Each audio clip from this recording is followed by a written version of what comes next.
point of view.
New Year is not a small deal. Starting in this new year, it's not a small thing. And you're not extra from those that maybe it was a time God called them. You're not different from them. But I always tell people, because God gave you for a purpose, because He showed God you for a purpose, it's the reason why today you are still going on, you are still moving strong, and you are into a new year with your family. You stay counting the numbers of your family.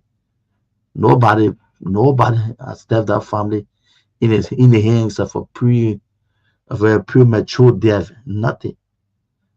Your family numbers are still correct. It's still going on. You are blessed. You are blessed. And there are a lot of things that happen during the year.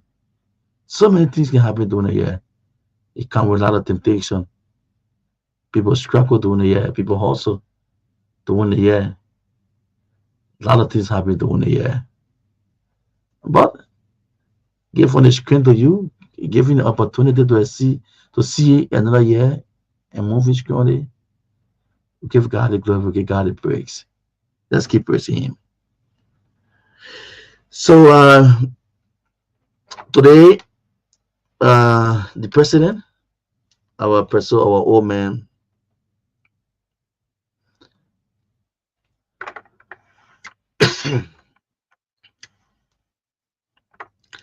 the old man left the country already. The person is out of the country. They traveled to Ghana. When Ghana capital city now,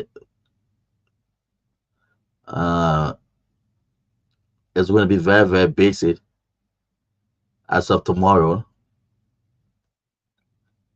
with the new president taking over, new leadership coming to office. And I know the entourage delegation, high profile guests entering into Ghana. Yeah, for the beginning today, or from the past maybe 2 days, some people started entering that place yesterday. So today, our from Liberia, the person left the country. What really drew or came to my attention, this country, I don't understand it before. What came to my attention, waking up to hear people or to see why people have important things then back home. Why people have important things then back home. We have serious things then to handle back home, and we saw on Facebook, we listened to the radio, and people there fighting on traveling to Ghana. Who speaker going to Ghana? And who speaker now going to Ghana? I say, what kind of job we here? So what type of country we here? So speaker Benin going to Ghana. Now why the people begin to the people attention? So this country every morning people wake up, they'll just wake up with certainty about speaker going to Ghana and speaker not going to Ghana. Is that an important thing now in Liberia? Going to Ghana right here? Is that what going to benefit? Or what benefit comes? That our leaders, our people who we call our representatives or our senator, people will be there on the Facebook or different media institution, whether it's print media or where you find them, all sending communication so people can put it out. This is the official invitation. This is not this is not the official invitation. This one is the official one here. This one is not the official one. Look at what thing, my people. I know some of you guys saw it. This is the official invitation. This was not the official invitation. This person was invited to go. The person not invited to go. The person had the referral invitation. Is that what will the benefit the Liberian people? About going to Ghana to go enjoy yourself and sleep in a hotel with Liberian people, you know, money, and if you enjoy yourself there and come back the next day, what benefits? That people will go now and start seeing it there to say going there as a true representative for your country means that it brings a lot of benefit. Meaning it brings a lot of benefits. So we should fight oil. So we should fight all the benefit because our people back home want to know exactly who's going to Ghana and who's going to bring all the benefit back home. So I must be the referral person, or I am the referral person going there, and I'm going to get the benefit for the country. When I come back home, I don't want the people in there should be praising and be hurting me that I went Ghana for the inauguration, and I came back home with all the goodness, so everything. So people praising me. Because we all on the internet. This is the real communication or invitation. This is the wrong invitation or communication. How on the internet, how on the radio, talking about it. So who's the referral person or who's not invited? What benefits come back to the Liberian people? Who? So we have to see, you know, people, our leaders have to sit down and see something, look at some things and say, little about things that we shouldn't bring it out to our people, man. Because our people get no benefits in the thing here. Nothing about going to benefit from this. So we shouldn't bring this one as a nurse out to our people. We shouldn't raise the other, you know, thing as an issue. Like somebody who going to Ghana for inauguration and going to come back to the country and benefit, and that person that going to tell you and hear you and praise you. We should stop that type of thing there.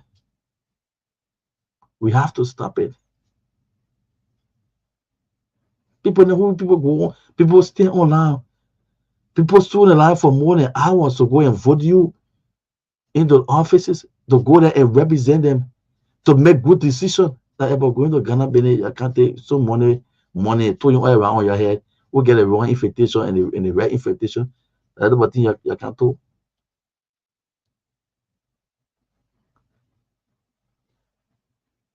This president been to Ghana, forgot been to Ghana, I think for the past time I had to say that fan road, he probably been to Ghana.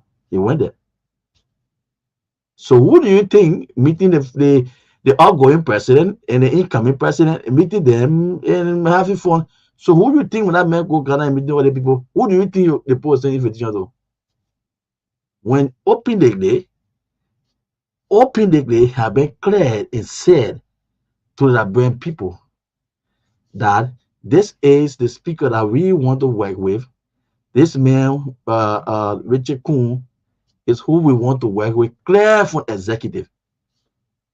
We the child don't know the time that it was what was clear. Trusted Minister Kimbo and and interpret the people then and from the Supreme Court, the law in your own the way how the own interpretation. He said that what we want, we as executive, we say that we want this man here to be our speaker. So who were the president? All that meeting and meeting him, meeting people in Ghana. Think who need you send? You think who need him going to send? Takun. Our government say it's Richard Kuhn they want to work with. That thing is clear. So we interpret the law more than 50 times. We go to the law, the law, the law, the law, the law in which they bend it, they have bent the law, they have turned the law around, the way in which they understand the law. Because today it's in their hands. Even the international people, this is what happening now. With all the misinformation and information and things that we get, the people getting around here. With all the information people getting, but I speak up position. Do you see anything like do you see maybe any communication or any fear from government for international the US embassy are saying communication 2-3 different times that everything what happened at the House of Representatives is that they hope that everything will be under control and might be controlled through the law, they might go through everything. You have ever seen anything from the government different? No. With all the information that coming from that place, what happened at that Capitol building between lawmakers, we hope that they will handle the issue there properly and well through the law. Maybe they say the law they are talking about is the law there, is in their hands. That's what they are saying, but we don't know. Maybe that's what they are saying. So with all the information, just in recent time, information came out that Richard Kuhn applied for visa at the US embassy, and that information came clear that he applied for visa and a speaker of the House. That information was training all around and being denied visa. I know that this particular visa in which he applied for as a speaker cannot be given. So you have to reapply as a representative. Have we getting any communication and say, oh, what the government is doing? Because if the US embassy tell Representative Kuhn that you have to reapply as a representative, not a speaker, so it means that it shows that maybe we recognize you. Has there been any information from the government, any clarity? Because executives say that you will want work with. What come back to the country? Is still going to affect the country? Nobody knows. All they know because it feels like they have it into the head.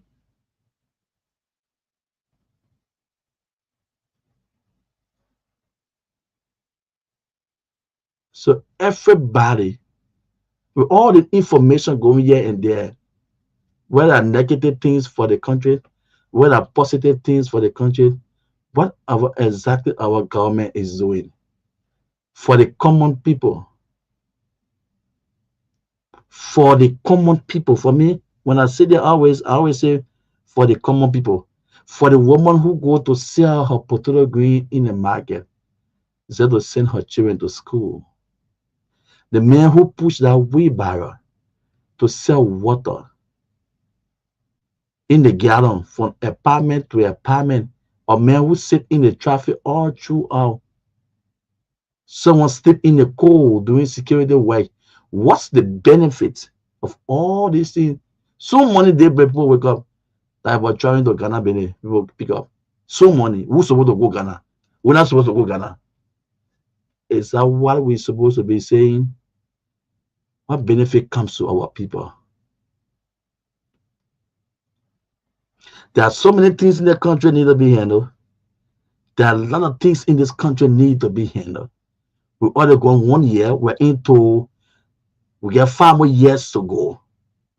There are so many things need to be put in place. A lot of things the children stay Today again, the children again, they were up to LU, to the US campus again. They were there outside. As I learned that today, MVDC officially opened. That place been closed for some time. What's been happening? Have any of the officials in our house, especially the pro tem, to just bring it to the pro tem attention, whether the pro tem ever raise such issue of what happened at MVDC, that MVDC been closed for the past months? Can we invite the board, they invite the leadership to know what's happening to MVDC? What's happening at some of the government major institutions? So many things to have back home to handle. But people, when they wake up some morning and then say, who's supposed to go Ghana? Like Ghana being the come to your own. We get a fake invitation and we get a real invitation. We get a real invitation or we get a wrong. Is that what we coming? Is that benefit coming the way it comes to our people? You know, the people don't know the time very fast. So they forget that we're going 1 year. They stay thinking and say what? That 6 years. 6 years, we still get 5 more years, man. They forget, you know. But things will climb on their head before they know we are already into the 10th year already. We will have 3 more years to go. And our people decision now they take for the past election is to show as lesson to any politician. That when put the decision they put in now, I like it. Nobody again can see up there talking about going to go protest, because the people have the normal businesses to run. People have the normal businesses to run. People, so don't they have that peace where they were able to send their children to school. They have that peace where they're able to go hustle thing around to get full money for them and their children. That peace where they will have to go on with their normal businesses. So don't they have that peace. They will just coolly go through their hardship. They will coolly go through their hardship and wait for the 6 years to finish. And at the end of it, they will respond in 2029. They took the time, they stood alive for our people, they voted you people for a good decision to impact the life of the people, decision to make good decision in terms of empowering young people in this country. But you have opened a system of jobs where the children are just sporting, a decision in which you are to create an avenue for more investors to come into this country. But the investor now you to be into this country, you're getting afraid, you're scared in a way because you hear foreign people just down, or foreigner dying in Liberia, you hear police investigating, and the investigation will stand for it will go for more than years and years. It can be no final report on what's happened to that person. But we still anticipating for more investors to come. When the investors they start seeing what happened to the other people that are on ground. We got things in the back home to handle. We got things in the handle here. Why should we be thinking about who get fake invitation to go Ghana and who get a real one to stay? Why should we be thinking on it? People already say they don't understand by the rule of law. They should not forget about the law, but there is no law and order. They only make it clear to you. This is what they want. This is what they want. The thing is not in hiding. So we shouldn't support or we shouldn't talk about things in which people say they already won. We try all means how to think around. We sit on the microphone. We talk about the rule of law. We talk about how the people are abusing this country when it comes to the rules and law. It's just for nothing because it's what the people want.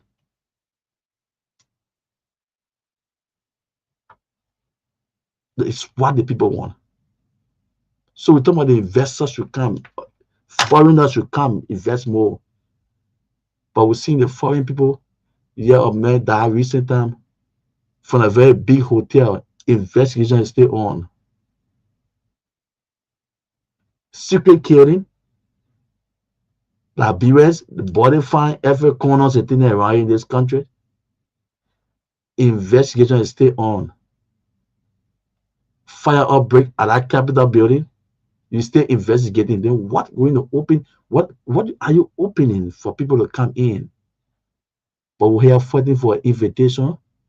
Who's supposed to go and who's supposed to stay? Are you going to be what glory is going to take before you go Ghana for inauguration and come back? And there are some people can give it attention. I don't know why some people can get certain thing attention. People can give it attention in your sense that you can see people running behind the type of stories. And the person was given this invitation before this person. Is that what story you running behind?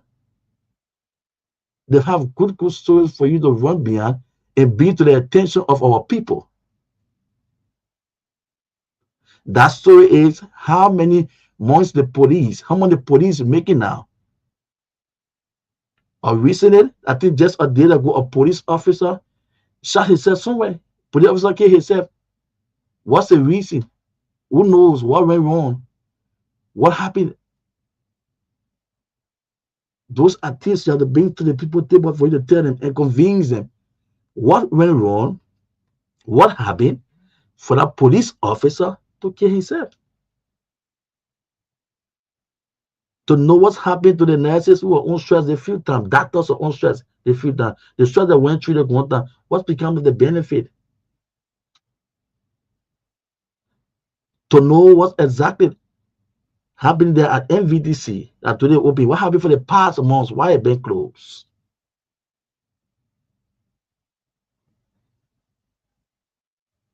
We get so many things to work on. But this is our country, so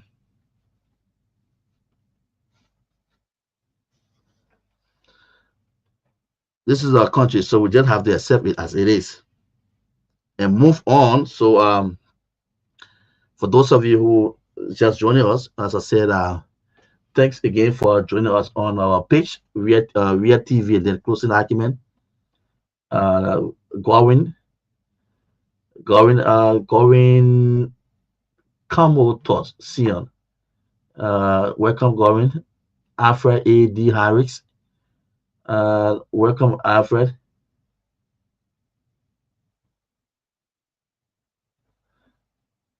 Alaska Pay, thanks for joining. Henry Doe, thanks to you guys for joining us.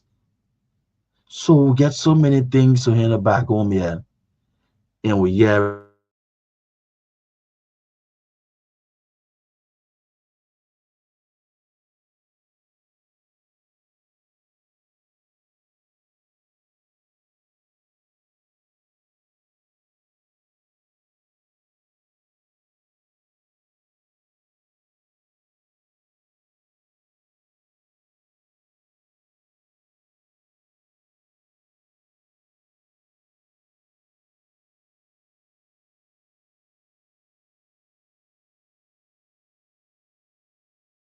When they keep getting but you can kill it day by then all around here, they kill people all this morning.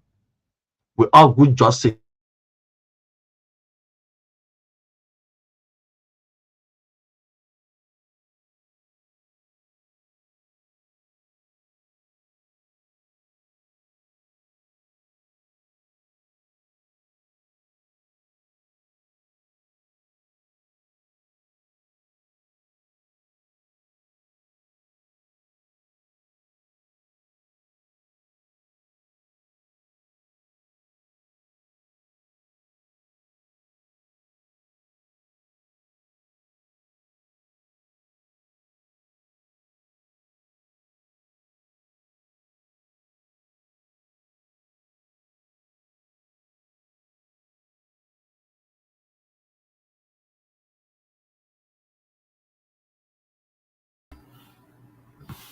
Hey, guys! If you can hear me, just give me a holler sign. If you can hear me. Welcome to the closing argument. today. The guys have been doing a wonderful job, Ansu and the others. But if you can hear me, just hit in the chat room. You can hear me. So uh, uh, uh, we are here. If you are able to hear me, just hit me out. Put in the chat room that you can hear me, and then we'll begin the show. We here for another edition on this Monday of the Closing Acumen. Uh, okay, I believe you can hear me. I believe you can hear me. But let me welcome everybody. I don't know what the guys at. Ansu was on, and I guess I'm not sure. I'm not sure what's going on. What's going on? Watching James Naffor. He's watching from Washington D.C., USA.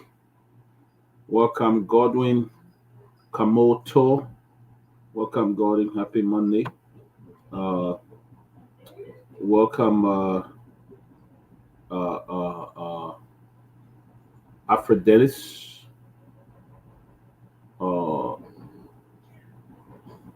Welcome Alaska Pay, watching from Indiana. India, sorry, India. Henry Doe. See, I'm a small businessman. I love the class. Emma welcome. So, guys, welcome to the Closing Acumen. As you make your way, we'd like to welcome you. There's a lot of things happening. Lots happening today. The president of Liberia is back in Ghana for the inauguration tomorrow of one of our friends from the region. He's back to attend that. Alice York, good to see you. Benedict Gode, good to see you. Welcome. Good to see you. Good to see you. Good to see everybody. Yeah, the president is back.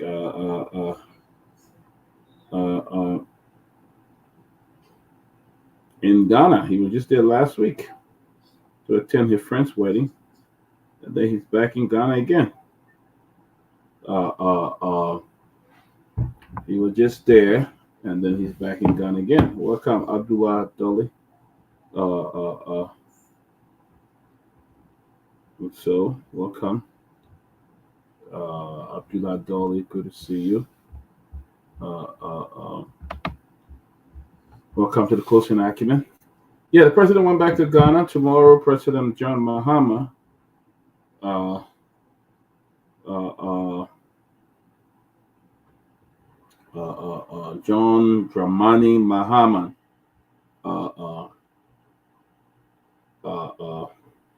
will be inaugurated tomorrow.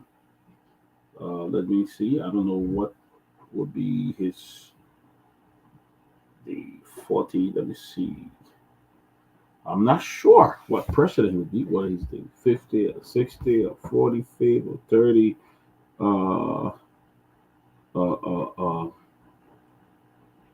Of Ghana. What's up, man? Good to see you.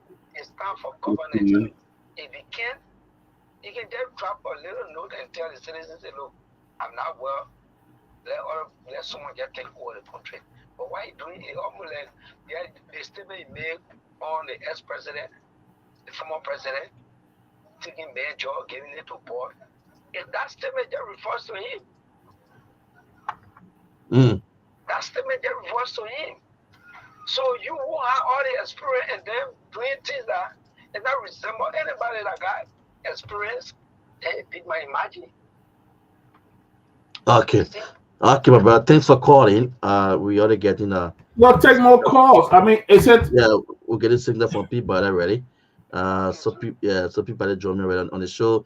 You can keep your calls coming in to 0776 9274 72. Other numbers for you to call. And we're live right here on the Closing Argument here tonight on Truth FM 0776 9274 72. Let's pick up this caller. Caller, go ahead. You're live. Good evening. Hello, yeah, how are you? Yes, sir. Go ahead. Yeah. Now tell me what I got Mm. That is really problem that people who understand it. Fighting for power. The thing everybody is going to fight for the citizen, they're not fighting for it. Only power they have to. Mm. So I'm really confused that what is getting want to do for the country. And putting them to for them to make good law for us and advocate for us with the citizens. What will it benefit us when they put them on their best? Okay. Okay. So what is exactly benefiting us when they are fighting among themselves? That's the voice of the quarter there. You listen to him. You listen it. What's benefiting us? When our people fighting among themselves. Quarter, you're alive. Let's say you go ahead. Yeah, okay. You have to walk away from your monitor, please. Okay, now, right? You still have to walk away from the phone. Yeah. So you can do that 0776927472 are the numbers for you to call. The next caller is right here. Caller, good evening. Go ahead, caller.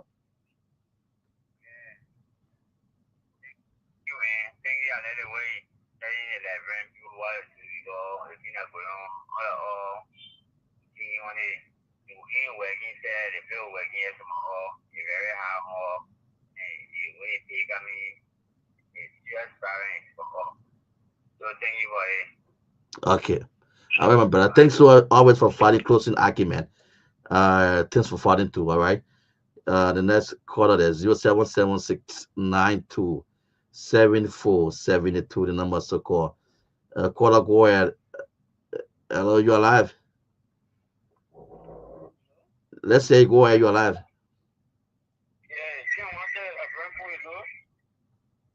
The sound not good for me. There's a sound here back there.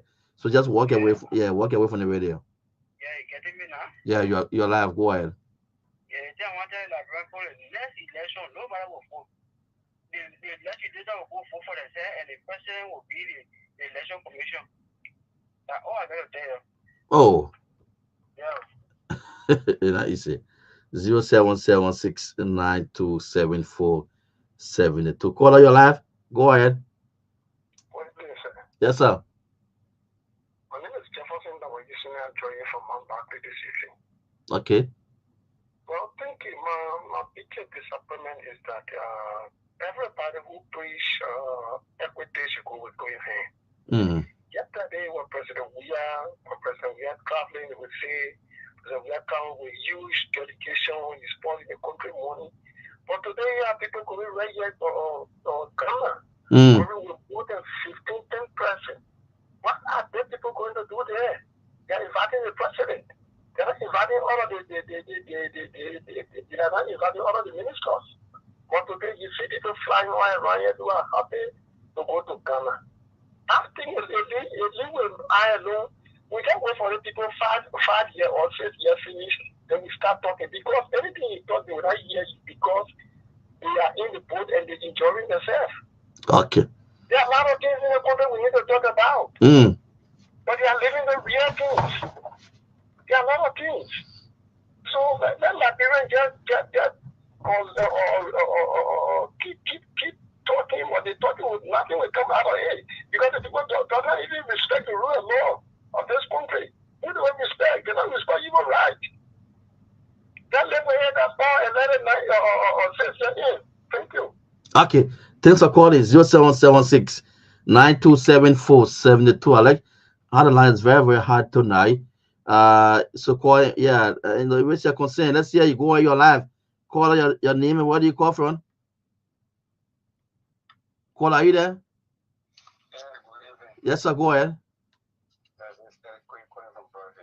Okay, you're live. Yeah. I want to speak in Bible. You see, I'll put the Bible and say, we breed out the rooster, disgrace the rooster, it can start from the back. And the crab will get out with it, then we will see. What I want me now? Okay. The thing that passing the web, Papa, if that won't come on the road, one day we come on the road, we will see. We let to talk so and talk so. Okay, we let to talk so and talk so. the government now, the team where you are doing what we're getting rising, sitting doing. So we're doing sitting at Franticoa Benin. I'm talking to the architect who was in Franticoa and Ricky Kumbini, they'll be serious loss in the country. And people who are looking at it, or looking about when you can't focus. That time you people that say, oh, you're not talking. The beginning of the brewer, it can be very, very small. When we hit different times, wow. The point after being the go for research when they come back. That time you get a real one. Okay. They're going for recess when they come back. We're not praying for bad thing in the country now. Yeah. We're not praying for bad thing. And like what happening? They are just doing a thing that morning itself. Ahmed Hamad, Ahmed from all the way Cack City.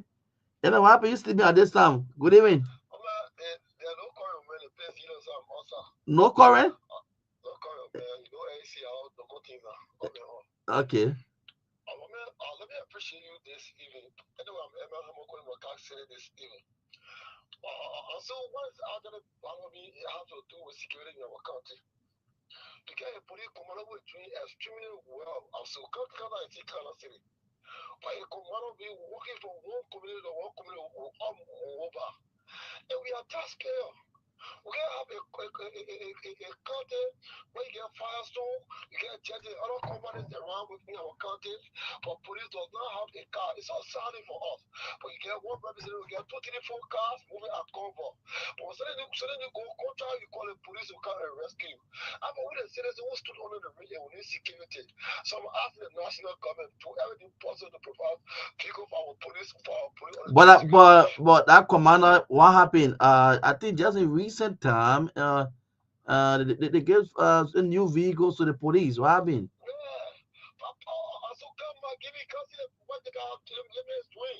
The police is well up to date, causing the speed of Kakara City today. The police command and over the Johnson they are doing extremely well. But you can't get a commander. But you can't any car you ride a commercial motor car to go and kill the car. It is wrong. In the 21st century.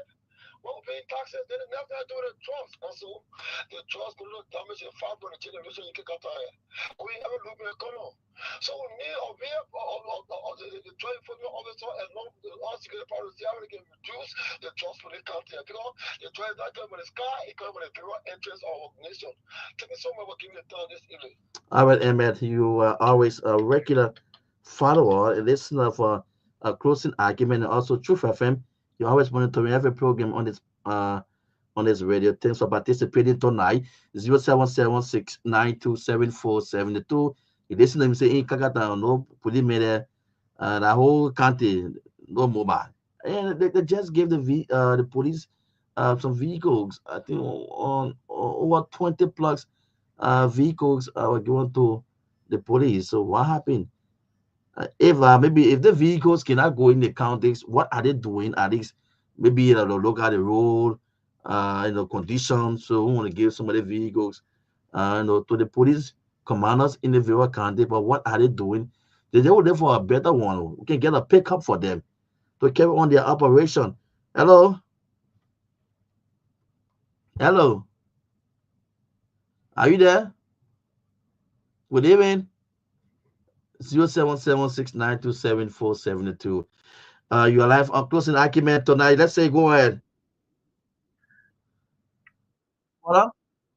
Yeah, hello. Yes, sir. My name is Abu Edwin Johnson, and I'm joining from ING to be precise. Mm-hmm. Yeah, let me put my own quota to this platform. Yeah, for everything that happens in a country, there must be criticism from the opposition and then the opposition. But for what I can see, for the betterment of Liberia, we have to put hands together to see this government. Because in the first place, if a government wants to succeed, you have to love it. Within the lobbyists, the power, when you don't have it to do that, if we give you 1 or 2 years, when you fail, then of course we start to criticize. But we have to put hands together and then join Guar to see how best we can take Liberia. If the only if Guar fail this year, then of course myself will criticize Guar because I need better for this country. I need to see roads all around this country. I need to see carbon water. I need to see current all around. So this is a time that we have to pray for this country so that things can be better. Okay. For those laws, we shouldn't believe Baka. We shouldn't believe Baka. Our justice system is the main thing that we have to blame on.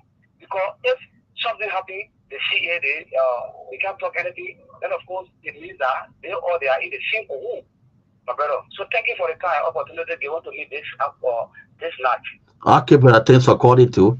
So yeah, we are getting there. So that's just it. Someone said we already gone 1 year with it. We're into the second year.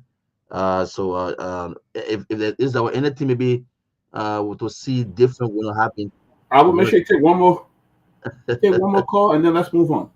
All okay. right. So let me pick up caller. Yeah, let's hear you. Good evening. Yes, sir. Go ahead. John Abayumi Tano calling from Region City. From where? John Abayumi Tano calling from Region City, Habera. Okay, okay. Let's hear you. Yeah, for me, I saw not one of the one really going in the country here. You see, my brother, the government, especially the government, the government is inclusive. Well, you look at it one way or another, you getting me? Mm-hmm. Everything that going in that house, for me, my own view, the president not acting the right way. Mm. Yeah, the SNS situation for that, I voted for him, but for me, I'm not too happy. The way they going on in the whole parliament. That was the parliament guy, Lord, the law say 49 can have to remove the speaker of the house. But until now, why should they bypass, put in the cookie jar and hire him here? That's what going on. It is wrong. That house is full of law. The law is there. So let the post out who parent, no need to put that said there. You know, we ever came here, they try. But the people knew that the government can hear the stuff that who parent. So the people why ever say? How can two speakers be wrong? We know that fanatic government is rightful man because by law. That constitution was signed by law. People sign. Nobody should bypass it. The wrong thing the president doing. Okay. You know? Oh yeah. Wrong thing. Yes. All right. So you are clear. Thanks to all of you. Thanks to all of you for calling. Thanks to all of you for joining me. Yeah, this we had a platform running on. As usually. So thanks to all of you guys. That's it. It's our country. You and I cannot be deported from this country there. So we just have to keep our finger crossed and keep doing our best. The citizen, the one holding the pigs. That's the biggest thing so far. The citizen of the country, of a nation. Everything that's going on, and you see the people they are stay peaceful, meaning that everything that's happening, so now when the people are resolved, they just sit back now and just look at things. That's why I said, you see, this time nobody going to convince people to get on the street for protest anymore. People just sit now, go do their normal businesses. When the time reaches, election come, they go there, they do their thing, they go home and sit down. We saw it from the past administration who were thinking on it. You can even get the speaker for the ruling party, the president for the ruling party. It happened in the same past government. President, we were there, before Chimo there, when the program were there, to the turn out. So it's about the bring people decision. All right, so let's join. People is already on. Our team of panelists are joining us already on the show. Yeah, people, welcome. Happy New Year. Same here, my brother, and thank you for holding it down. I think you're doing a great job in holding the show down until we come on. That's very good. I want to thank you and appreciate you. And the topic was very much interesting to talk about the president's trip to Ghana. Henry Doe, good to see you. Ruth, good to see you. Manuel Bro, good to see you. Julius, Jason, Toll Jr., welcome. It was very, very interesting because the president went to Ghana, and there are two speakers in Ghana. Okay, Speaker Kofa was legitimately invited, and later on they came up with something else, and then the president decided to take Richard Cohen with him. I think, guys, I don't know where we are heading in terms of this constitutional crisis in Liberia, but it's very clear that the executive had decided to manipulate this. They have decided to be part of it, and they have decided that they will make a decision. Like one of the caller that just called when I was listening, he said that Next time, no Liberian people should vote. They will have the president be the election commission and then stuff like that. Because I think what we're witnessing here today, we saw the president, Richard Cohen, go on the president of Ghana and saying that he's the legitimate speaker and all of that. I think this kind of attitude needs to stop. President Barker is just too old to do this kind of play this kind of games. It's not good for the country. It's not good at all for the country totally. All right. The president again ran.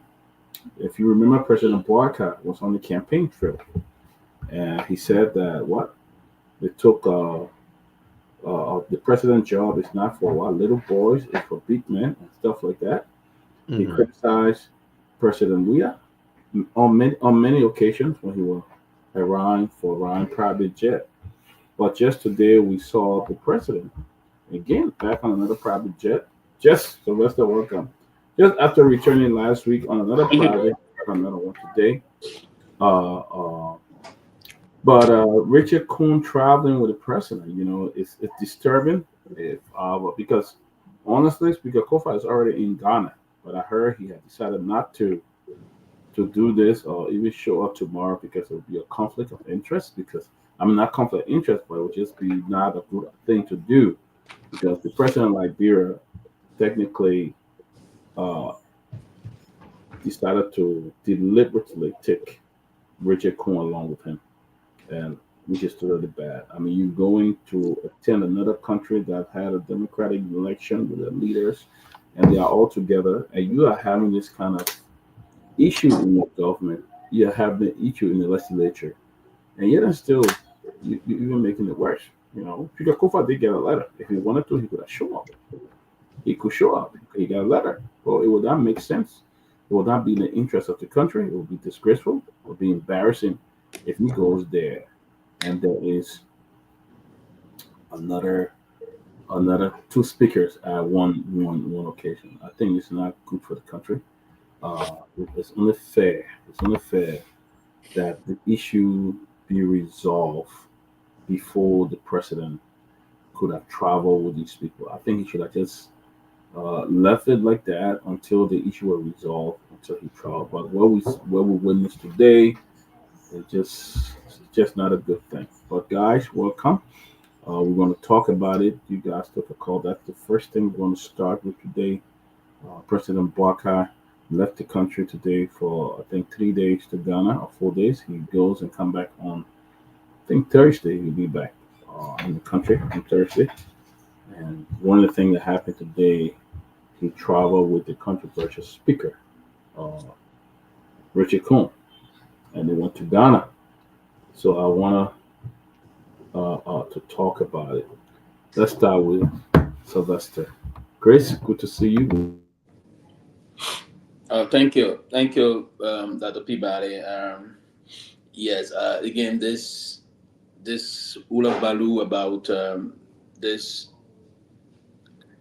potential. I don't want to call it crisis now because it's gone beyond that. But this fracas about the leadership in the legislature is actually embarrassing the country.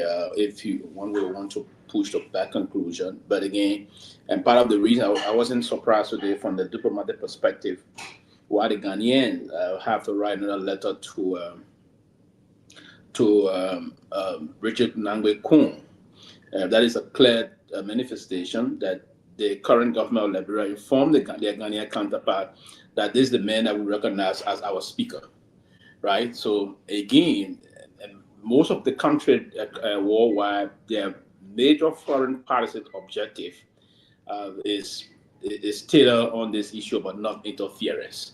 So the Ghanaians only want to be there to interfere into our own internal crisis if the government on the ground had informed them that this person we recognize speaker and we don't recognize this person as speaker. Though the Ghanaian may know clearly that they are going about it illegally, but they don't have that power to interfere into our domestic politics. And that's part of our own major foreign policy objective. Also, Liberia, we should not interfere into other people's domestic politics, if you will. But again, and that's one of the reasons why the Ghanaian may have written another letter after initially writing the current Speaker of the House, J. Jonathan Fenanti Kofa. So basically, what is currently unfolding, if he's in Ghana for true as we're hearing, I believe he should not, and I don't think he's going to attend, because if he were to attend, the Ghanaian when they call him, the kind of a respect and the kind of a courtesy that is expected of him. The fact that now they have written the other side, the controversial speaker, as you rightly stated, to attend this function. So it is a process that we as people and government, particularly the government of Liberia, we have to move expeditiously to handle this thing. It's like a Kenyan tax ahead of them. If they don't take chance and time here, they got some potential problem of embarrassing of in the near future that we may not know. We may just get there and those kind of a thing will start popping up and we say, hey, where did it come from? But it's about not adhering to the tenets of democracy and respecting the rule of law. So I think, yes, but again, it's just the time again I was going to call on this. It is sufficiently clear now that they didn't adhere to that. So even if you were to throw in the towel, people will say yes. And I think this is the time that you do it quickly. Let me end here. Do it this time. Don't do it at the day end. It is clear. Even if you were to resign today, the way you resigning today, it is that they didn't adhere to the tenet of democracy. That's a shame on the government of Liberia.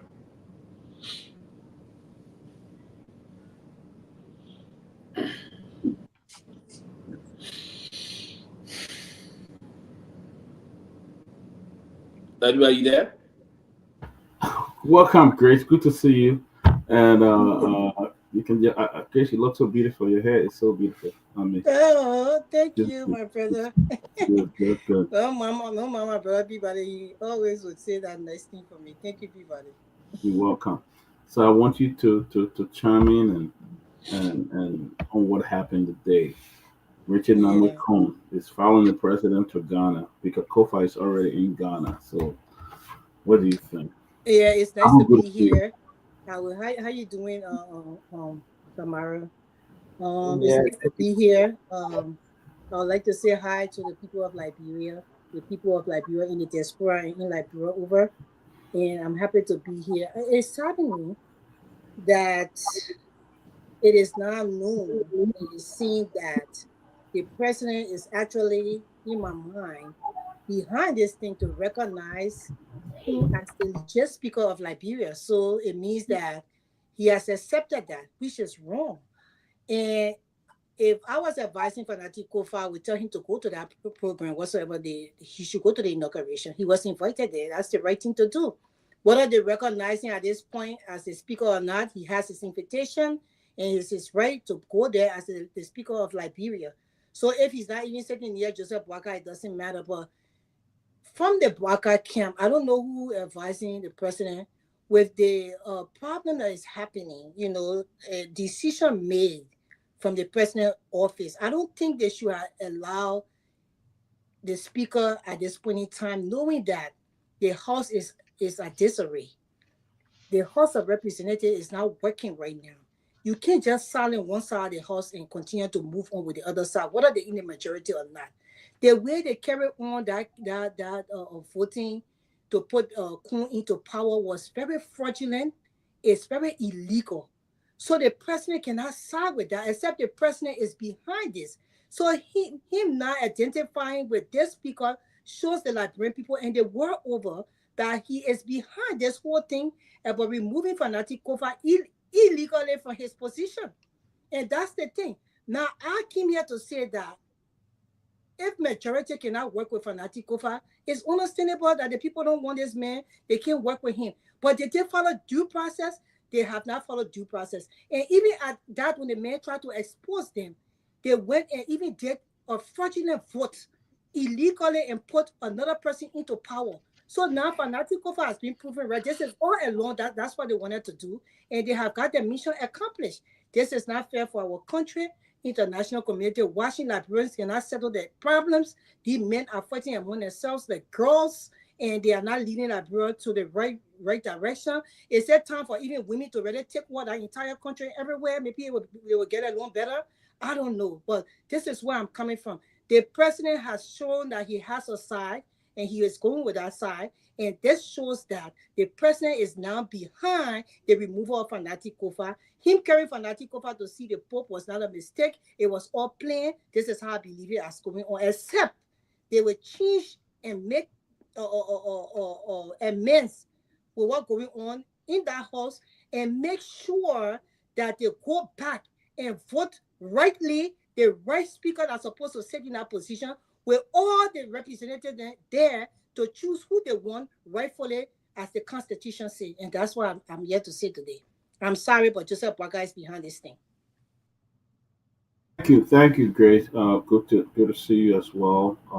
Abu, welcome. Speaker Kofa was invited to Ghana. He's left. He's already in Ghana. He left 2 days ago.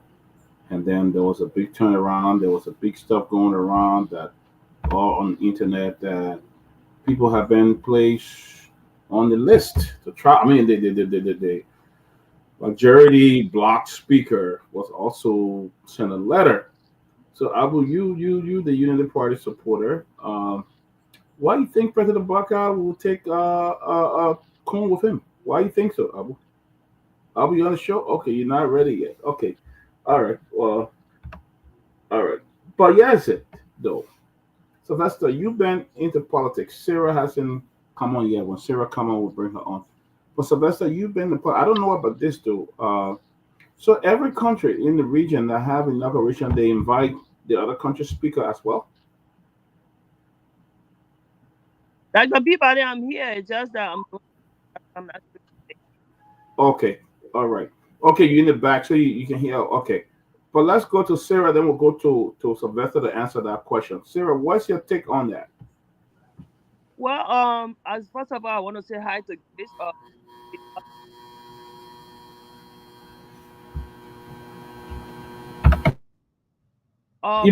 You're breaking up, Sarah. We're not You're not hearing me? Hey now, we can hear you now. So what I was going to say is that this is what has been going on for the past couple of months now, and all of us have been saying this, that this government is not proceeding right. According to my understanding, Honorable Kofa got an invitation from the Ghanaian government, but this Baka government, force repeatedly called them to send another invitation for the renegade speaker. So Speaker Kofa is in Ghana, but according to sources, he's not going to attend the program because he don't want confusion or something like that. But it shows how unprepared Baka is to govern our country, because all along we all have been seeing that his hand is in this, and it's glaring. It's showing that his hand is in it in order to illegally remove the speaker. So I don't know if it is going to be okay for him for let's say the for the 9 somewhat percent of people that voted for the weird government to get in the street and tell him to resign, whether that's going to be okay. Because that's the thing, that's the same trend he's taking. He wants the speaker to be removed illegally. If the Liberian people get in the street and tell him to be removed illegally, let's see how that works. So that it just shows how, this president is not prepared to govern our country. Thank you. All right, Abu, you're back. You follow the conversation. What do you have to say?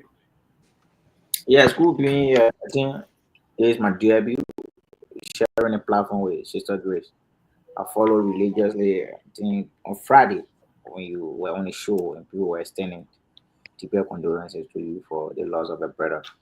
I want to join in many voices extending my deeper condolences to your dear brother that you lost. There is inevitable, like I said, one of my friends. So I'm happy to be here. And good evening to the followers, both in Radio Land, social media, YouTube, and the rest of the other platforms that are following on too. Yeah, but quickly, today we witnessed the departure of the president and the speaker, Roger Coon, to Accra, Ghana, to honor an invitation that has to do with the inauguration on tomorrow in one of the West African countries. And as protocol dictates, Liberia being an ally to Ghana, obviously they will extend an invitation to national leaders. So the president and his entourage departed the country this evening, late this evening, to Ghana. They are going there to witness the inauguration on tomorrow. Listen to one of the panelists talking about the president being the chief architect in the removal for Nati. The president is not a member of the legislature. The legislature is a separate branch of government. You have folks who elect one of our own to be the speaker first among equal for 6 years. And the constitution also says, as enshrined in their own rules, that they can remove it for a cause. So we were here, we witnessed that his own partisans, some of whom are supporters of the party, were not just the engineers being removal, but they were convincing other people who I think today we wasting a few guys who have been with him. They were in session with the other folks today. So I find it difficult to comprehend when somebody say there and say the president is the chief agitator in removing from that cover. I think his own folks who consider as an ally, they were down here wanting together. They are the chief agitators. So somebody should not attribute for not doing removal to the president. I don't see it from that angle. I don't at all. But can I make a quick correction? Yeah, go ahead. Okay, I was saying that he saw today that there was some of the I didn't hear what you said, Caesar. What? I didn't hear what you just said. I didn't hear. I'm trying to make a statement to what that there was some discussion with the other people. But what I want to read. Breaking you. What? You breaking in, it's not Sarah. clear. It's not clear. Yeah. Yeah, you are breaking in. I'll come back. Let me get out. Yeah, please do, man. Okay. Sylvester, I want to put that question back to you. I mean, so it's a normal thing where they invite leader from other places, right? It's a normal thing. I mean, like So basically, inauguration across the global, most of the government across the world have most of the particularly constitutional democracy government. Most of those inaugurations will be, it is the parliament, or in our country, the legislature responsibility to do that. In Ghana, for instance, the parliament responsibility to set the basis where you have the convergence of basically of the two houses that will come into joint section, and they will call a section will be open for business to be conducted, and then they go in with the ceremony. There's a huge kind of a ceremonial activity basically that will emanate that day from if it's a parliamentarian democracy, then that would be something. But we do have a kind of a constitutional democracy we refer as a legislative body. We would now have a joint section that the Honorable Speaker of the House from our side, the Honorable Speaker from the House of Representatives will preside. Even in Ghana, tomorrow the Speaker will preside basically. So it is in respect of that tendency, because now we do have the International Parliamentarian Union that Liberia is also part of. We have the ECOWAS Parliament, Liberia is also part of that process. So we're part of different international parliament organizations. So all of those institutions will network.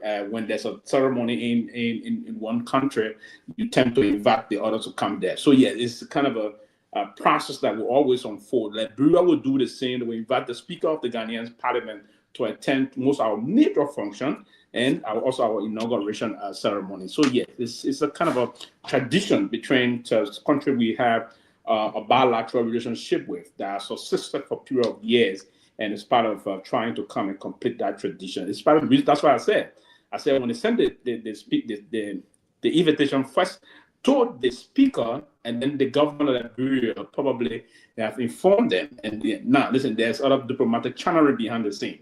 Right, and we informed them that the Peabody Sylvester Pewee is not the person you should be sending this. We do have a system. Now, their concern now is they're not going to poke into it and say, no, we know Sylvester to be this when the government has already spoken on that way. But yeah, it's a process that will always extend. We do reciprocate these things. No diplomacy. But I got a question for you, brother. So although the other country is not going to poke themselves into the Liberian problem, but what is the right thing for Joseph Boakai government to do? Knowing very well that there's a problem within the House of Representatives right now, that this whole speaker thing is like, you cannot brush it aside. So he's trying to tell us in another sense that since he was able to contact, because it has to be a contact from the executive to tell him that, okay, you have to send a letter to Kun instead, he is the speaker. So it's Joseph Boakai telling us that they have now, except I don't know, they are now accepting that Kun is the Speaker of the House, and they are just blindsiding Fanati Kofa, who is a legit speaker that was voted into to that seat during the time that he was voted in and did not resign, was never removed the proper way. So the government saying that they accept Fanati Kun as a legitimate speaker. Or are they trying to come to a compromise, working with the other bloc to see how best they can solve this issue? Because if they continue this issue, it will bring a problem to Liberia, will take away from Liberia and the citizens of Liberia because of what's going on. This is corruption in plain sight. It's another form of corruption because a speaker is still in his seat. He was not removed legitimately. I shouldn't say the word because my tongue. He was moved illegally. Let me say that. And now you saying that you accepting a new speaker that was voted in illegally. As soon as the speaker was removed, in seconds, another speaker was voted into power. So except Joseph Boakai then come and say that, Fanati Kofa, they should make a statement because they are just beating around in circles with the thing. They are not making statement to say that Fanati Kofa is no longer the Speaker of the House. They need to come in broad daylight in plain sight and tell the Liberian people that they do not recognize Fanati Kofa as the legit Speaker of the House. He has been removed. They should take his things from the office of the Speaker, remove him and let him sit in a regular position as a representative instead of playing this game where Fanati Kofa has not resigned and he's still the Speaker. A certain group of people in the country accept this man as Speaker, and a certain group of people in the country accept Richard Kun. So it means that the problem is really coming from the executive. They could have gone to that program with our Speaker and said, right now we have problem in the House. We are not going to do, or we are not going to bring any speaker to this program. The president and somebody else will represent, maybe the pro tem or somebody else. So that's where I'm coming from. Yes, about why I don't agree with the illegitimate way he was removed, and I still stand by that. I have always espoused on that process here. The removal process was very illegitimate, and we clearly stated this time to time. But again, as I was just stating, I was looking back to the government itself. When it comes, the Ministry of Finance recognized the entire government. The executive recognized Kuna as Speaker. That is clear, and I'm against that. Have they said it in press conference? But they're doing business at Grace. There's something into politics that he's to a wise wife. They're doing business with him. They're writing him. They're doing business with him. That was clearly manifested again today. He traveled with the president on the same flight. So they're not going to come and say that diplomat. They're not going to come and say, "Oh, this." That. They always told us that he's the Speaker. They said it, and it's part of the reason why 2 letters came from the Ghanaian Parliament. The first letter came inviting Jonathan Fanati Kofa. And then eventually another letter came, meaning there was diplomacy behind the scene.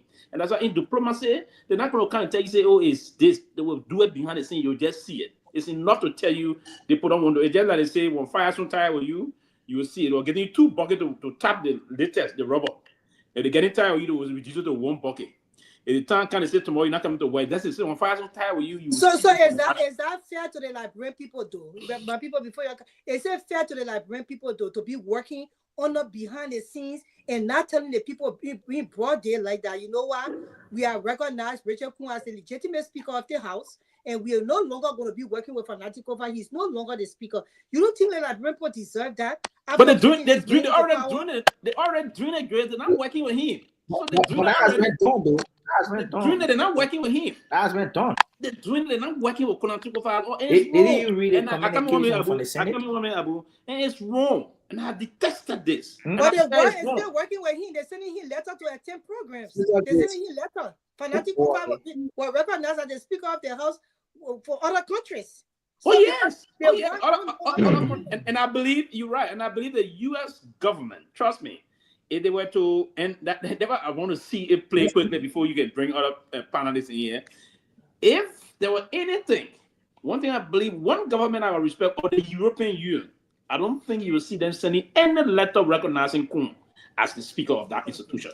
I believe very clearly in that. And trust me, and you're going to see that will be tested, but I hope the Supreme Court will come and close this process of this coming Thursday, which is the 10th. I will hope that the Supreme Court come and be very definitive on this.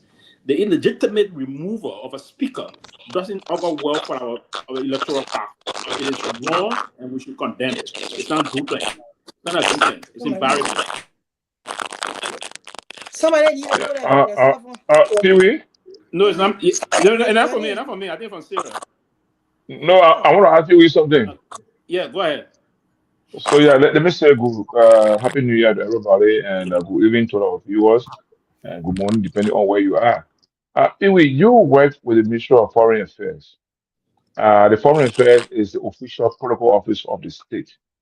How do we understand? Can you make us understand how our foreign missions and our counterparts communicate with us? So, for Somebody example, the got Ghanaian static in embassy the is here. background. Somebody got static in the Uh, background. I Can you think hear? it's zero. yeah, I mean, though.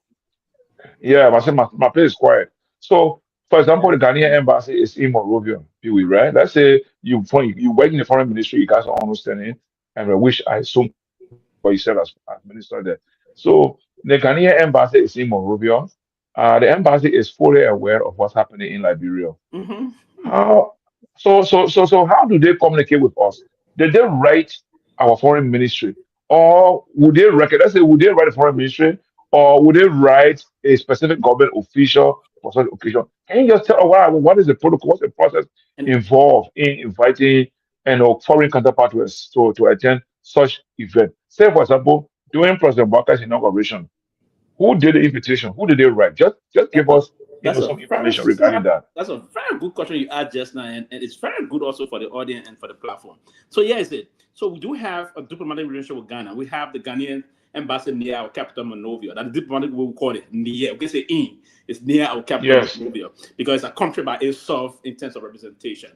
So there's a note, and that's why we don't call it ordinary letter. We call it a note verbal. It's a diplomatic note verbal. That diplomatic note verbal is a communication between two friendly countries that got bilateral relationship, right? Ghana, for instance, and Liberia in a classic example here. Now, so the embassy, the Ministry of Foreign, the Ghanaian Parliament will contact the Ministry of Foreign Affairs of Ghana, and then they will write through the embassy of Ghana, through our foreign ministry in Monrovia, informing our foreign ministry to extend that letter is extended to our foreign ministry to the Speaker of the House of Representatives of Liberia. You getting my point? There's a Yeah, keep following communication you. coming through the Ghanaian foreign ministry to the embassy to our foreign ministry. That communication is not going directly to the speaker. No, it's coming Okay. through the foreign ministry. It has to be through a diplomatic note, we call a note verbal. That note verbal is Mm-hmm. extending invitation both to the Liberian government through the president of the Republic of Liberia, and if there will be other extension, that same note verbal will communicate that very clearly. And same will be done when we communicate. For instance, during our inauguration, we will do a note verbal through the embassy of Ghana in Monrovia to the foreign ministry and inviting. So the government of Liberia is pleased, to invite for the inauguration of the president of the Republic of Liberia. That extension will go to the president of Ghana, and then the president office will determine who will be part of the delegation. And if inviting the speaker of the Ghanaian parliament also, the same note verbal will indicate that. So yeah, there's a channel of the communication. There's a channel. That's a very good question, Johnny. There's a channel of the communication, and that also goes back to Grace's own concern that this issue, it is structured, it was done through the government. It's a government-to-government process. There's no mistake about it. So now the point is, how will Suakofa be on the ministry? I know he has gone, and like today I've been following radios and other news outlets that the Speaker Kofa has gone to Ghana upon the invitation of the Ghanaian government. And today our president has also left, along with the Speaker of the majority bloc, to also attend this event. I mean, let's go back to the diplomatic and foreign relationship. How does it affect our image as a country or as a state? Bad, Johnny. And let me presume something here. I will surmise here that the ambassador in Monrovia was contacted by our foreign ministry that they should change course. I want to surmise. I may be wrong. The Ministry of Foreign Affairs may have contacted the ambassador saying, no, this is not a real speaker. We don't recognize a speaker. You don't want to invite a speaker, you'll change course. And in diplomacy, they will listen because the foreign ministry. Now, every ambassador near our capital will have to listen because the foreign ministry can summon an ambassador in some cases. You can summon an ambassador to come to your office to give reason why certain things cannot be done. The Ministry of Foreign Affairs and the minister got that power to summon any ambassador, even including the U.S. ambassador. We can summon the U.S. ambassador to come to the foreign ministry to answer to certain things we are concerned about in terms of diplomacy. That is clearly part of the Vienna Convention in diplomacy, right? It is clearly indicated in that. So there'll be a lot of time changes that may have triggered this letter, because this letter just came in. Other than that, Mr. Kofa wouldn't have traveled into Accra with anticipation. He would have been in attendance of tomorrow's inauguration. He would have traveled. But this is just so wrong for the country. It's not showing good. Liberia is just, it shows the world Liberia is a confused country, and this government has proceeded. Yeah, it shows the world that the country there's a very confused set of people, and it's not looking good for Joseph Boakai at all. I don't know whether this old man just don't care, or the people around him don't care about his legacy that he's going to leave behind. But this does not show good for the government. I hope that they can come to a certain, agreement, and they can make sure that the other people on the other side are included, because the Liberians voted those people in to represent them. So if you silence their voice, it means that if you silence the rest of the representative voices, it means that the people that they represent the voices to have been silenced as Liberians, and it's just not fair to them.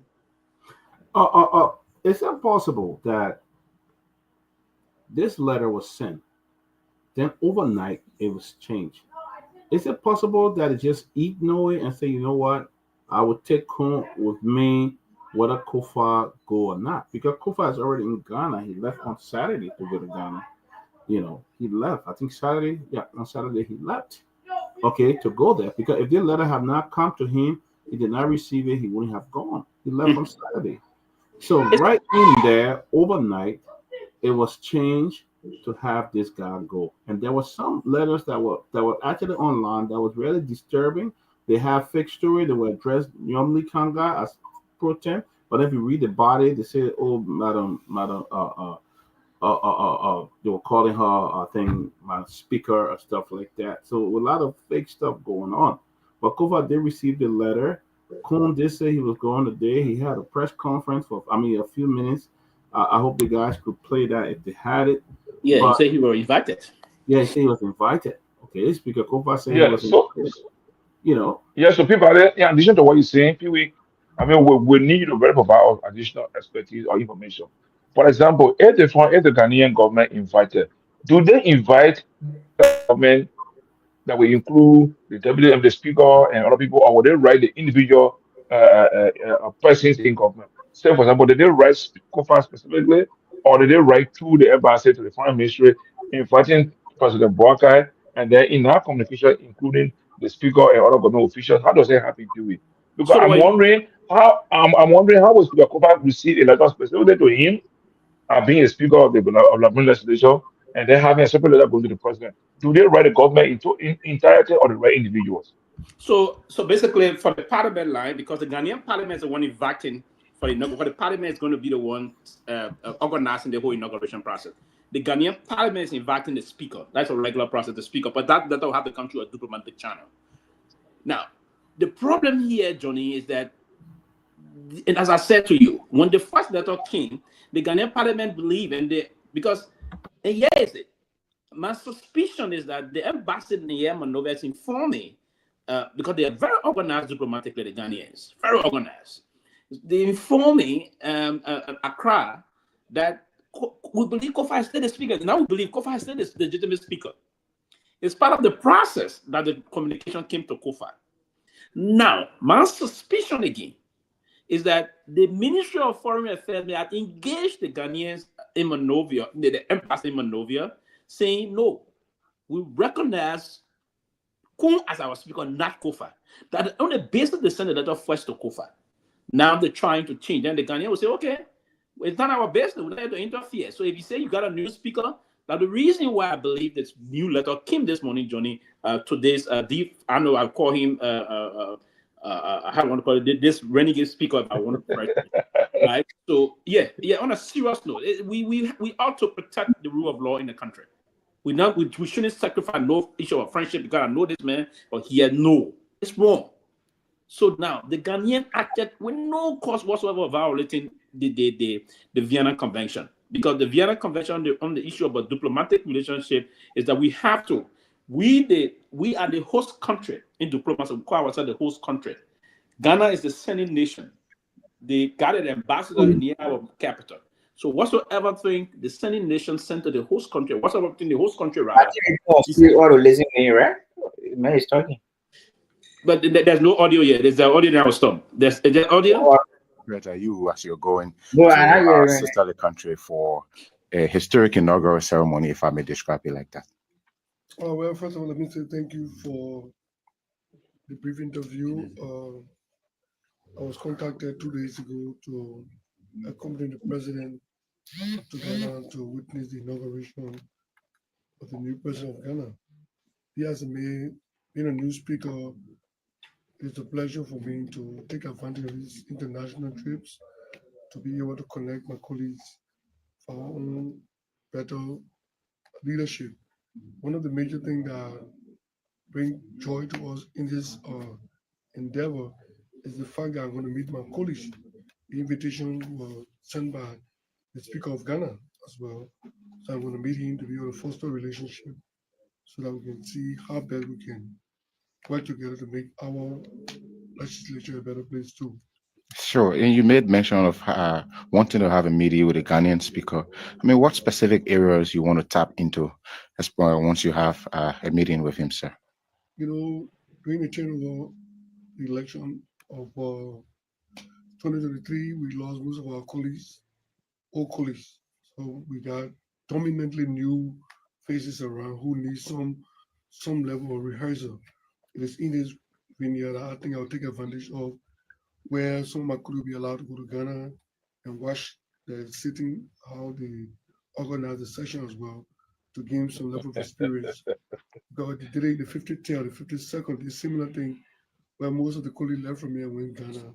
They participated in the section in the legislature there, and they got some level of experience and brought it back home. So I think it is some of the things I'm going to put forward to my colleagues to let us have some exchange, so we'll be better foster a relationship, get more knowledge in governing our colleagues at the legislature. You are traveling along with Mr. President. How does it feel? And I mean, I know you are the House Speaker of the Republic of Liberia. You just held your, final session just before you ran here on the airport. Are there any developments also from your final session that you want to maybe brief us on before you travel? Yeah, today we call it a milestone. The fact that the minorities, we called them to be, few of the colleagues join us today, 4 of them join us. We saw Priscilla Cooper from District 5. We saw Small Moluba from District 3. We saw Romeo Kuya from Sano District 1. We also saw coming in lately Ellen Ator from Magibi. So this is a great achievement we made because we try to stretch for our own olive branch to them so that we can be able to coordinate our affairs before the reopening, which is on the 13th. And also looking at the SONA, which is an achievement. We want to make sure that we want Bali to move to the SONA for its success.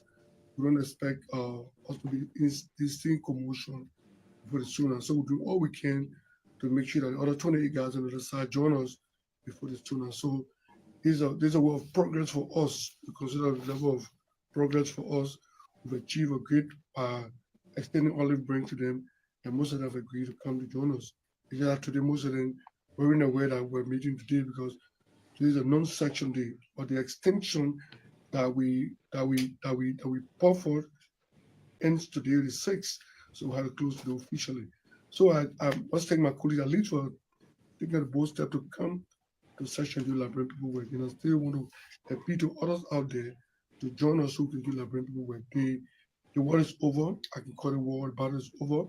It's time for reconciliation to move the library people job forward. So my name is Vasta Talu. I report for EOBC. So your delegation, I know the parliament wrote your parliament. So what are members of your team that are accompanying you on this trip? Okay, I'm going along with the chairman executive on Boseku County for District 2. And I'm also going along with the chairman on foreign affairs, who is Omanenka Gay from Nema County.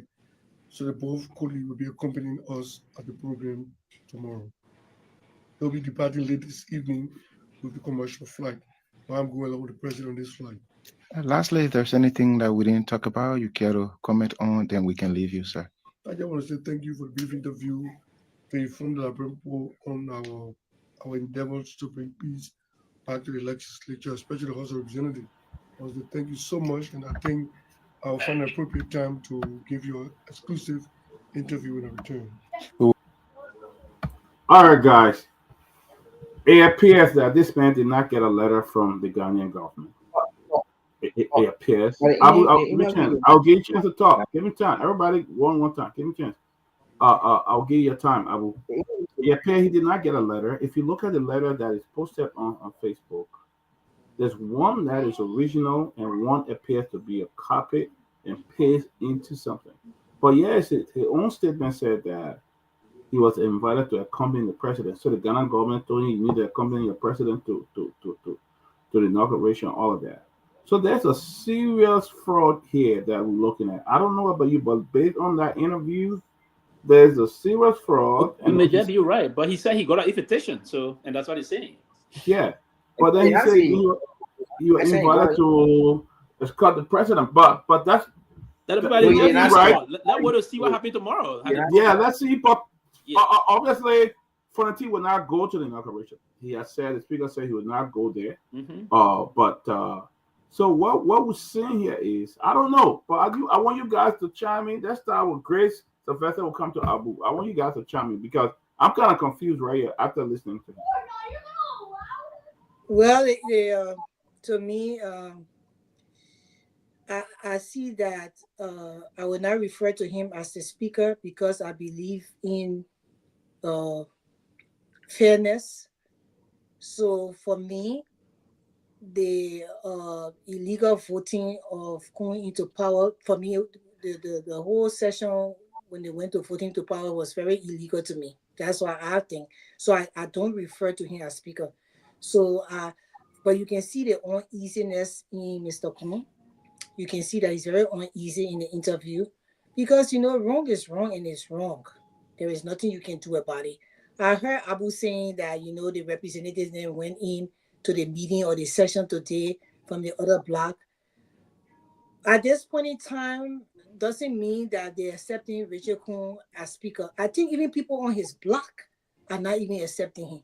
But these people here are being forced because this is Liberia. That's why when even Kofa blocked him to say the law, I said, what law is what law? There is laws don't work in that country. The people don't have no respect for the law. From the president down to the last citizen in the country, even the children that will be born tomorrow, once they open the eye in Liberia, there is no respect of the law in Liberia. That's just the truth. So, I see the uneasiness in the man, and I see that the government did not even go by the law.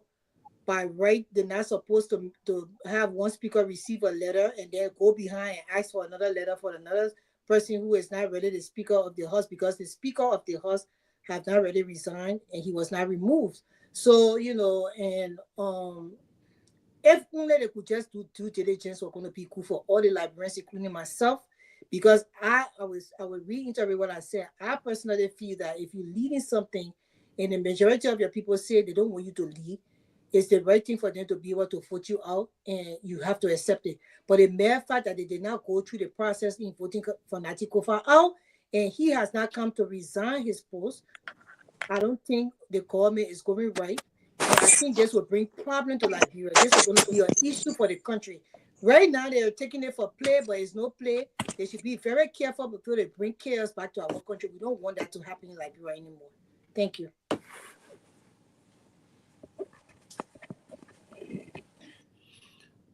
Other people, okay, so he said Pewee. So basically, for me, from just that, it is obvious that the fact that he will muster there was some issue behind the scene maneuvering that unfolded, but it's unfortunate again, and I think I don't know if we'll reach to kind of a conclusion this month on this whole internal fight in our government, particularly from the first branch of government. I think it's quite unfortunate that this government will allow these distractions and these kind of things to unfold in the country, while we should concentrate on the major issue, the national issue, the fundamental issue, the focus to give the people of Liberia what basically the need for this administration. But this internal fight is serving as a serious distraction to the country, and it's undermining the tenets of the rule of law, and it's undermining the tenets of the democracy that we all try to protect. And that time to time we say it's still fragile, and fragility of that is evidenced by this kind of situation that is unfolding in the country. So I would think that he's confidently speaking that he received an invitation to attend this program, and there was also an invitation extended to the legitimate speaker, and the fact that the speaker is there, and he's there because he believes he is the speaker, and everybody is convinced that he is the speaker of the house. So, but if on the other side of things, folks are trying to undermine this issue, and that's why I mean comment. Mr. Musa Hassan Berete, I learned that a group of lawmakers, 28 of them, or women decided to let him yesterday for him to champion some level of progressive change and bring about some level of stability in that August body. So, I mean, we hope moving forward that his expertise will come to bear in trying to help to mitigate most of the situation that is unfolding. It is very counterproductive. It's wrong. We should not adhere to those things, and we should begin the process of not serving men, but rather we should begin the issue of protecting the interest of our people in the country. So other nations will laugh.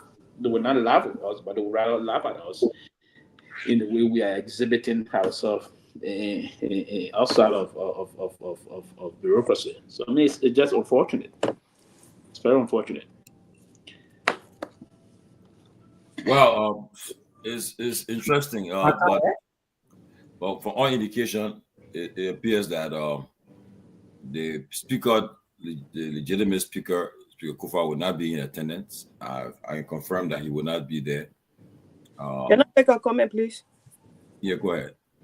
Yeah, so what I wanted to say, I heard Abu saying that other members of the speaker were part of the session today.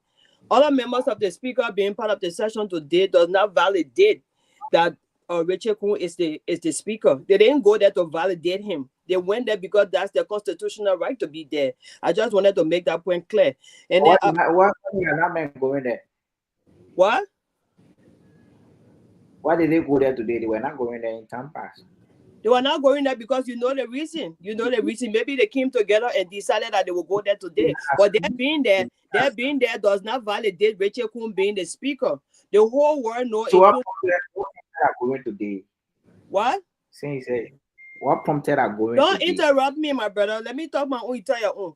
What prompted her going there is asking question. What prompted? That's what I'm saying. This is the answer I'm giving you. The answer here is maybe it was arranged among them that some members of the group will go there.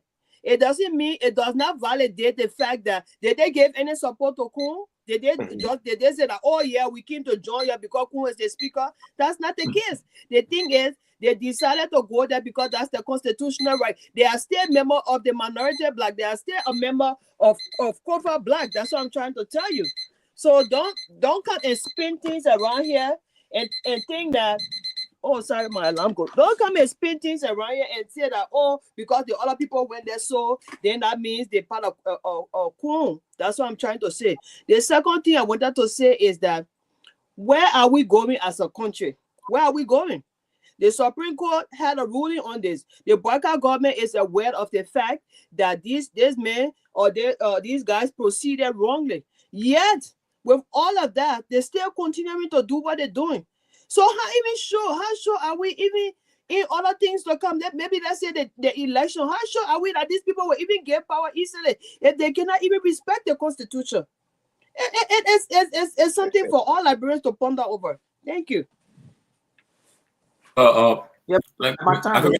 Abu, you're coming. Yes, but just to say this, it is clear that the Speaker Kofa will not be in attendance at the inauguration tomorrow, and like he said, the three branches are fighting him. Like you see, the powerful executive branch is fighting him.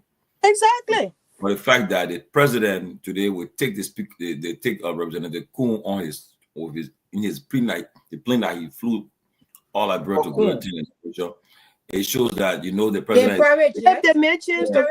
President surely is in line with. Excuse me, the private jet that the president flew in the private jet. Yes, he went in a private jet. Yeah, so they see a private jet that they condemned yesterday. So for the fact that happened, it shows you that. He said we should give too many chance, and he bought us in a man. Why not you wait for your time? Okay, we're waiting for our turn. So it's clear that they are in Ghana right now, and Speaker Kofa already said that he will not show up because he didn't want to cause any kind of a scene tomorrow. Because if they're introducing the people and they call Kun Speaker, then what can he say? Like he said, So it's clear that they are in Ghana right now, and so let's see what happens tomorrow. But Abu, go ahead. Yeah, you see, that's a kind of deception, I hate to hear from folks who believe that when they are not in authority, and nothing good can happen to our country. I listened to our sister Sarah talking about undermining the rule of law. Are you very serious? Your CDC you support that is the most ruthless political party in the history of our country. We are talking about today, Abu. We're talking about the speaker position. We're not talking about what CDC did. We're talking about today. But you have address the issue today. We're not in campaign mode anymore. We're not in campaign mode. People said too money. Abu, you protect them. Go ahead. Okay. You talk about rule of law. Your party respect the rule of law, yeah, on our stewardship. You talking about rule of law. My party did a lot. Your party impinged a sitting associate justice. What did he do? He went to ECOWAS court. He came out. Carl's Gray, my own friend, that we at times say together on 19th Street. What did he say? He said that in the next war or after George, we are 12 years administration, that his benefit will be restored. You can't tell about rule of law. When you have the parties on police, beating on the deputy police director for operation, you can't tell about rule of law. When you have your Secretary General who said he protesters in flesh and then you can't tell about rule of law. Your party lacks the power to discuss rule of law. Okay. So he's not talking about that. But quickly, man, Tomalin and the rest of the panelists, we witness, I think it happened in October or September, when we witnessed an uninterrupted activities at the legislature when the speaker at the time traveled with the president to Italy.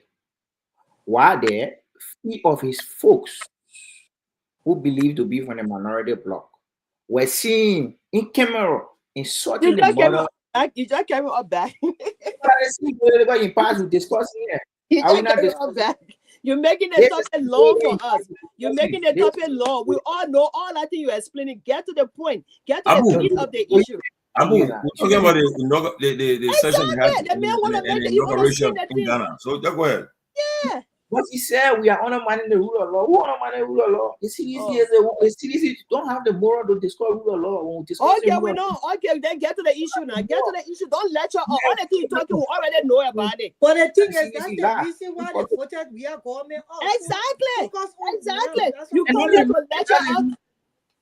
And that's the reason why we are advocating an exemplary leadership to the people. No, that's not exemplary. To repeat what we are did. To repeat what we are did is not exemplary. It's not. Repeating. Don't fool us. Don't fool us. We're all grown ups here. Be real to yourself and be honest to the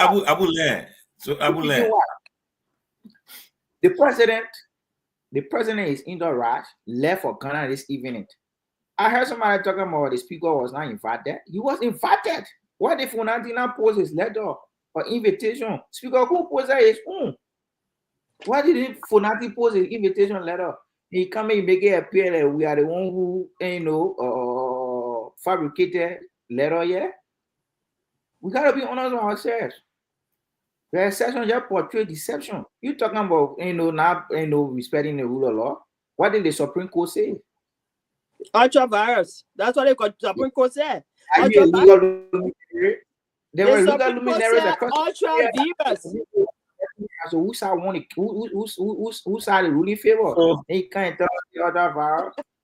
Ultra-virus. That's what the Supreme Court said. Let me progress. Let's see what happens in Ghana tomorrow. Tomorrow, President is President John. Like I said to you in our conversation, I told you, right? I said a few of Funati folks who said, the guys are adding resolution of the law with John. Why did you see them in session? They were there. They didn't go there to validate. They give a reason. They said that they came because of the new block that Musa heading decided to they had an agreement that they will go there and to discuss, but they don't join. That's it. Exactly. So that was, but yeah, that big progress. Look, you can't speak to pay here. We're not to pay here. All got the information. Don't got lecture all here. We know what the facts are. So tomorrow, we'll see what happens tomorrow. President no facts.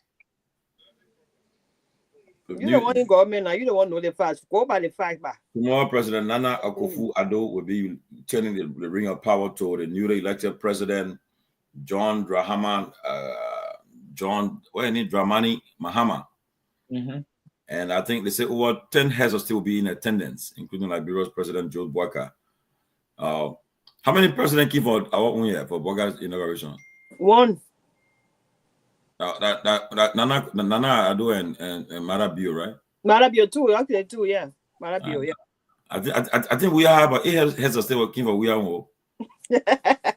Don't make Abu get it here. But anyway, look, tomorrow. But tomorrow, let me just say something. I just think it's so totally wrong that knowing that there's a confusion within the House for the president to even take a speaker, he just should have waited until these people can mend their fences and bring restoration back to the House of Representatives, that respect that we have for you to just take a speaker and just one of the people that you agree to be speaker of the House, with all the Liberian people, agreeing to that, because the country is divided when it comes to this, and you're supposed to be the person to bring peace in the country as the head. It's just totally, I still can't understand why the president would do this. Is it mandatory for a speaker to go along with him? It will go, especially seeing what is going on in the country right now. I don't think it shows a person of peace at this point in time. I know government has to be run or ran, but you still have to make sure that is a very important branch of government that you're messing with our country. It could cause chaos in the country. The president should rethink this thing.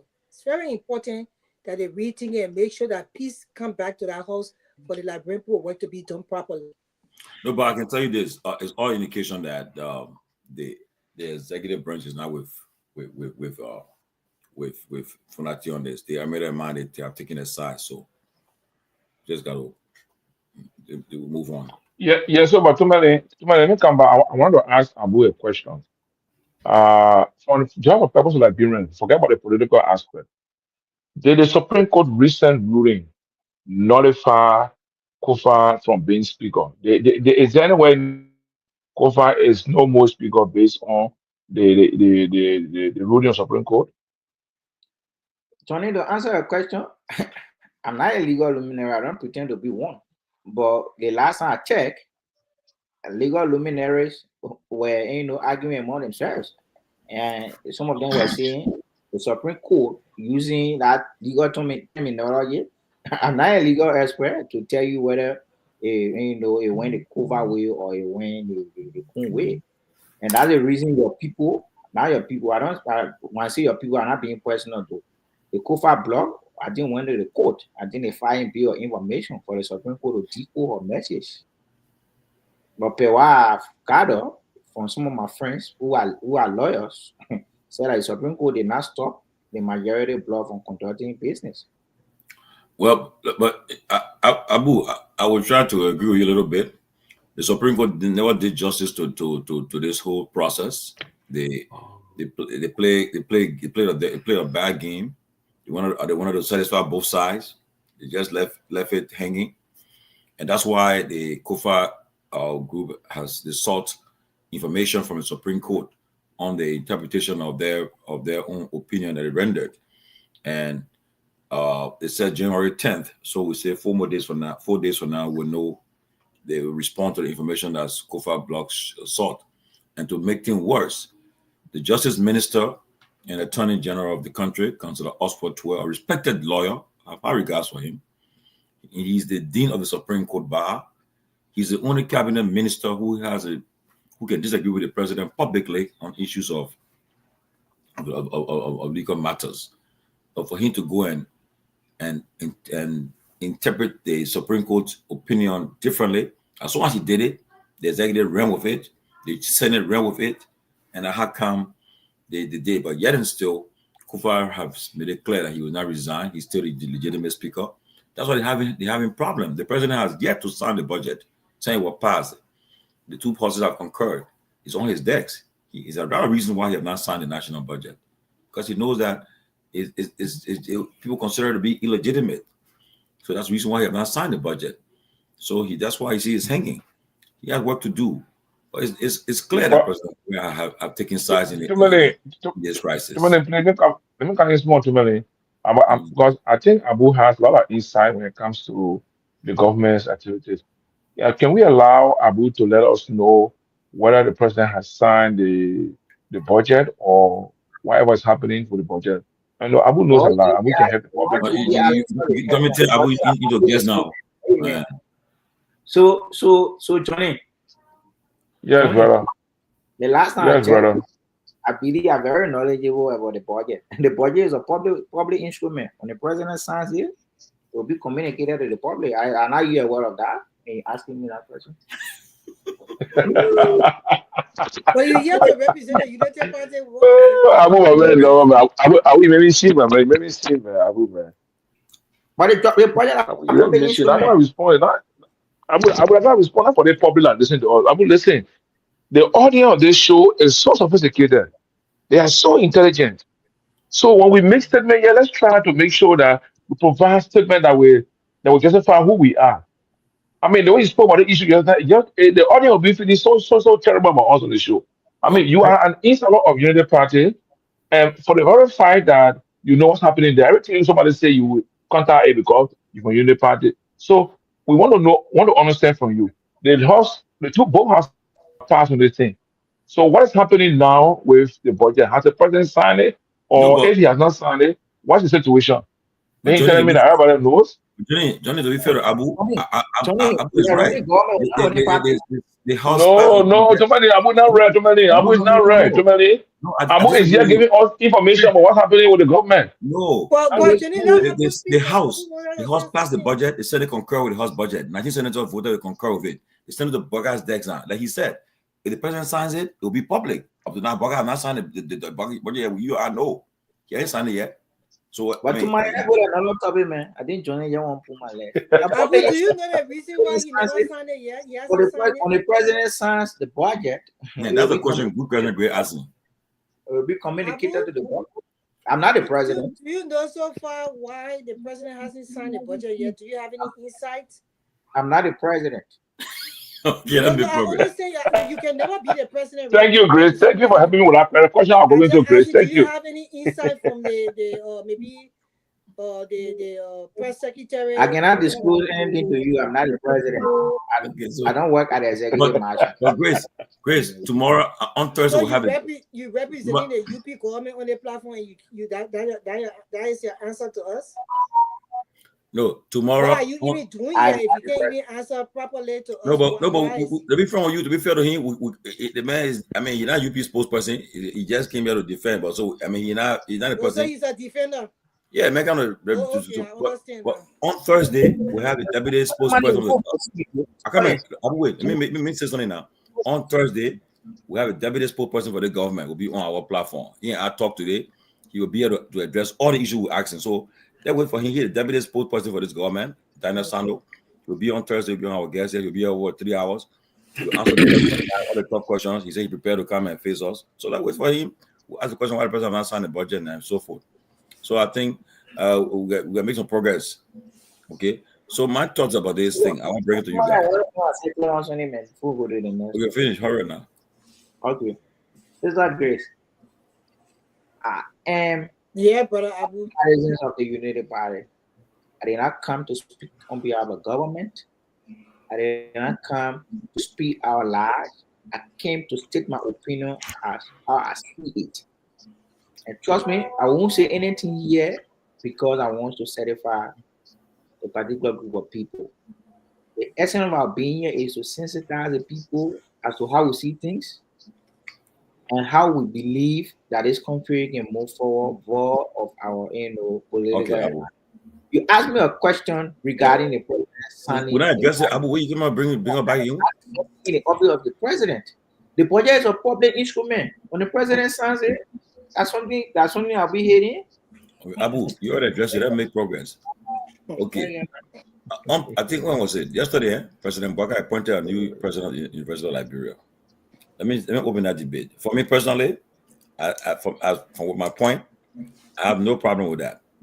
I support it because I believe that according to the University of Liberia Charter, it's clear. You don't have to be a graduate from the university of anything to be appointed university president. The board of the university approve it. But the thing I think Liberia needs to try out something new.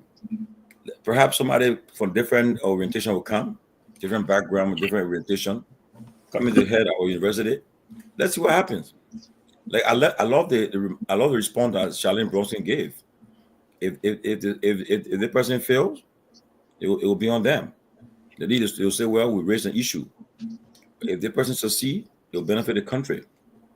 Perhaps that person will change the days of era of militancy in our university, the highest educational center in the country. Because as you're aware, they say the University of Liberia is a macrocosm of the greater Liberian society. Whatever happens in the University of Liberia happens in our society. So I want to hear everybody giving a way on this issue. I need to spend 2 minutes each person and we get 2 minutes to weigh on the issue, your views on it. For me personally, as I say, I have no qualm with our appointment. I think President Boga, I think he was in his right to appoint that person. I think I would love to give her a try. Yeah, for you, Grace, we'll make progress. I think Lofa checking you want to come in, but let me just say quick myself. I don't have much to say. I will commend the president on this one. You know me. For me, I'm a patriotic Liberian. If the president do well, I would say he did well, or he's doing well, or he did well on this part. If he doesn't do well, I would say he did not do well. This one, I mean, kudos to the president for appointing this lady as the president of the University of Liberia. So many times, yeah, really. So many times in Liberian history, since after the war, I don't want to condemn the presidents that took over the university.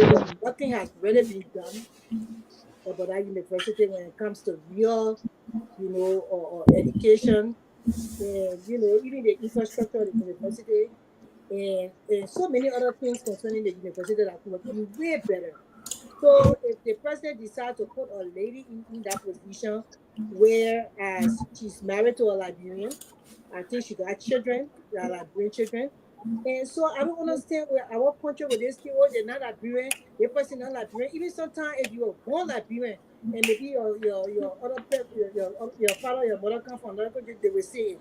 Even sometimes your parent, your mom Liberian, and you left that country for a while, they will say you're not Liberian. So what is this Liberian thing? You're not Liberian, this and that. Look, the president did very good by bringing that woman. That woman had the network of people. She will solicit funds for the university. She will bring change to that university. And in all aspects, that what I feel, we don't have to have or like born citizen in that position, because last time I checked, all the like born citizen that were in that position, how the university looking today? Before I take over, Have they made? I'm stepping up. Huh? No. Go What ahead, Grace. impact have they made in the country as far as concerning the university of Liberia? So we have to give other people time to come and do something for the country, especially if the people got ties to Liberia.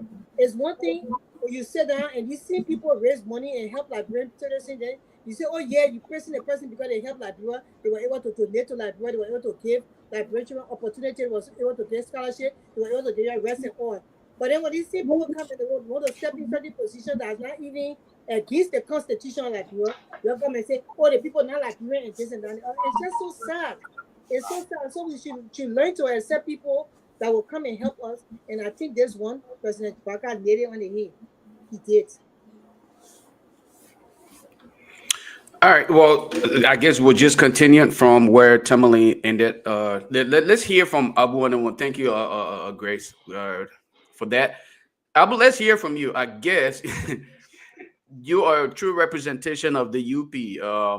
Even though one would want to say you're a mere surrogate, you're not here to represent the UP. But let's hear from you on this one before we go to Johnny, and then I will give my view on this. But let's start. Let's hear from you. What do you make of the decision to hire or to at least appoint? Yeah, well, I think the students of the University of Liberia are thrilled to have, you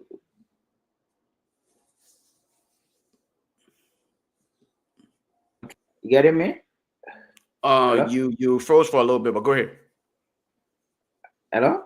Yeah, you froze for a little bit, but go ahead. Okay, sure. Like I was saying, right?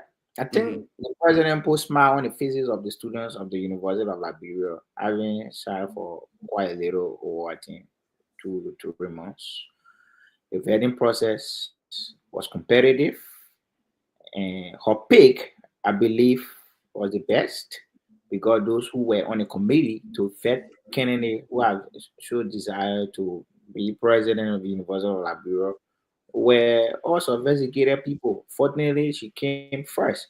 And given what I've read about her, she seems to be overqualified for the job.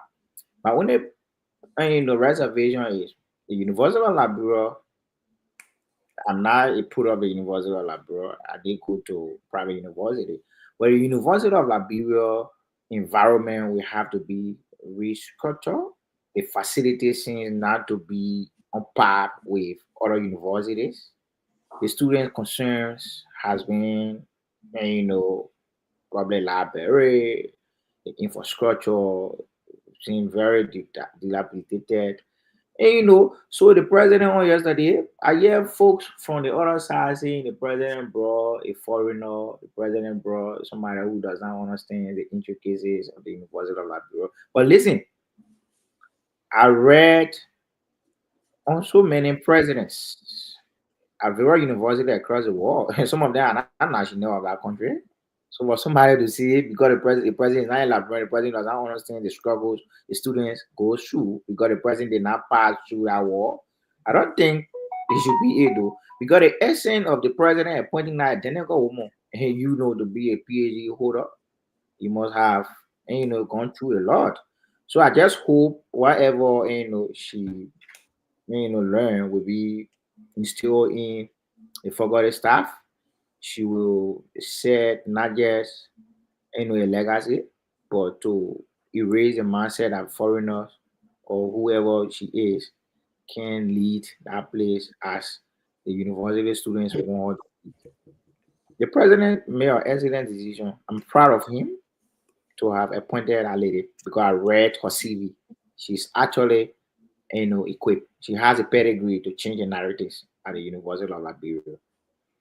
Thank you, Abu. A couple things that I want to highlight. You made mention of the fact that the vetting process was something that was thorough, right? She went to a thorough vetting Very process competitive. and competitive in nature. What? Just summarize the vetting process for us. What was it like? If you the fact that you actually spoke to it, assuming that you are aware of what it was like, can you share with us what the vetting process was like?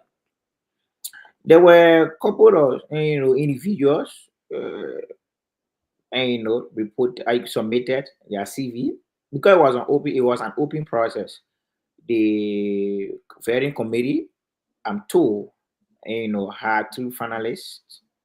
She was one of them, and fortunately of all, I think she came first among them. And the president, Well, the no, I mean, list, I understand. What was the process like? Yeah, I understand you said they had two finalists. I agree with that. But what was the process like? three. That's why I heard Three?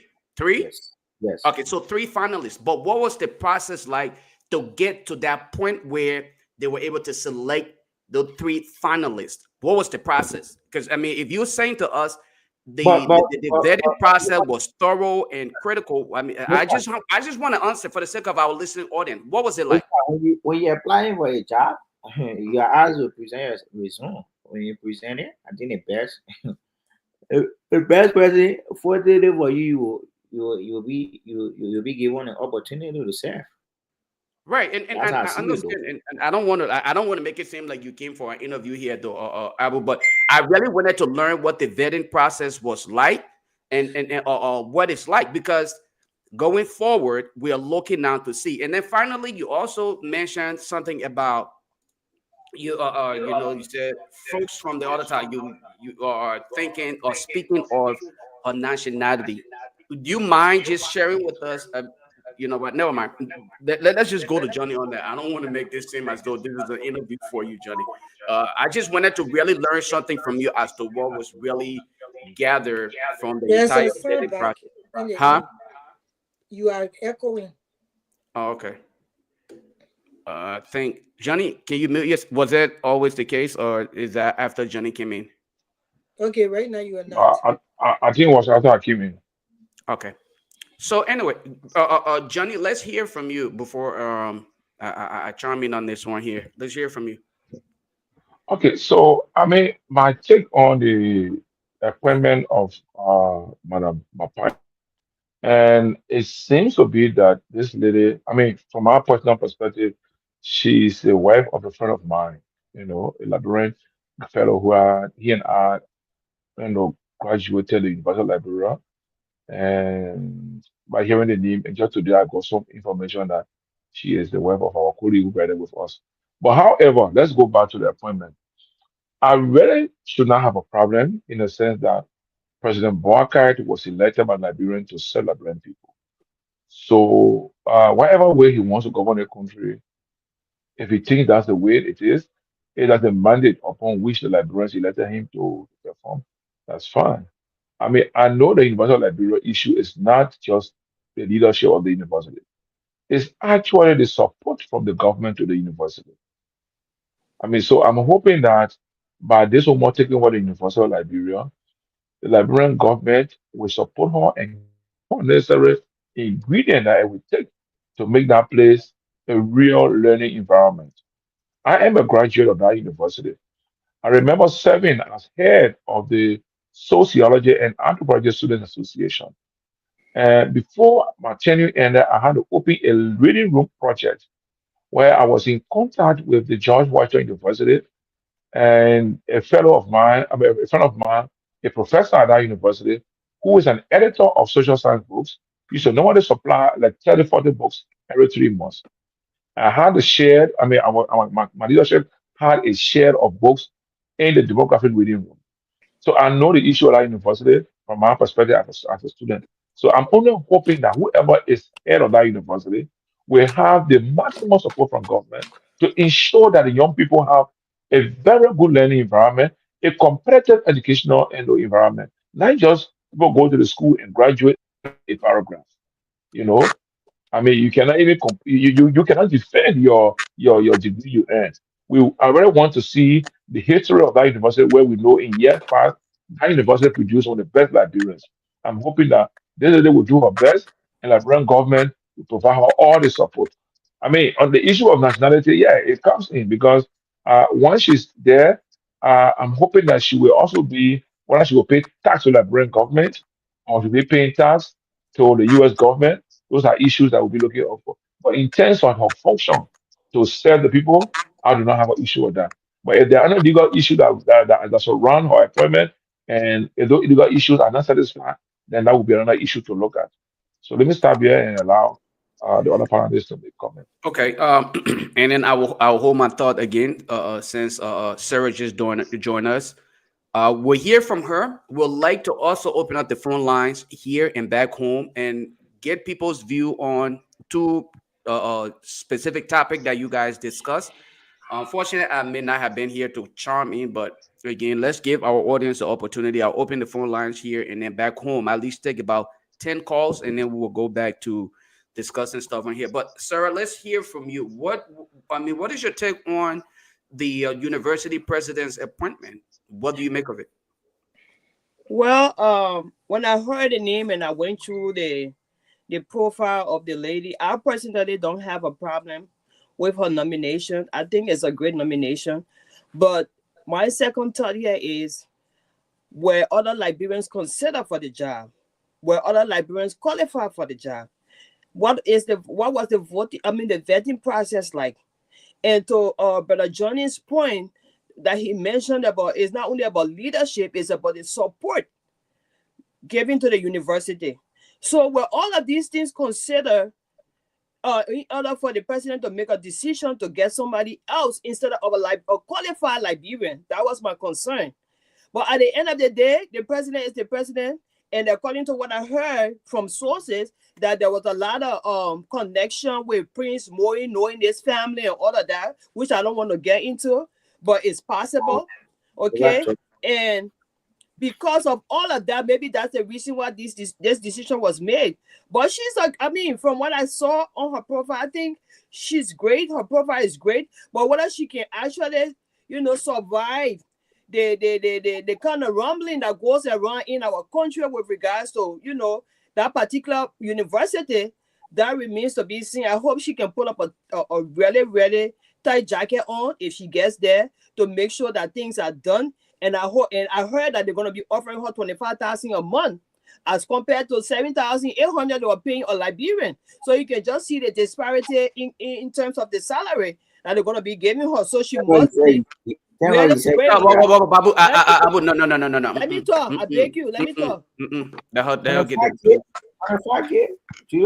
No. I will not. Let her get done. Don't interrupt her. I will give you the chance if you want to debunk anything that was stated. Let her get done. Let us not talk over each other. It just make the show sound noisy.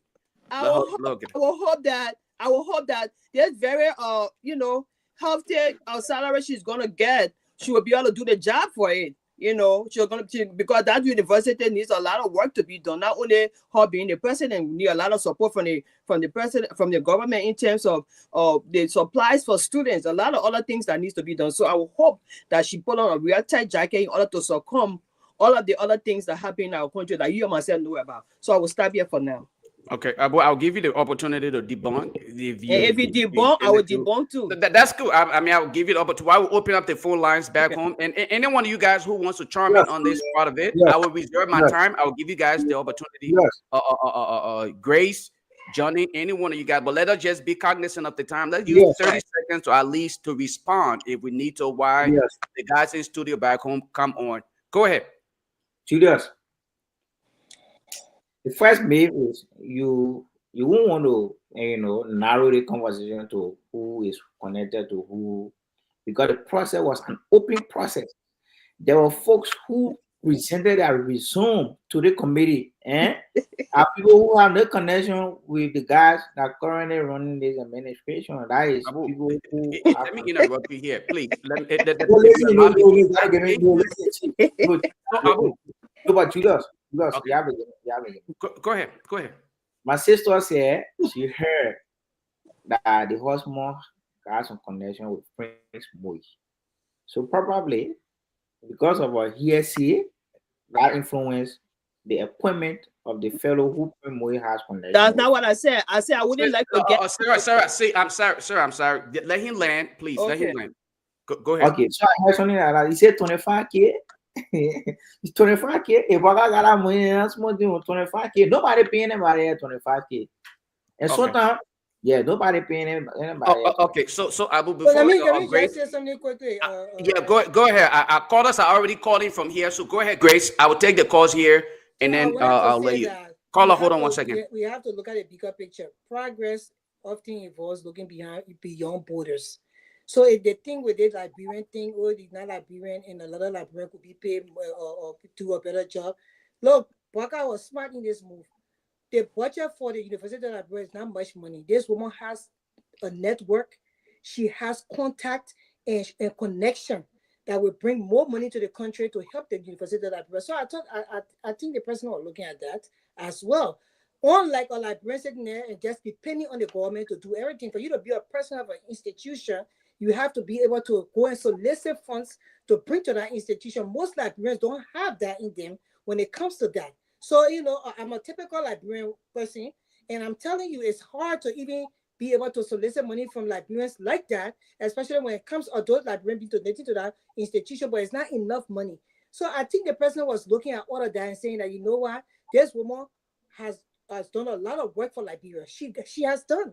She is connected with Liberia through marriage, through children and stuff like that. So we have to give her the chance to see what she can bring to the University of Liberia, because so far, all the Liberians that have been leading that institution has done nothing much. That's why the institution is where it is today. Thank you, Grace. So let me just throw this in here, a couple of things, and hopefully in 30 seconds, then I'll take this caller on the line here, and the guys back home can open up the phone lines too. I think this is what I preempted, and I gave you the opportunity to really give us a clear diagram of what the process was like. You can't come out here and try to dismiss someone's opinion when you yourself can't even tell us what the process was. So I think Sarah has all right to assume when you who serve as a surrogate can't even tell us what the process was. With that said, to be honest with you, this is one appointment that I can openly say to President Boycott, again, one of probably few, that he did a good job.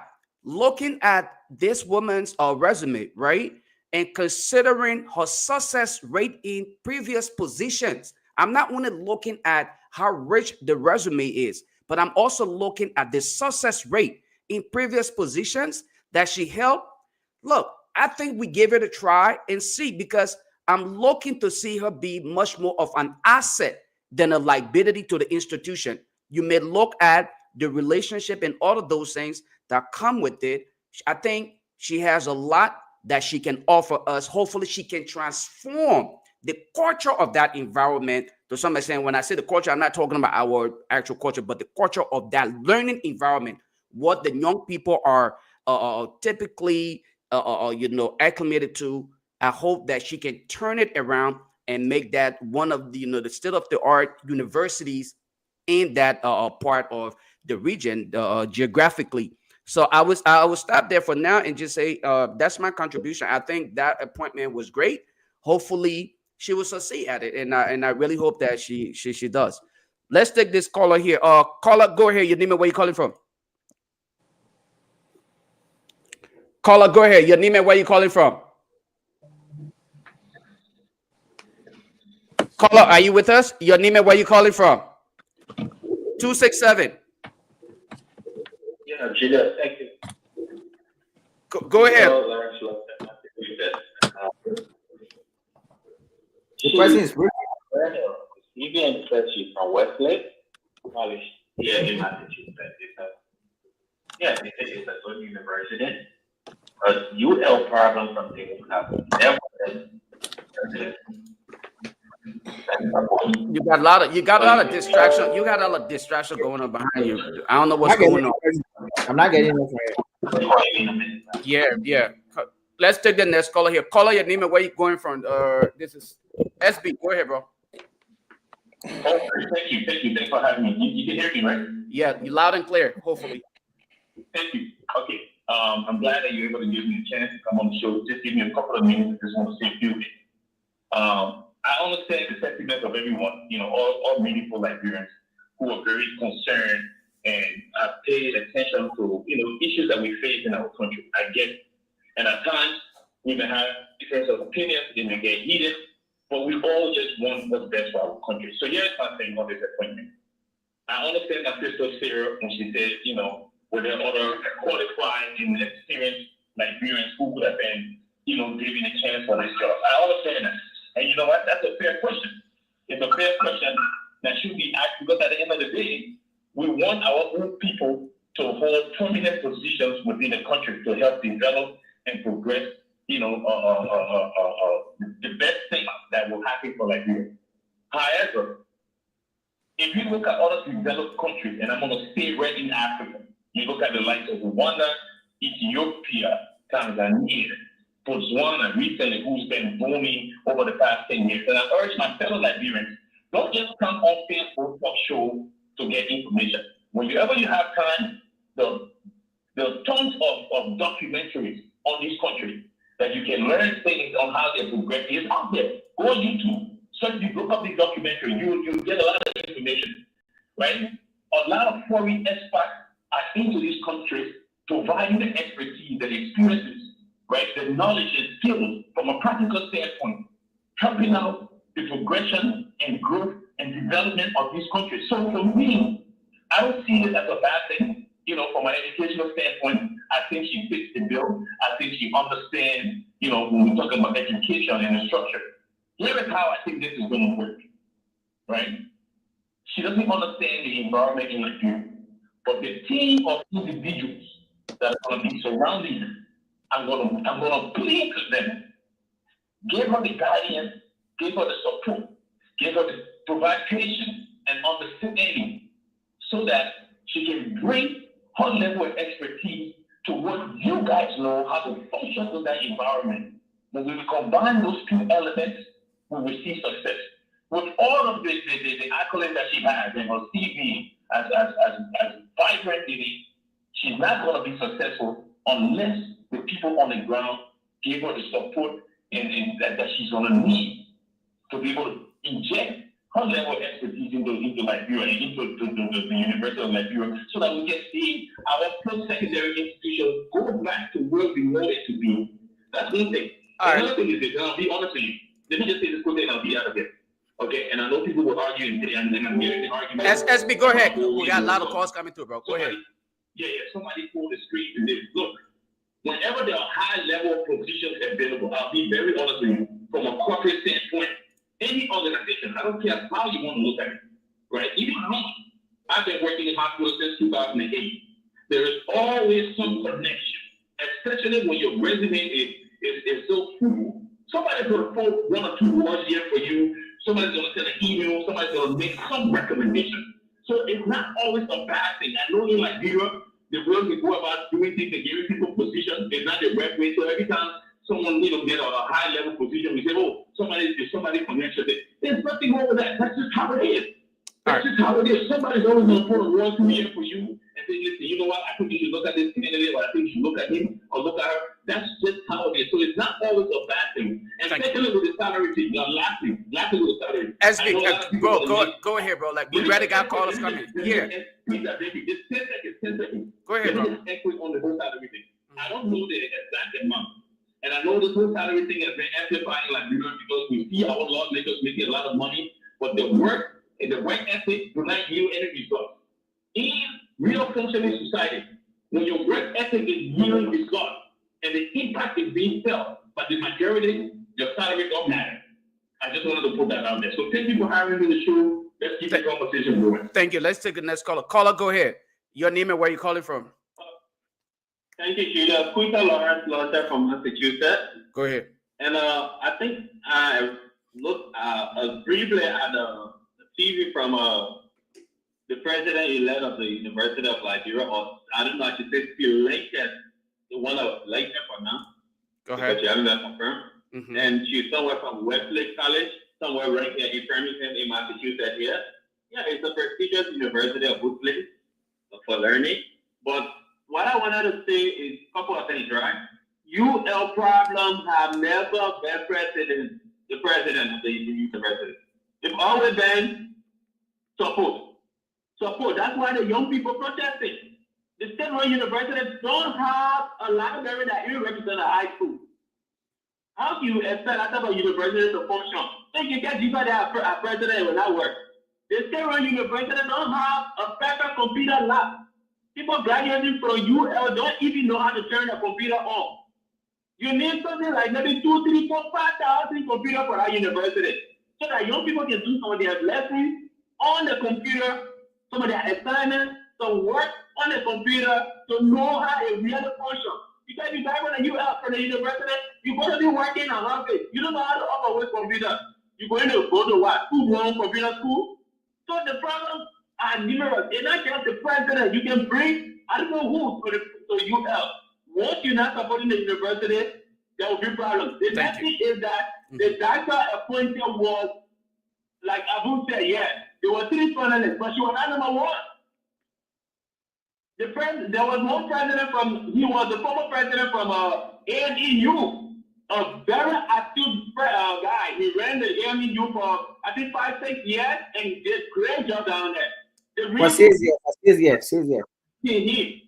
Even though he got a very good track record from ANEU, is that he managed, I think, one community college in Myean.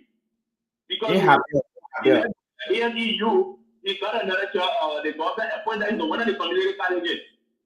And he took the job. That's the only reason why they said they didn't appoint him. And like the other caller said, someone pushing someone. That's the only reason. But I thought he was the most active candidate for the job, but again, contact and maybe somebody interested. Thank you. But you are probably not the president. Thank you. Thank you. Let's take the calls from back home.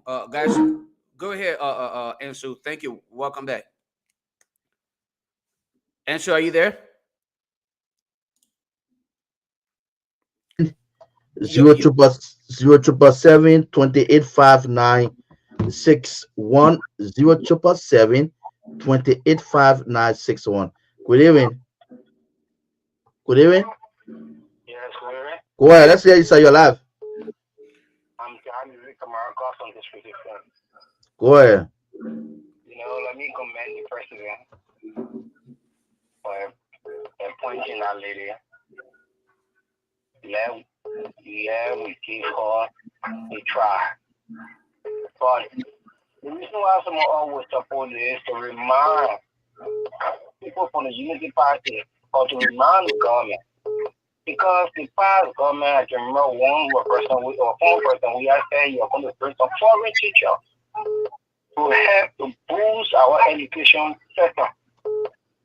You see, Unity Party government that we got today, those folks at that time condemn it. Say, why would you do foreigner to our land? Why you got cut as far like you right there?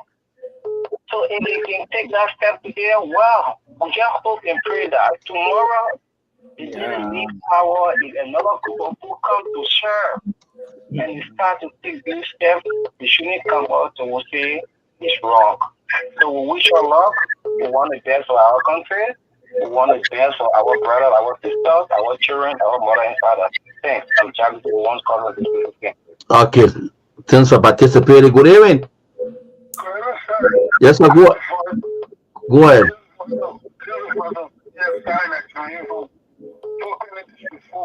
Okay.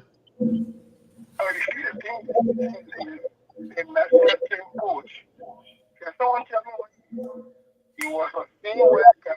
There was a lot of publicity about him. He's going to transform the national team.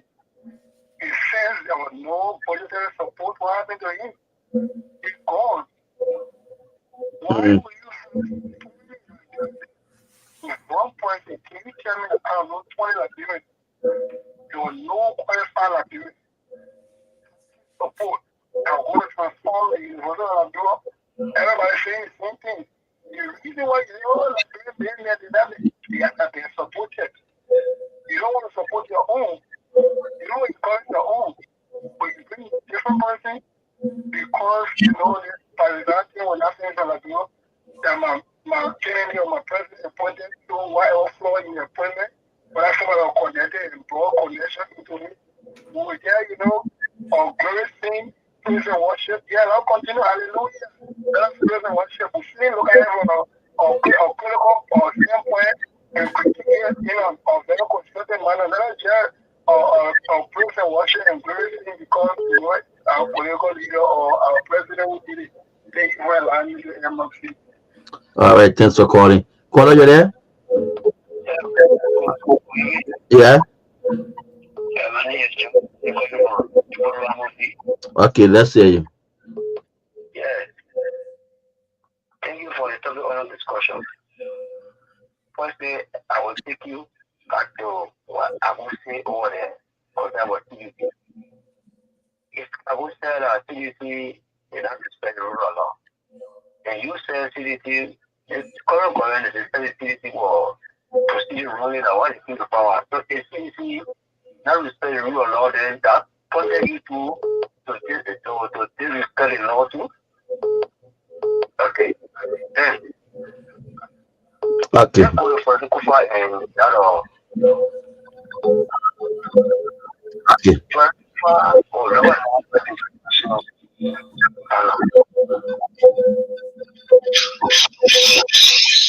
I can hold that. Please. Yeah. Yeah. The background too noisy. Yeah, thank you. 0247-285961. Call, are you there? Good evening. Yes, sir. Go ahead. Yeah, this is Pete Tomo calling from Kehleboe. And my question has to do with the appointment of the new president of the University of Liberia. For me, I would see it as wrong because we have a lot of people on our campus who are setting the time on our campus and making sure for things to get better. Because the government refuses to support them. Bringing a lady in, I don't think it will make any difference. She's not coming here no money. That will be more. They should never have it before. In her whole life, I think that she can't do that because she will just spend some time and do her own whatsoever it's supposed to be. But I don't think it's right by appointing somebody who has no knowledge of university and not Brenner or not from our government or what yet from people she are foreigner or whatsoever. I know it's a political appointment. I believe that's it, and it will not end or continue to happen. But for the student body, yeah, I was sharing it, I think we'll come up with our own statement. We'll see what the women I think we'll stand against that. Thank you. Okay. The next caller. Go ahead, caller. Yeah. Yeah, you're live. Let's hear you. My second street resident. I want to thank you for the subject on the discussion this evening. Quickly relating to the issue of the UAE president. One thing we should understand the issue of the University of Liberia. I don't think it is the issue of president. No. I've looked at the issue of University of Liberia budgetary support and the politics in Africa, specifically Liberia, will use politics for education. If that support, if they start including the students, they need to come together on what I'm going to support in order to do what is right. But if they start to play politics, then definitely to not go right on that particular campus. You read Jesus Christ, there are a lot of people that God that have reached Togar, reached resume as that lady. Now, so the issue of politics should completely erase it out of learning in the most special education so that the university will become what we want it to be. Until then, we have made it up. So I'm really interested in that lady. I wish you are ready. I'm absolutely happy that thing was changed until And You so know, we after are that's shooting all these type of different things, and we all support the woman and see how this we can change the trajectory. Thank you Okay, very much. so answer you're welcome. we're good. Thank you, sir. All right, so let's get back to that. I think we all can kind of chime in from here on. I would like us to get to another discussion point, and hopefully we all can give our view on the people's reaction, and then sway our way through using this opportunity to critique the UP government 1 year, their performance, and then hopefully at the end of the conversation, maybe the next 10 or 15 minutes to the very end of it, we can open up the phone lines again and let the people critique this government's 1 year performance in comparison to that of the previous government. So with that said, let me bring Sister Sarah here. But Grace, Pewee, we'll start with Grace. Your reaction to the calls, and then you can get into grading this government's performance, 1 year performance. I mean, what do you make of it? But let's start with the callers, the views, and what do you make of it? Yeah, I wasn't really listening to the callers, to tell you the truth. Most time when it comes to Liberians just accepting others, to bring in at least contribute to the country and also help the nation to move forward, they are now receptive to those things, and it's sad. So I really wasn't paying attention to what they said. I just feel that I would stick what I feel about this lady. I think she's gonna do good at the University of Liberia. There's a kind of culture that within the university is very, very I don't know, I would say it's very, it doesn't represent our country, not the country that I grew up in. All that militant behavior with the students, and everybody won't be sour and this and that and everything. The student body government it just won't beyond what it used to be. Like, it's too much. I would say it's too much. So I hope she can bring a little bit of stability with that. Since she's got another background. But I think that she's going to do well for the university, and the people are looking at. I would say again that Joseph Parker was really just looking at her contribution to the university, because putting another librarian, they will expect that the government will give them this much money to run the university, and the government right now do not have that kind of money set in the budget for the university. We need somebody that can, a go-getter to go out there and actually bring money to the university. And I think Madam Marquand will be able to do that. Looking at her, I don't even look at her resume that much. Qualification is there. They have librarians that also have that qualification, but you have to look at the other aspect of people's lives, the people they hang around, their contacts, their connections, all that won't count in any institution to run it. So that's just a fact. So far, Joseph Parker called me. If I'm grading, I will give it a negative 10. I will put them in a negative. I'm sorry, I didn't mean to laugh. I'm sorry, go ahead. Yeah, so the president do well with speak,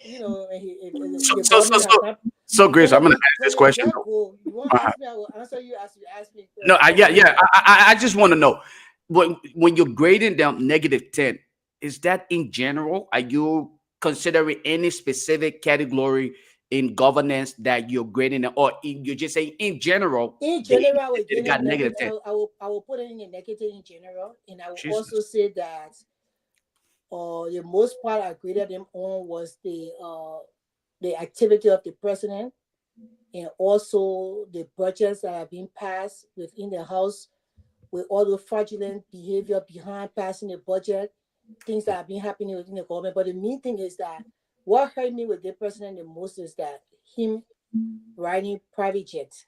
And that one of the things that UP, they really campaign against when it came to George Weah, then we who were really campaigning against George Weah at the point in time, we start to sit down and say, but why we even did that? Because like this thing is just repeating itself. You campaign. One of the main thing your propagandists were on Facebook on a regular basis saying President Weah in his private jet situation, we're taking money away from the country, and you just come by President Weah never even rode private jet or us. Isn't that where he from? He from Southtown, right? Sastown, I think. He never rode private jet to Southtown. Baga rode private jet to Lofa. So what is going on? So you look at that, and then with all this noise within the House of Representatives, you know, the legislature. I mean, everything just going wrong. That you can't reconcile the country. You have not even met up with past leaders to even engage them. You know, as a father, you claim it to be. So all those things there, it's just like the 1 year grading is just in a negative for me. I Wow. think moving forward, the president should try to do better. He still have time on his hand to change this around. You know, reshuffle the government a little bit. They got some people that did not work, you know, like the way they were supposed to work in the first year, means that they are not capable to be in that position. Remove them. They have a lot of qualified Liberians everywhere that are capable to do better job in those positions. You know, if you want me to help you, I can even list most of the positions that you need to change people in. And you know, so all of those things. So I just like it's in a negative for me, Lofa. That's what I would say. So Grace, and then finally, then I will bring Sylvester and Johnny. Well, Abu is also in the back. Well, Abu is here, but let me ask though. The SONA is in few days, okay, and you are grading this government -10 based on performance. What would be your expectation from the SONA? What would President Boycott? What will he be deliberating on when we discuss a presentation? Because I think the SONA should be mostly about hopefully achievement and promises and other things that should be expected. But you already graded them -10. So what would be your expectation for the message of the SONA?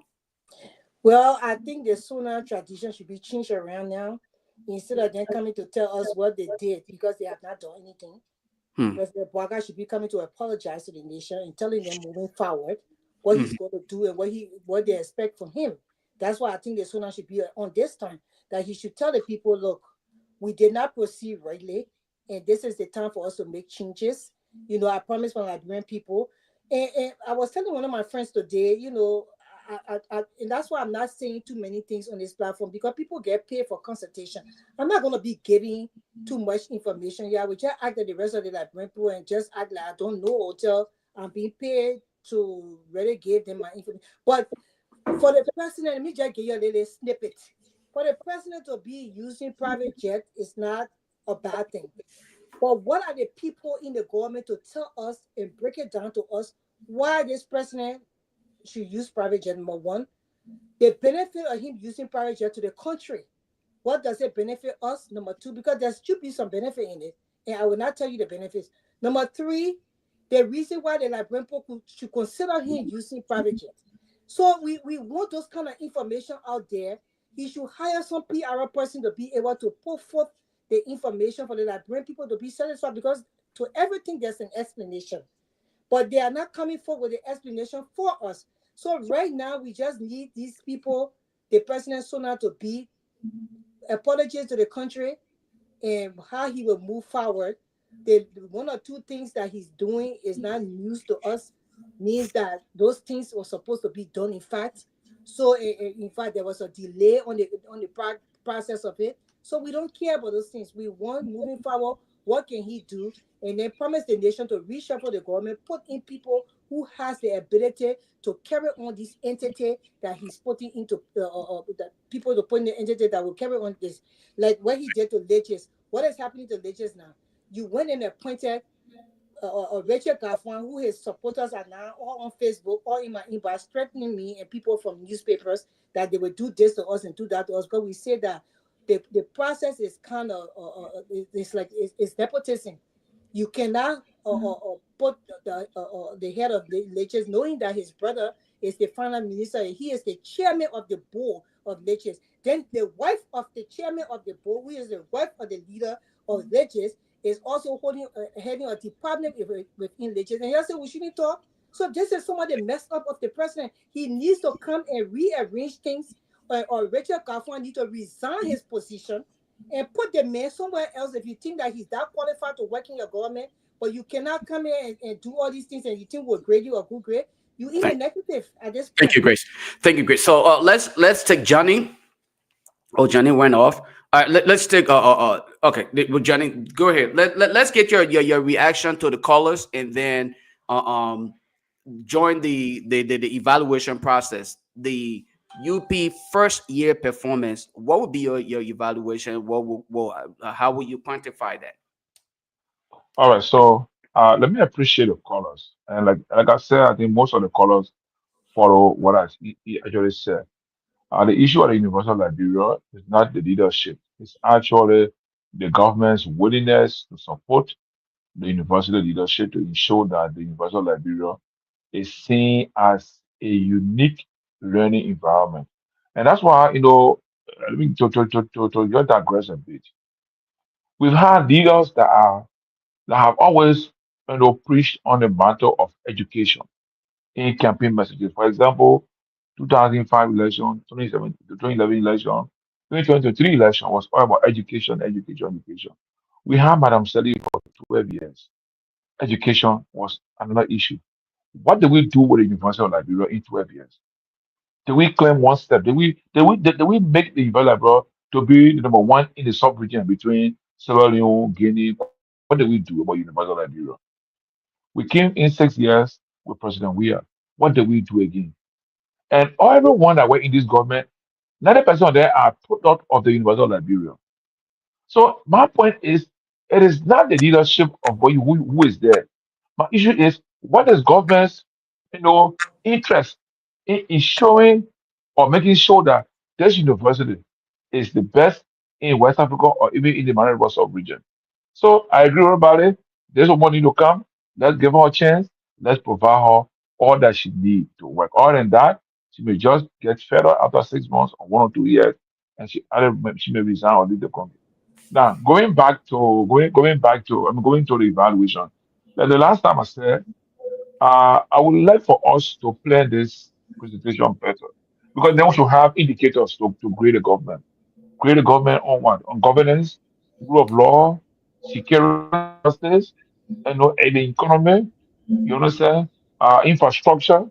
So if we put this thing down into order, you will realize that Article 1 that says every free government is formed to serve the people. Have we in 12 months gotten the definition of Article 1 that this government has served us? For example, I went to Lofa Julius during the holidays, and I really thought to bring this out. Since last year, during the Weah regime, the road construction going to Lofa stop at Golu. There is nothing going on anymore on that road. And if nothing happens in the next 6 months, that road will go back to bad road, especially so after where the pavement stops in Golu. Same thing, I was at the border 2 days ago in Logbato. Everywhere that we have road construction during the Weah government, everything are standstill. Areas that have not been touched will probably get damaged or get bad.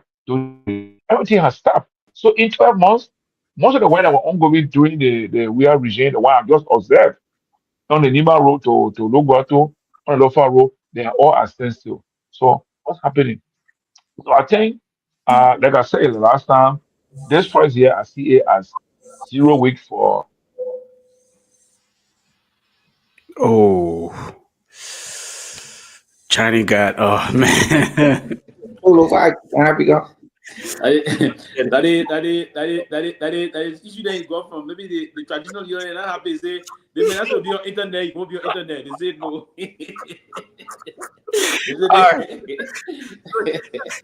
My older brother used to say this to me.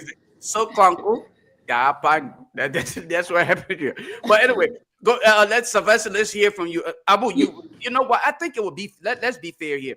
Abu, with all of the hit your government is getting, I think it would be fair for me to bring you in to hopefully give you the opportunity to defend some of the points that are made before Sylvester come in. So it's not as though everyone is just pounding on. Abu, you gotta stop. You gotta tell the government to solve the problem for you. Yeah, but trust me that we are the areas. Yeah. Then find you small target generator or the Chinese light and you can put behind your mouth on the wall.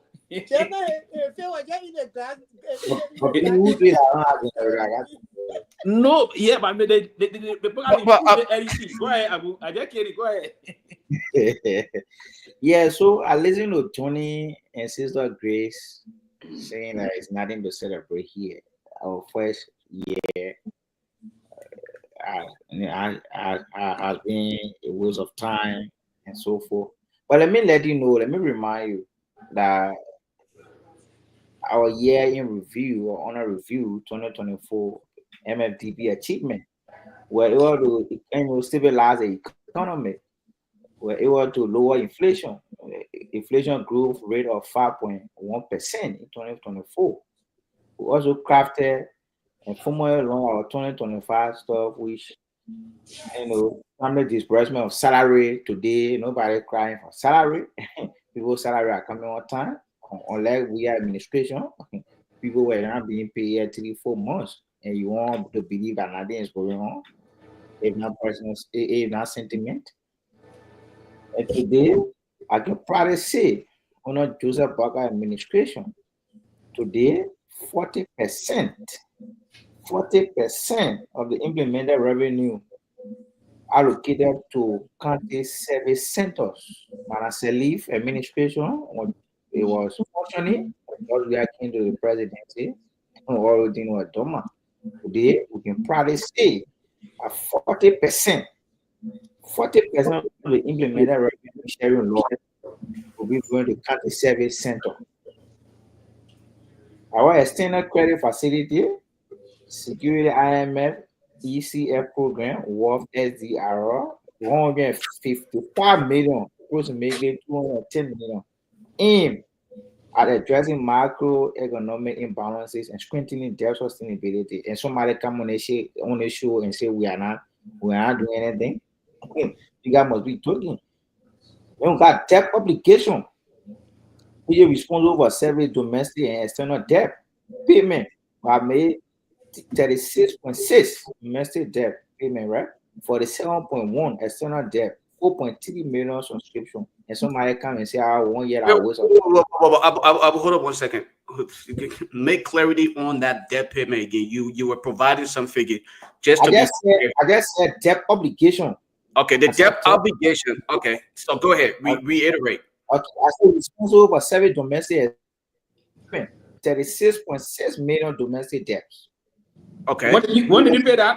When did you pay that? Wait, hold on. Let be clear here. I'm glad that you're providing figures and you're trying to quantify things here. Good attempt. So you said debt obligation and I said debt obligation management. I said responsible for several domestic and external debts. You're going a little faster for me. I'm sorry. You're going a little fast. Debt obligation management. Yes. Okay. Go ahead. Responsible for services or servicing domestic and external debt. That's what I said. We didn't get more clear. Okay. Now you provided payment. US 36.6 million, right? US 36.6 million domestic. We have paid. When you pay that? What? When you pay that? When we pay, I said a year in review 2024. Chief. That's not true, Abu. The minister I don't want to call you. I know my time going to come quickly, right? But yes, the minister. Pewee, no. Let's do this. Let him land. Okay, I'll give you the opportunity. To, if you want to, because there's something. That's what I'm taking note here. I'm taking note just like he is. We asked about these questions. Yeah, I'm taking note today, so I won't forget. Yes. Okay. Yes. You are not fabricated lies. No, I'm not saying you lying, Chief. I just saying Okay. So Abu, since you're not fabricating all of your statements, right? Yeah. Can you give a specific date or time, a month where the payment? To year in review now, Chief. Yeah, year in review is vague. That means it could have been paid what in December, January. Can you tell us when? Okay, that's the quarter. The quarter in which struggling about money will pay $30 million domestic debt. Okay, Abu. What quarter of the government administration make that payment? What quarter? Quarter 1, quarter 2. Let's move on, man. Since Barker inception as president, since his inception, he made that payment. Like, so after his inauguration, he paid it. So after his inauguration, he paid it. Bossman, I just said to you, I did follow religious though. I was busy in the back by listening to Tony and that Grace. They said 1 year mark nothing but wasting the people time. We did not perform. We promised the people of Liberia. I'm outlining some of the achievements we made. Right. And You're outlining some of the achievements with the provision of data to substantiate your claim. Absolutely. That being said, again, listen. Abu, you're on the platform. You're on the platform where the word is listening. It is going to be clear. Yeah, go ahead. Lofa, I just said to you, debt obligation management responsible for servicing domestic debt and external debts. That's why I said yes. Payment 36.6 million domestic. US 47.1 million. When was this debt paid? In 2024. Yeah, we discussing 2024 achievement. What do you mean? Lofa, can I come in here? No, I gotta go ahead. Look, go ahead, Chief. Go ahead, Abu. Okay, we talk about structural reform, right? We implemented energy, trade and transportation and financial services to support economic activities. Somebody come here and say we didn't do well. Somebody want to believe that we are on serial like the CEC folks. Abu, you see when you just said the thing you just read just now, right? I know the thing you just read just now. Come in, Lena. Come in. Look, I set up growth protection, right? Money 8.6%, manufacturing 6.9%, agriculture and fishery 5.2%. Okay. So Abu, let me hold you there for a second. You mentioned sectors. Yes. When you speak of those sectors, Abu, let me land in the mining sector. No, Lofa, you don't do that though. No, Abu, you're not telling me. We need clarity here. Lofa, I asked Grace questions when she actually make comment. Don't tell me how I'm supposed to Lofa. Guys, hold on. Abu, what do you mean? Which question? That you are on the show, Abu? Let us not derail the conversation here. Okay, you make comment about sector, right? The growth in certain sector, in the mining sector. How many jobs, Abu? I know you're not, Abu.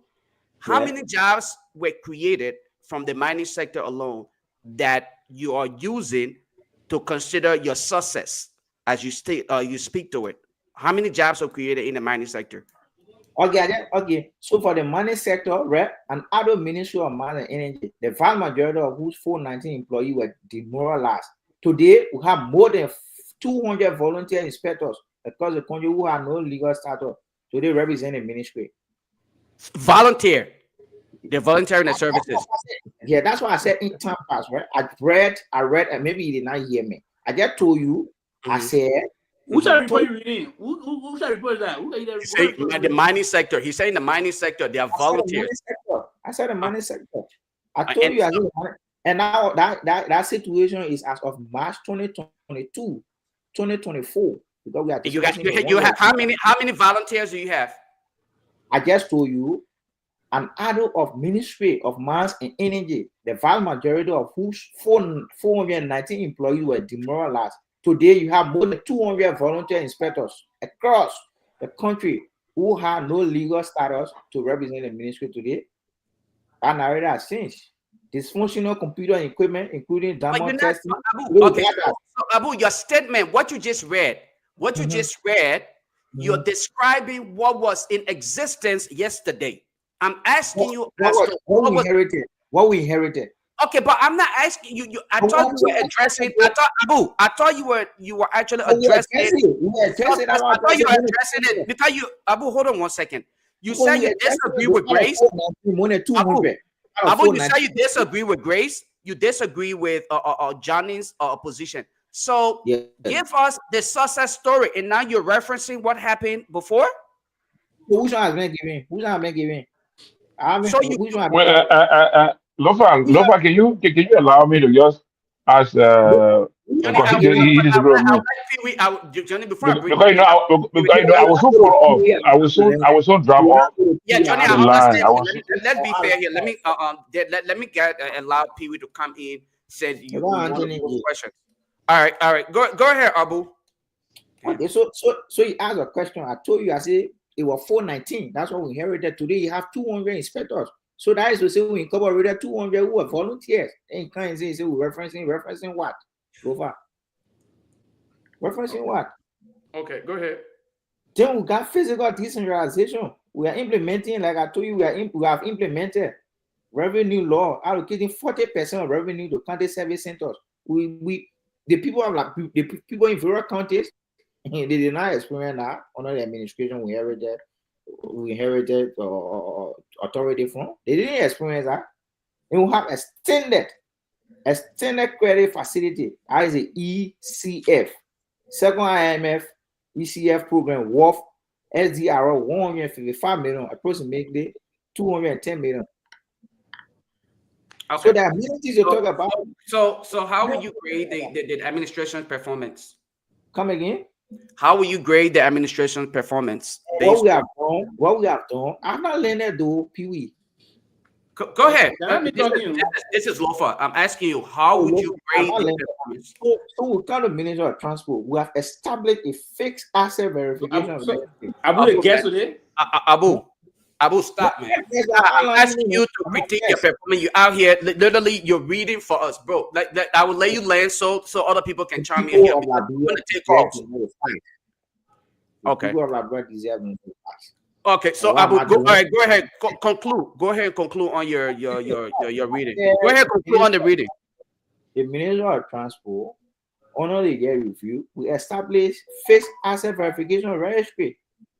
We upgraded automation system for vehicle registration and driver lesson. You can see that. What you're doing? How is it impacting the economy of the society? Okay, Abu. All right, Abu. Thank you. Let Pewee. All right. Let me kind of thank you. Yeah, Pewee, go ahead. Pewee, go ahead. Thank you very dearly. And again, it's quite unfortunate that Abu is and I agree. Abu is a comrade. It's a young comrade. I do respect, and I got a lot of respect for him. But again, Abu didn't do you justice. The fact that they will give you you reading from those things while trying to merge them with the basic process that it reflected on, and you saying some things that are totally inaccurate in terms of just what you concluded on just now about the vehicle, the automated vehicle driver lesson registration process. That process started in the past administration. I can vividly recall in 2021. We found out last year though. 2021, no. I can recall 2021. When I did my driver lessons in Monrovia. It was through the automated system, and we did through that. So that was a system on the former Minister of Transport, Sam Woodoo, and the rest of that. Now, in terms of our domestic debt portfolio and versus the extended debt process you spoke of, it's one of the major issues we've been faced with. Most of our Liberians and the process about liberalization policy we spoke of time to time, we said it being a blow to liberalization policy because the government been very incompetent in terms of paying debts to those even Liberians because the domestic debt portfolio in the country is huge, actually. I think this past administration, I can recall there was a time during the Amara administration as Minister of Finance and Development Planning, there was a year they pumped a lot of money in the system to take care of some domestic process. You could feel the economy then at the time. You could feel the purchasing power of Liberian businesses. They could pay their employees and the rest of that and all of that. We all criticize government, past government for the kind of a process unfolding we've been having. So you didn't put into place a timeline as to what time did you do this. So there's a void left in terms of how we take care of our domestic debt portfolio. I didn't leave in. I'm coming. I just thought so. Next time, if you try to speak to these things, my advice to you is for you to be more chronological in terms of the approach you want to deploy as to how you deal with it. If the reports are coming to you, if they send a bulk report to you that are not in an explanatory faction, they give you more difficult time to explain. If you're not, even we, the communicators that did communication, the rest of that. We have to take some time in looking at reports of such and how to go about explaining them, and basically. So it will take you a difficult time to explain it and put it into context, then versus convincing the public as to what is basically unfolding. But now, because the domestic debt payment would have been something that would reflect directly on the economy, that's something that, because those that you owe domestically are Liberian businesses and the rest of that. You pay them, they will pay their employees, and they will pump money into the same country. It reflects positively on the country economy. We haven't seen that reflect very strongly in the past 11 months since the government took on the helm of power. It's one of the processes I'm saying. Now, one of the processes I would say to you, Abu, you also spoke about the mining sector. We've seen some reform into those areas, right? Are those reform enough? And I listened to it to Costa. Costa came out today. He was saying, things happening. I was shocked Costa would say, only this time those things happen. Because the same thing Costa said today, most of those things happened during Weah administration on a more serious note. It was very unfortunate. I'm very disappointed to hear him. No, I understand. Yeah, Grace, can you take over? I got to run. Okay. Grace, can you just take over? I got to run. Sorry. As you said about the mining sector, there's nothing new in the mining sector but there are some level of changes taking place moving forward, right? So if I were to quickly, before I can grade the government, go back to the University of Liberia process. That's why it's very key to me. We've had since 1954, the University of Liberia been operating from different lines. In terms of we've been having Liberian president, this president, that president. And the charter of the university is also clear. This president appointed this female with a very impeccable record with saying, and I've been taking a lot of time today trying to check on, I think it's impressive. We need to give us some shot to see how we can change the country, only state university, state-owned university in our country. Now, and the only advice to us, we that came from the student advocacy, student leaders, and other things, we all should welcome this woman. We should see as an opportunity for us to move on. We need to stop some of the student advocacy now. They win this and that thing, and allow her to bring academic process back to the university. Because the whole thing, and one of the things I'm looking at, we can't get a soup, student. No, we need to get because the woman get her how to do anything called soup, student thing. No, the woman's a straightforward academician. She's coming to those kind of things to do. What's she going to do? Open opportunity for the university, for other university here to get some sponsorship to that school. So that the only thing we can benefit from, I think this appointment by Mr. Boakai, the Excellency the President, that we all should commend, actually. I'm commending this process, and I'm believing very sincerely. Yeah, she's not a Liberian, she's an American. Come on, that should be an opportunity for us to open our university up. We've been backward in terms of a lot of academic challenges and the rest of that. I think her appointment going to bring some level of morale to that. I want to believe the first thing she's going to see, and two things going to happen, and that's why the students should get an opportunity.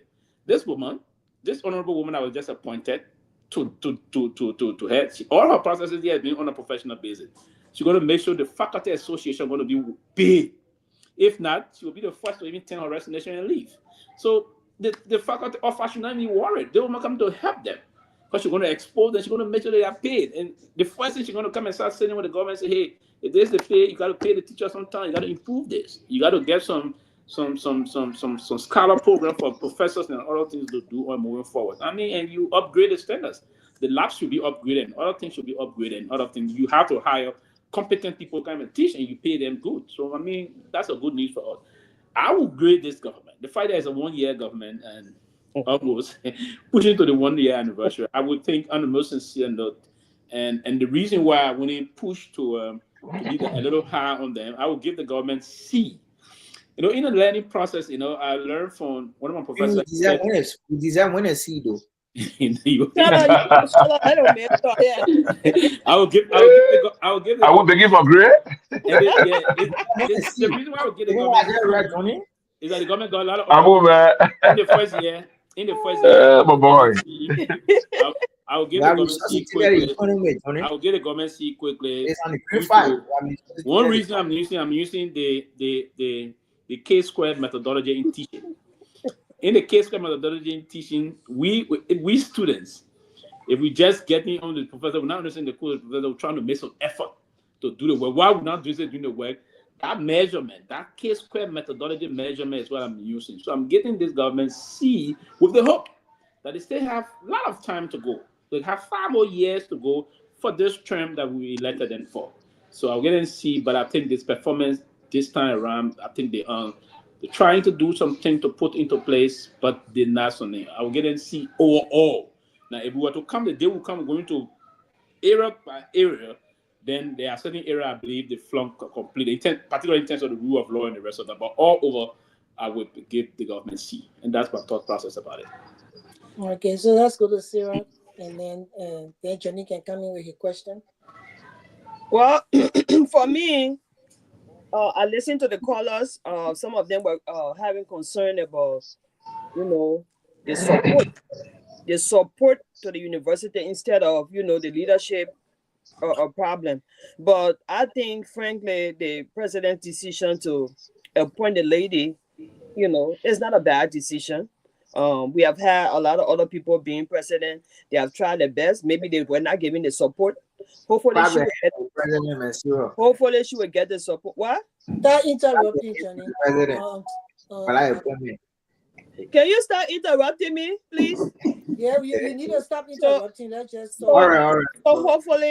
So hopefully they will give her the support, because the actual problem there is the support. The actual problem is the support. So hopefully they will give her the support so that she can be able to do her best for the university. We all want to see our University of Liberia be, very competitive to other, universities around the world. So if that appointment of her would do the trick for us, I wholeheartedly support it.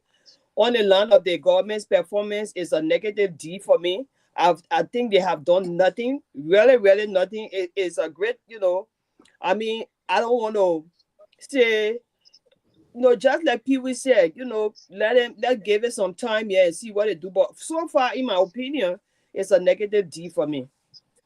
Thank you. Johnny, you wanted to say something? Yeah, I want to just follow up on Abu.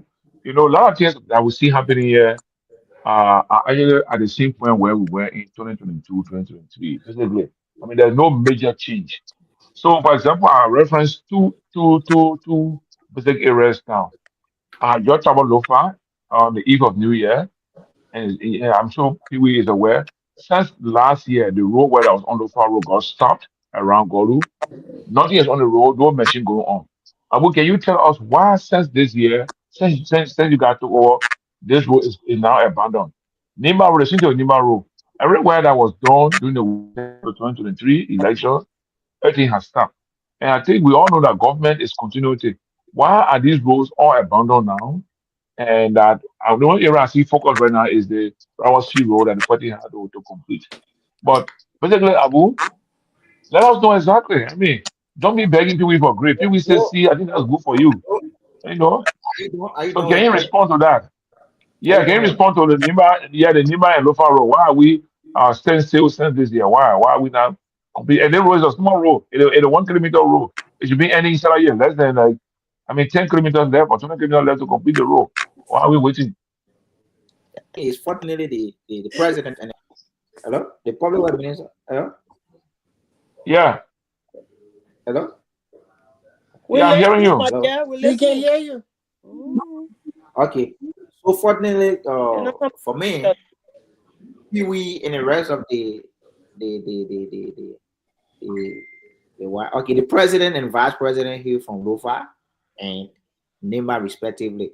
So the public works minister was on one of the local radios and said our project has not been abandoned, but there's certain things that need to be done. So Tony, you can be assured I'm going to be very emphatic about this. I'm going to be very emphatic about this. You can be assured that this year you witness a contour. Yeah. One arrow. Hey, Maja. Hey, Maja. Then you complete his stuff so we can move forward. Yeah. So like I said earlier, Johnny, that road has not been abandoned. The president is very passionate about that road. Like he said when he went to Lofa, he assured the people of Lofa, including you as the son of Lofa, and when he leaves or when he exiting the presidency, he will drive from Monrovia straight to Menacoma. That's what the president said. And this man we follow. We believe in him. He sees what he does. So I don't want you to believe in mentality of folks who believe that I will doing a banner. That's not been a banner. Okay, so Lofa, before you come in, thank you very much. No. You did continue to moderate. Just give me my time to speak. I will speak. At 8 o'clock, right? I just wanted Yeah. to bring something quickly that came to my attention. It says that the soup from the University of the Student Unification Party, they're warning that there will be a disruption at President Bouaca's Sona unless the University of Liberia reopen. Wait. Abu, don't do that. Don't do that. Oh, reading though. Abu, stop. Abu, I don't want to put you in the back. You will not interrupt anybody. When she's talking, just hold on. When she land, then you can pose your question. Nobody will stop you, but don't interrupt. It makes the show very noisy, as though that we're just. No worries. Trust me. I won't do. Sorry, Caesar. Thank you. No Go ahead, problem. Grace. Thank you. But you know, the Sona address is very important. And now we are hearing that the Student Unification Party is saying that they will disrupt that address, the Sona address from the president. If the president does not reopen the universities, just we're talking about the new appointed university president, and all these things are coming up. So I just want to bring that to the attention of you guys. So the president driving Abu from here to whatsoever you say he will be driving, he has to be careful because right now, even the State of the Nation address is not safe for him. The students now coming to say that they're going to interrupt that, they will disrupt it because the university have been closed for 6 months straight. I didn't even know that. So the children start going to school for 6 months already. So all these things coming up with the government is just so sad. Yeah, with those kind of threats, normally that's a regular thing for Soup. Soup will say it, but now they're trying to put pressure on the government. But I think with this appointment, what they letter to the new president stated clearly, the new president will lead the process now for the reopening of the university. But this is just the day that they made this press conference. So yeah, whenever the Sona is around, they've threatened all government that way. We threaten them. We've done it before. It's a way of the engage for the students to be here and the rest of that. That being a kind of a process. And I'll be one person to not hit her on them. It's part of it's left with our government. But we have a lot of supers. Imagine a former also president is the current minister of finance development planning. The current security advisor to the president is one of them, Samuel Kofi. So we have a lot of substantive also level. So student politics should not be. It's not a new thing. It's a regular thing they would do. They would send these kind of a thing. But I think they engage the student community and then the level. But yeah, the university have to be reopen.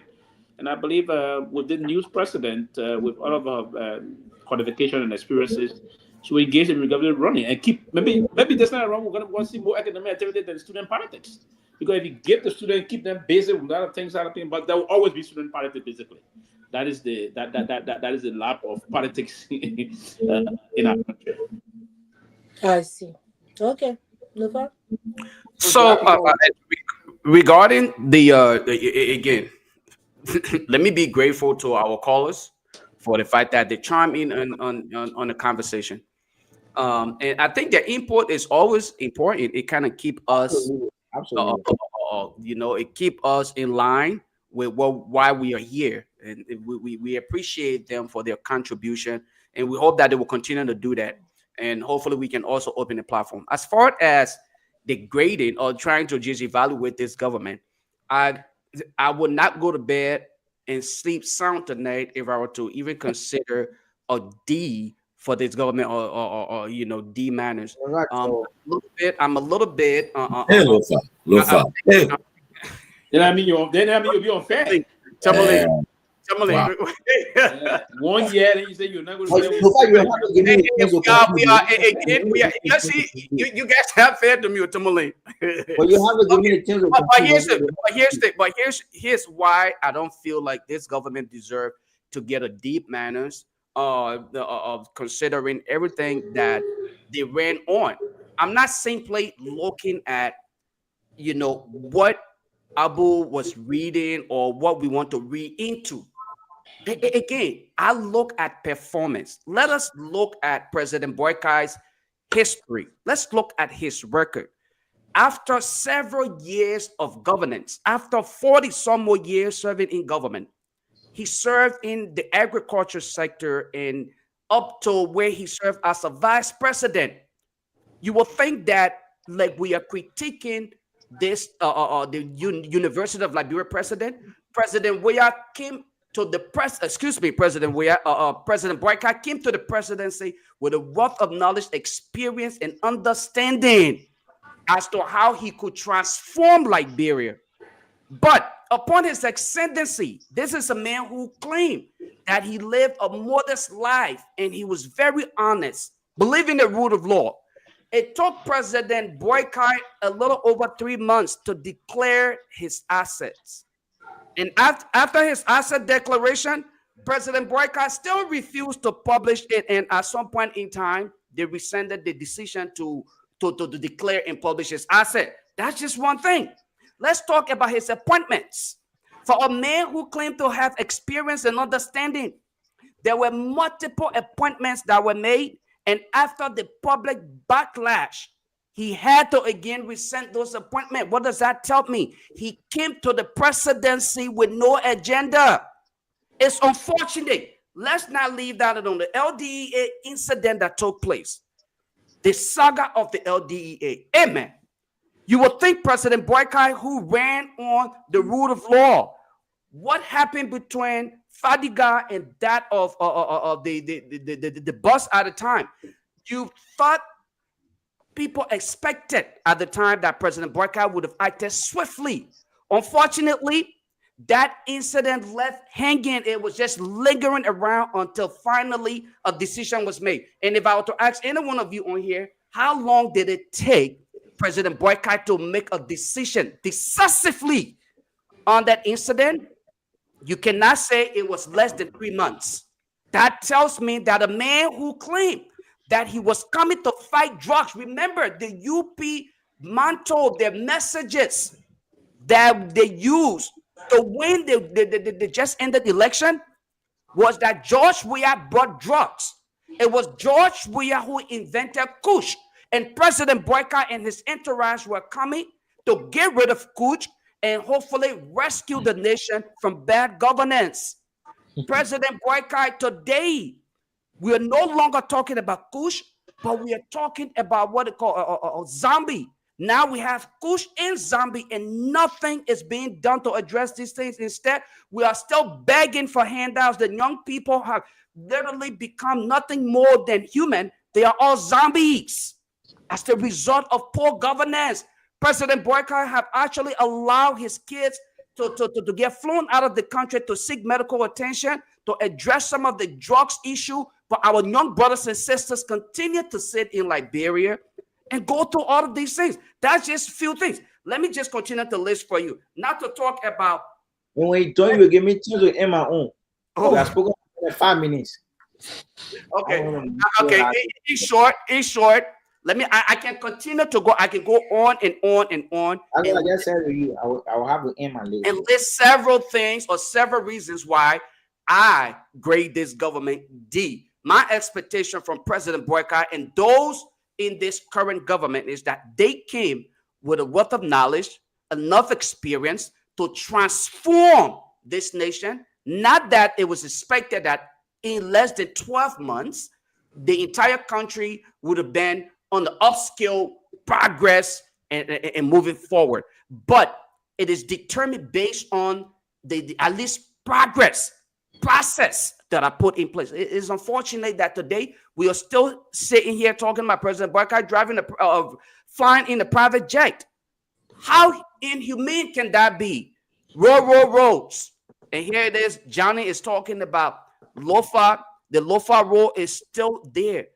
The $22 million that was allocated for this entire process, they're still telling us they cannot give detailed information. Look, we cannot sit here and try to mesmerize the discussion when it comes to nation development or growth, all right? Because there's no way on earth that we can siphon the money of the people and leave them in abject poverty and expect people to come out here and play politics and behave as though you can write out low scripts and hand it to surrogates of the government to come and deceive the people. We would not tolerate those kind of things. Yes, I yes, appreciate my little brother Abu for everything he's trying to do to maintain, his loyalty to this government. But it's unfortunate that he will even consider grading this government. Thank you. Okay, so I think it's my time to speak, right? It's my time to speak.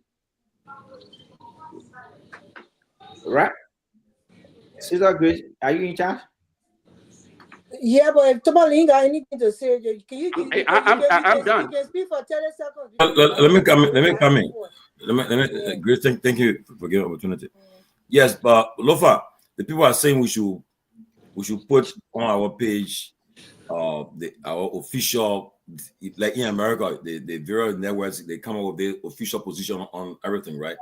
Our official position on who is the minister of the year, the lawmaker of the year. So we should put it on our page. What TCA position on it? So I hope we can decide among ourselves. Oh yeah, we can. I think that would be a good. That's a good idea. Yeah, but in the grain of this government, I will start with a positive first. I'll give them credit for the water. Like I said, in as much as I'm now a big fan of Mo Ali, I'll give him the credit. Mo Ali has done a good job at water and sewer. Places where they never had water for the last 30 plus years. I think you're able to get them open. I got from the feedbacks I got from the ground. On the issue, I know Lofa will disagree with me on this one, digital, like era, but I think by introducing the students to digital transformation, the access to digital learning by the LTA, I think I gave the credit to them. They have tried their best. 10,000 students, they're able to at least get involved in some digital stuff. And then, while it is true that the CDC, I'll give credit for the CDC for enabling the UP to be considered for eligibility of the MCC compact. The CDC did the work, and it happened on the UP watch that they were being eligible to get the compact. But the work was done by the CDC government.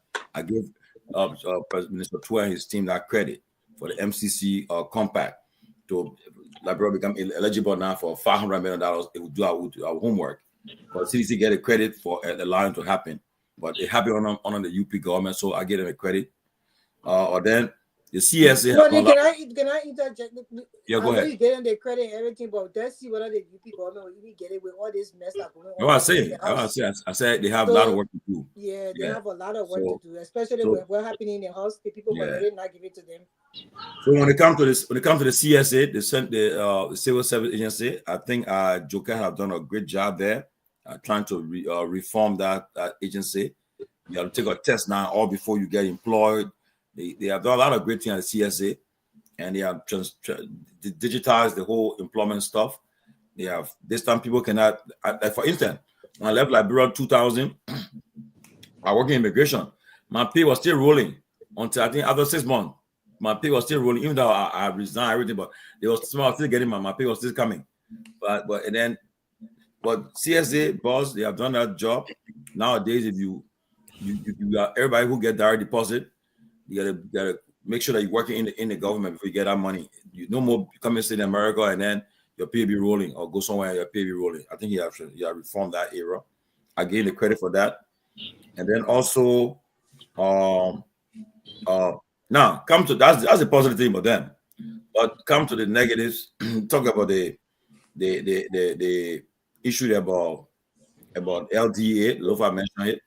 The president took too much time to finally bring the LDA issue to in fact, up to now, I don't think they appointed the 2 deputies yet. Only 1 person have been appointed. Still appointed 2 deputies of LDA. It's a problem. The president came up with audit, say he wanted to audit a lot of area, but then later on he changed his mind on NSA. And then up to now, they are still struggling in the court to defend their cases against the former Myean administration officials that they feel that the audit was caught them. He fired the CBO, the Central Bank governor. And now I was told over the weekend that they are now reached to a point where they are about to do a settlement. But the offer they are making to him, he says it's too small. He called for a larger settlement. So that's where they are right now. The CBO governor trying to do some settlement, but he's refusing. So they're on that discussion right now. NSA. I was also informed that the thing that past administration have been doing, taking money from paying money in NSA account and with no accountability, that it still continues. We're still trying to get it. I'll hold on the letter that I think the acting finance minister wrote to get money to NSA. We're trying to get it. Hopefully, we'll get it soon. They are continuing the same thing they accused the other administration of doing. They're doing the same thing too. Talk about the what did I want to say? Let me see my notes I wrote. Okay. Talk about the inaugural program. Money was misapplied, and up to now, we're still waiting an investigation. The Army Wives protest, we're still waiting an investigation results. He promised the president said in 3 weeks. Still, we've gone 11 months, we're still waiting for all this investigation. Talk about the asset recovery. Now, the asset recovery are hit snag. They're not going to work with it. They say they're in court. Where they are. Already 200 members resigned. Martin Colley and Emmanuel Garguah, they accused the asset recovery team for corruption and so forth. That was one of the problems they had. And then we go on. We know there have been too many fires in the country since Boga took over. The fires every day is on fire, and they're not getting to control the fire issue. People have been is a problem, and also the issue about death. A lot of people have been dying. Mysterious death. Yeah, mob justice. People have taken the law into their own hands. We have no way. By right, the justice minister and the director of police should be called by the legislature. President should think about reshuffling them. I don't think they should enjoy his confidence still. Talk also about So far, that's something. So tell me if you allow me, please. Let me just ask a quick question, right? Wait, go ahead. You listed. I asked him if I can ask a question. Yeah. Abu, I asked if I can pose a question. I didn't just like it. But so my question here, though, Tomalin, yeah, you listed 4 good things that this government have done, right?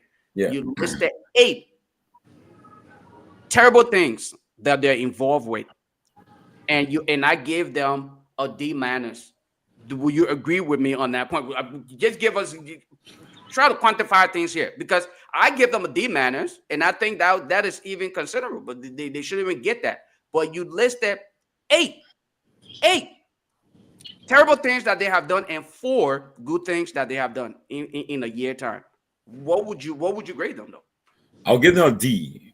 Like you said, you said you were not giving that. You can't. You said you can't even. I don't think they deserve it. I said I don't think they deserve a D, and then I said I don't think Pewee. I think Pewee were too generous to give them a C. That's what I'm saying. But I don't think they even deserve a D.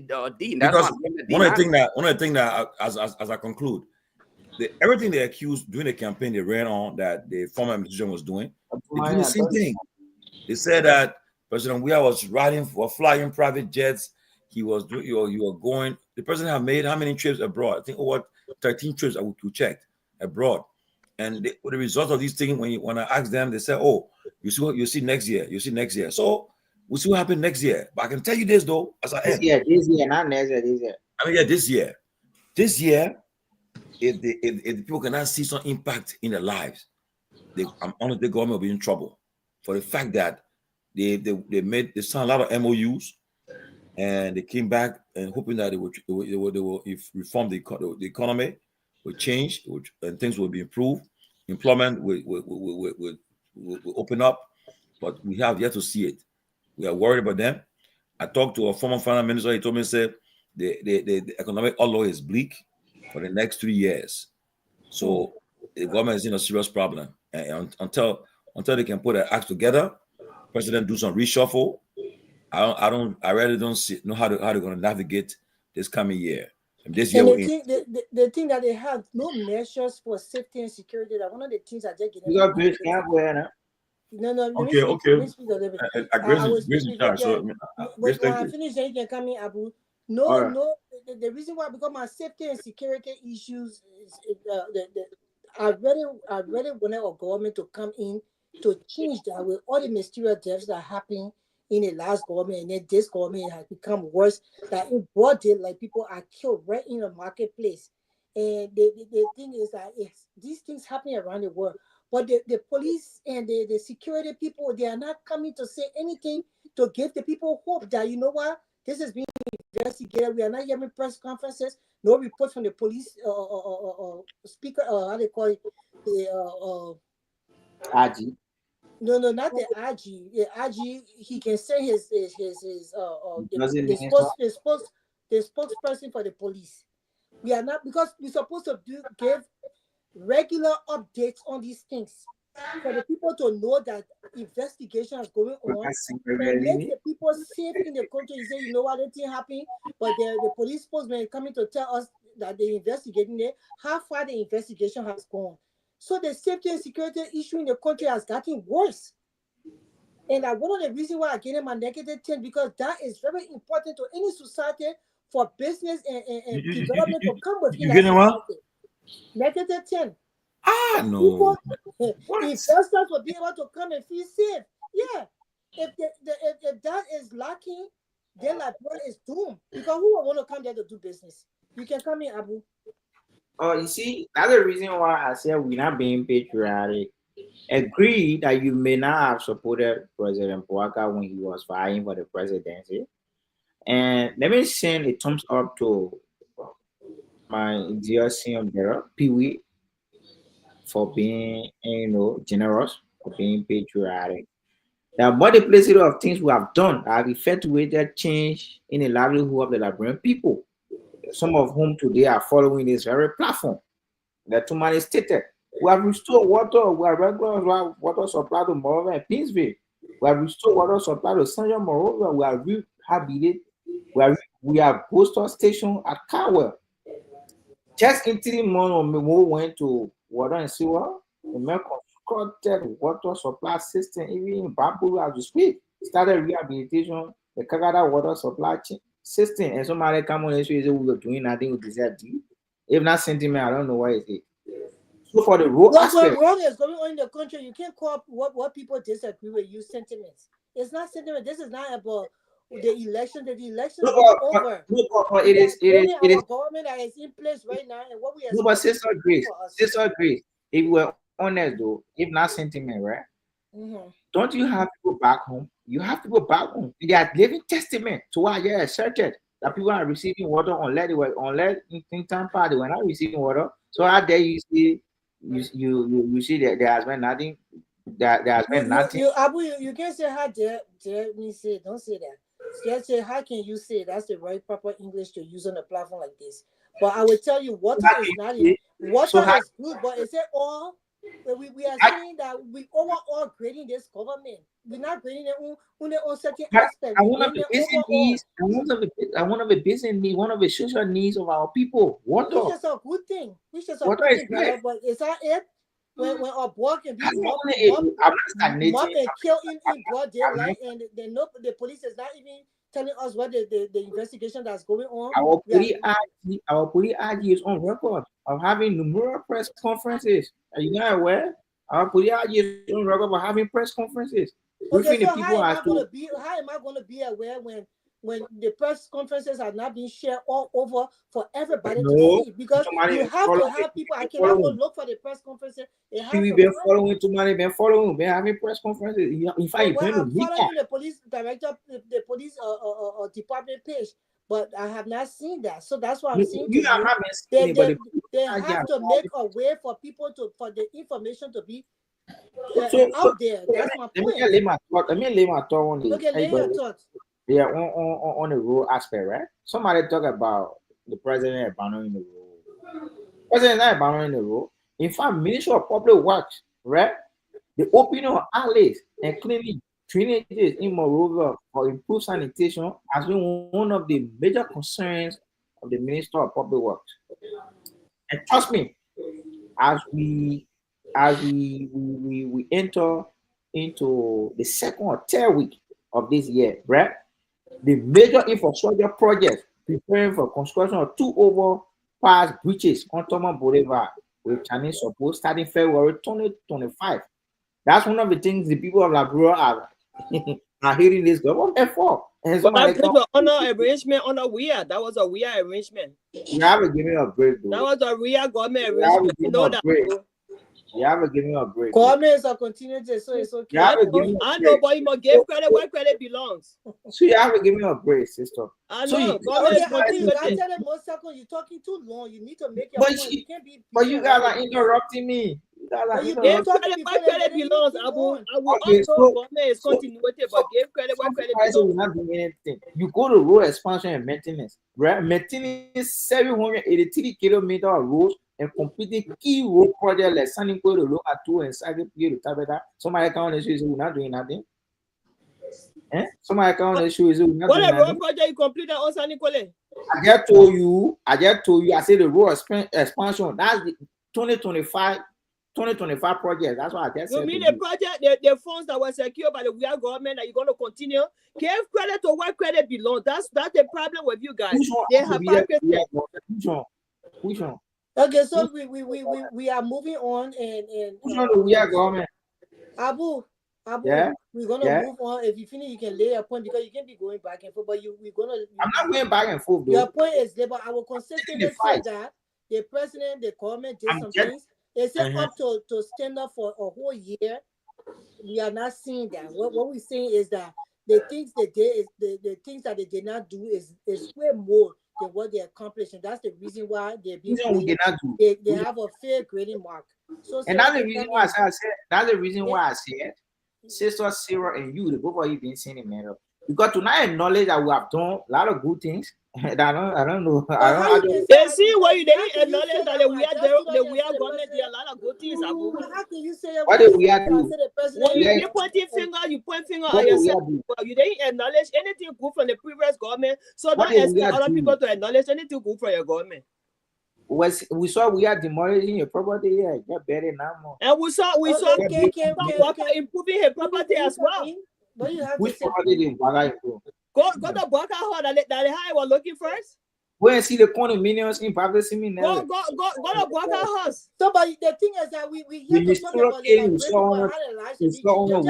we experiencing different parties. We're not here for parties. We're not here. Our point here is give great credit to where credit belongs. That's the point. I know government is continuity, but give credit to where credit belongs. That's why that's what Sarah is portraying it. You don't want to be fair. You don't want to be fair to the process here. I just want to ask you a question with regards to more early water business. You said they said there's water all over in Monrovia and stuff like that, which is a good thing. But where was the water when the people were using poo water to color fire in Monrovia? When water is all over Monrovia, was there not water available? So don't you know that you don't call fire with clear water? You don't know that. Well, you can call fire with poo water. So because they can't call fire with clear water, they should use poo water. You know the kind of health problem that will be caused for the people. Abu, don't say that. So you can call fire with clear water. That kind of fire. No, but you cannot cause call fire with poo water either. You can't do it. I'm not seeing anybody calling fire or with poo water. I did not see that. It was on live video. I didn't see that. Stop it, Abu. Stop it. I'm not seeing it. It was on live video right in Monrovia to really. So it's 8:07. Maybe we have to close the show now because we've been going back and forth. But everybody have the right to. No, Grace. You got 10 minutes stay. So go ahead. I beg you. You're not referring to you. Abu. Everybody have the right to. You're not listening. Why you're in like bro when people talking, you can never get a chance to listen. You just want to respond. I guess somebody I won't expressing the you can speak. You just listen to respond. You just blocking everything else that people we saying. You blocking it or you just want to respond. I want to. You be talking point. How they treat him? They treat him to come here and confuse all the things we're saying here. You have to think about Liberia as a country and how better you want Liberia to be. It's not only because you have a party in power, so you just want to defend them. But what is best for the country that everybody will benefit, including the unborn generation to come. So that's what we're looking at. So when you're speaking, listen good and digest it before you want to speak back, because you just have to defend, like you just defending, you ain't defending more, and that's not how we change the country. We know that UP party is UP government is your government, and we understand that they've been doing things in Liberia as well. But we just think from our point of view, our opinion, which is different from yours, and it's understandable because everybody can disagree, but we have to do it respectfully. that our own opinion on this thing is that this government have not done enough in 1 year, being that this government came in stating to the people that they were already prepared and they have longevity in government, or governance under their belt. So they know exactly what they came to do. Their agenda was here and ready, but now they're acting like they are beginners. They're really confused with what they're doing. So that's what we are saying. So for our opinion, my opinion, I just feel that this year they feel miserably and they need to do better next year. We still pray for the government to do better. We have nothing against this government. For me personally, I just want Liberia to do better because my focus is that the country should be better for our country to strive, like the rest of the country. And we should be proud of Liberia. We can go home and have some fun and people don't have to get sick and die there because no real, the health facilities very poor. They remain poor since Joseph Waka got there. It's even worse. So those things are what we are talking about. But they are also done some things where you say enough. That's my point. It's not enough to grade it or passing grade. That's just it. Sarah, you want to come in? Yeah, so you guys really think that I will sit on the show and you see this government in your mind deserve less than 10. And I get removed mute. I said less than 10, I said negative. Yeah, but I negative 10. And I removed mute. We have done more than what CDC did in your first term, in your first year.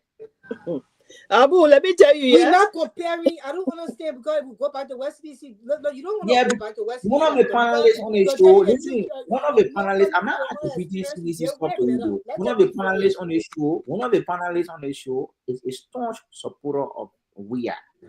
Well, maybe you don't know that. So what's wrong with that? What's wrong with that? You support United Party, somebody support we had a problem? Nothing wrong with that. But we are lacking more to discuss governance. We are lacking more to discuss governance. What? We are lacking more to discuss governance. You lack more to discuss governance after your performance. So we are lacking your more. Performance has not proven anything. Your performance has not proven anything. You should not be talking. We have resuscitated the economy. What? Today we have still someone taking pay. We get too much. We get too much job now. You have still someone taking pay regularly. Don't you know that? We get administration. Civil servant were not experiencing what they are experiencing now, and you want to remain mute. We get administration. Civil servant were not receiving salary regularly. 2-3 months they were protesting for their salaries. And somebody comes and tell me that I'm not being paid to rally, we should think of country. Country. I don't want to say that we don't have to say. So let me ask you a question. Sister Grace comes and tell me that I should think of country when you should be putting country first. We change the narrative. Abu, for information purposes, let me say this to you. Listen, okay, that's somebody else can now. Yeah, Pewee, let me let 10 seconds. Tomalin get alluded to the fact that people were doing proxy signing when the month ends. They go and take pay without going to work. Today, they reformed the CSA board to Josiah Togar. Brought to CSA, you are compelled to go to work. How can you be pay by taxpayer money and you're not working for it? You sit home. Abu, Pewee, can I just say this real quick? Can I say it real quick and then you can come in? Abu, you can't talk all the while you taking all the time. Let other people come in. Go ahead. We understand. So Abu, this is where some of us find it a little bit frustrating that you would sit here and celebrate the mere fact that you're doing your job. To pay people on time, that's your job. You consider that an accomplishment? Yes, we accomplish it as an accomplishment because those who are criticizing us were not able to do it. They did not do it. Now we are doing it. We must tell them, hey, that's not here. You don't belong here.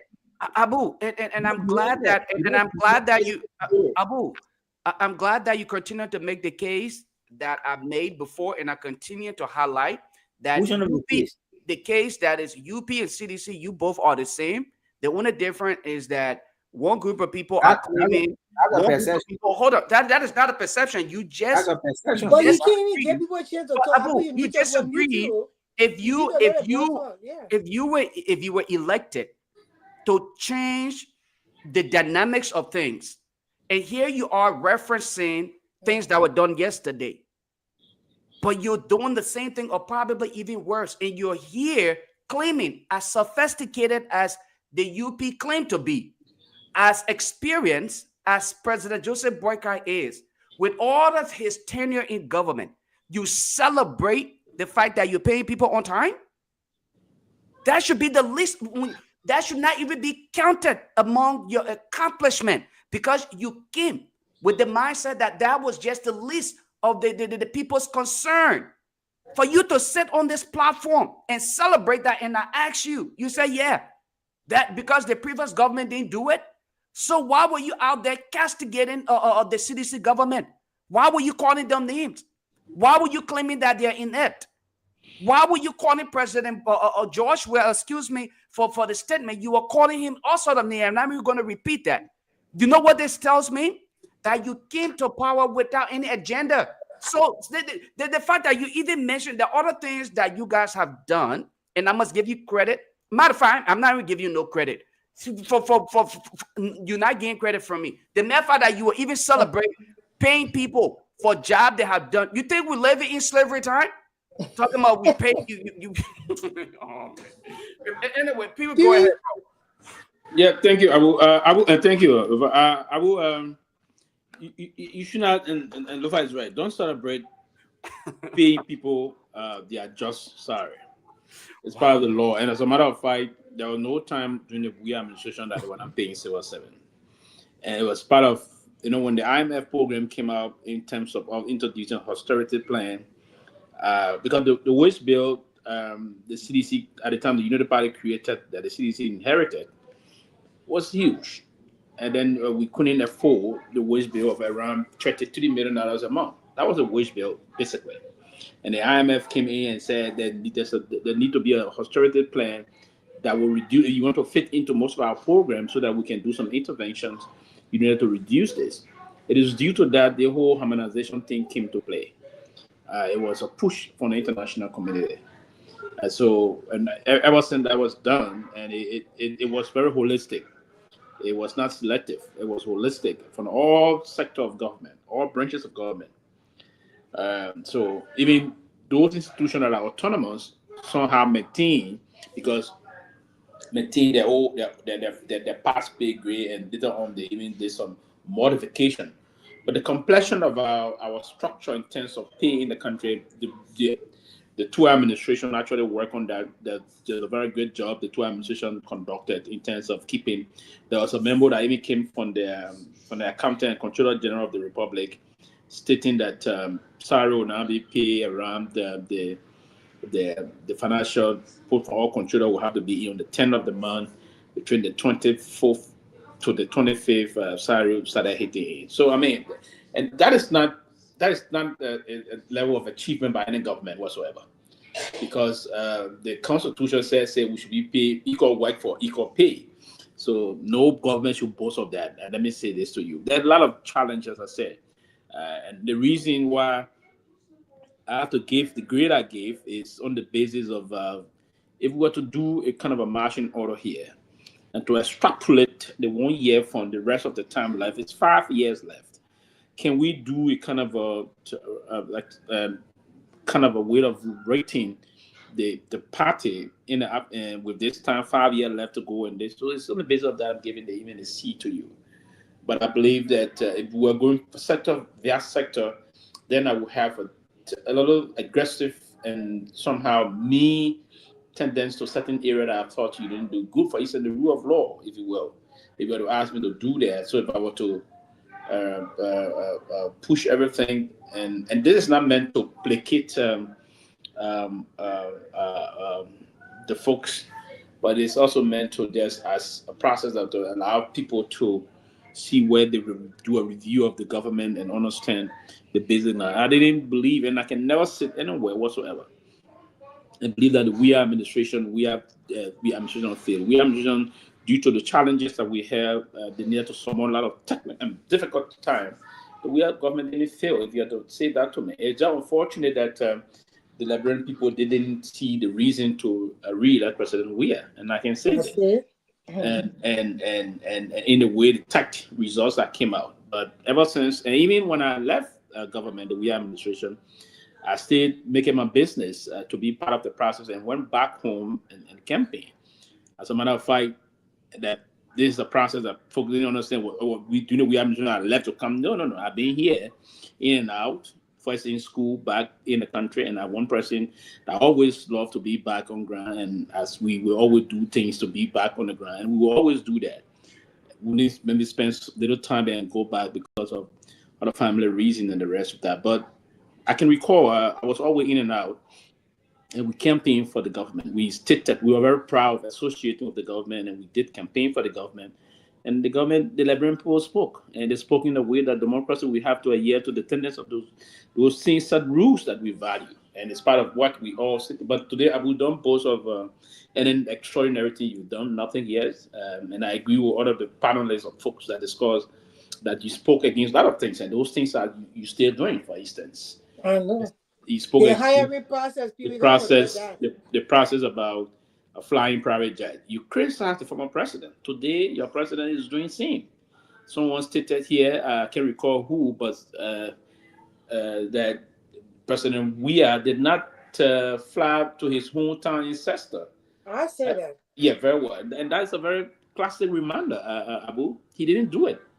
But our own president, from the country that we all love, Lofa, he just flew into Lofa. That was a slap in the face. He had the audacity to fly a private jet into Lofa. That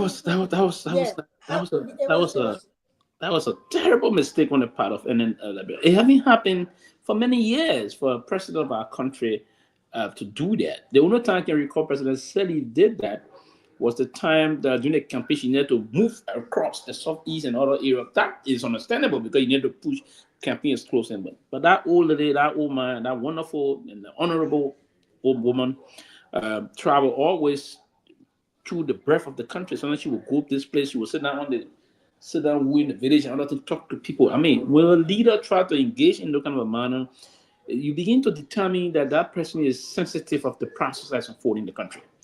But, and they got a parable in our local language, Loma, that state that even when they sing, the guys on the farm brushing, the guys, and they say they call the white people wiki. They say the white people escape, the quick people. I know that. It's quick people escape from hardship, from hard work, and they're going way in the air. So now you see the plane flying both are distance.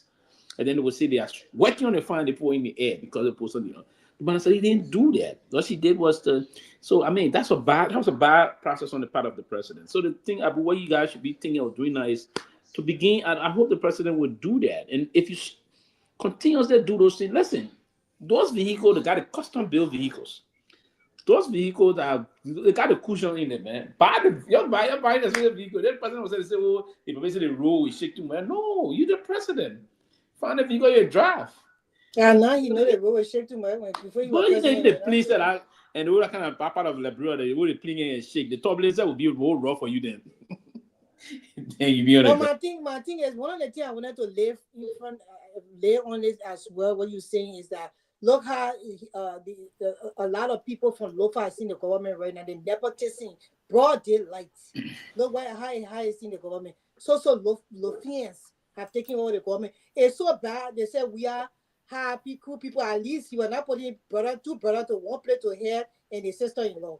Like the Kafans, they are right now to leges. They are taking over leges. You think Rachel Kafan will go do something and Augusta Kafan will not do conflict of interest to protect a brother? How will you put three family members in one location and you know this is nepotism and also conflict of interest? So the president, the whole government is full of offense. Yeah, Richard Gaffon, I think we reacted to that issue about nepotism yesterday. Yesterday, bro. I think it's today or yesterday now because of the time. Yes, it's about the past 1 o'clock in Monrovia now in Liberia. He stated that he didn't promote his wife, he didn't appoint his wife. So no, the situation around it exemplifies nepotism. They practice what family member lead and favoritism in a professional setting. Although you didn't appoint your wife was there. The person that appointed you, what were you supposed to do? Reject that appointment and then you say, look, I cannot go in that era. My wife is already there. My brother is, in fact, The mere fact that his brother had the chair, his brother is the chairman of the board of that particular entity, and his wife is even there, is a big conflict of interest in the first place. Then you put the other brother there to lead. Come on now.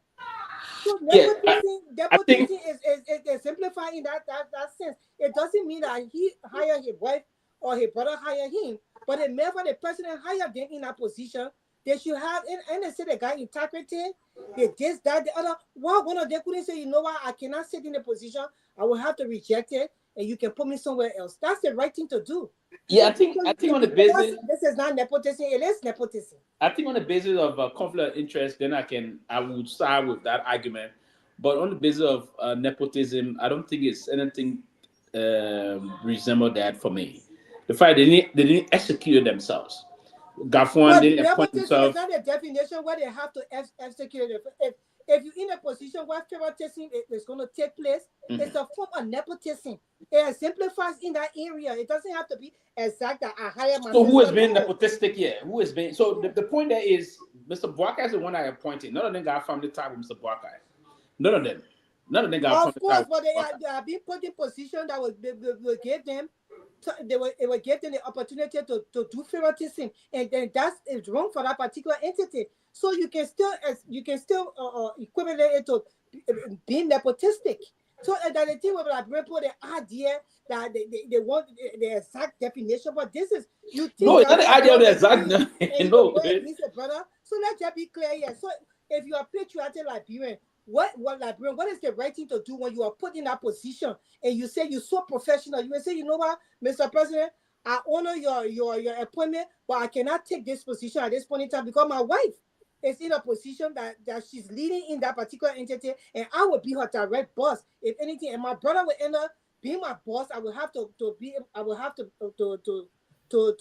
report to my brother. So I will not be able to do that. You can put me in another place. But the government, the whole government, just so Lofians, every ministry you go to, they take all the ministries. So what the difference with you now, where we are, what we're asking? Because we are even less.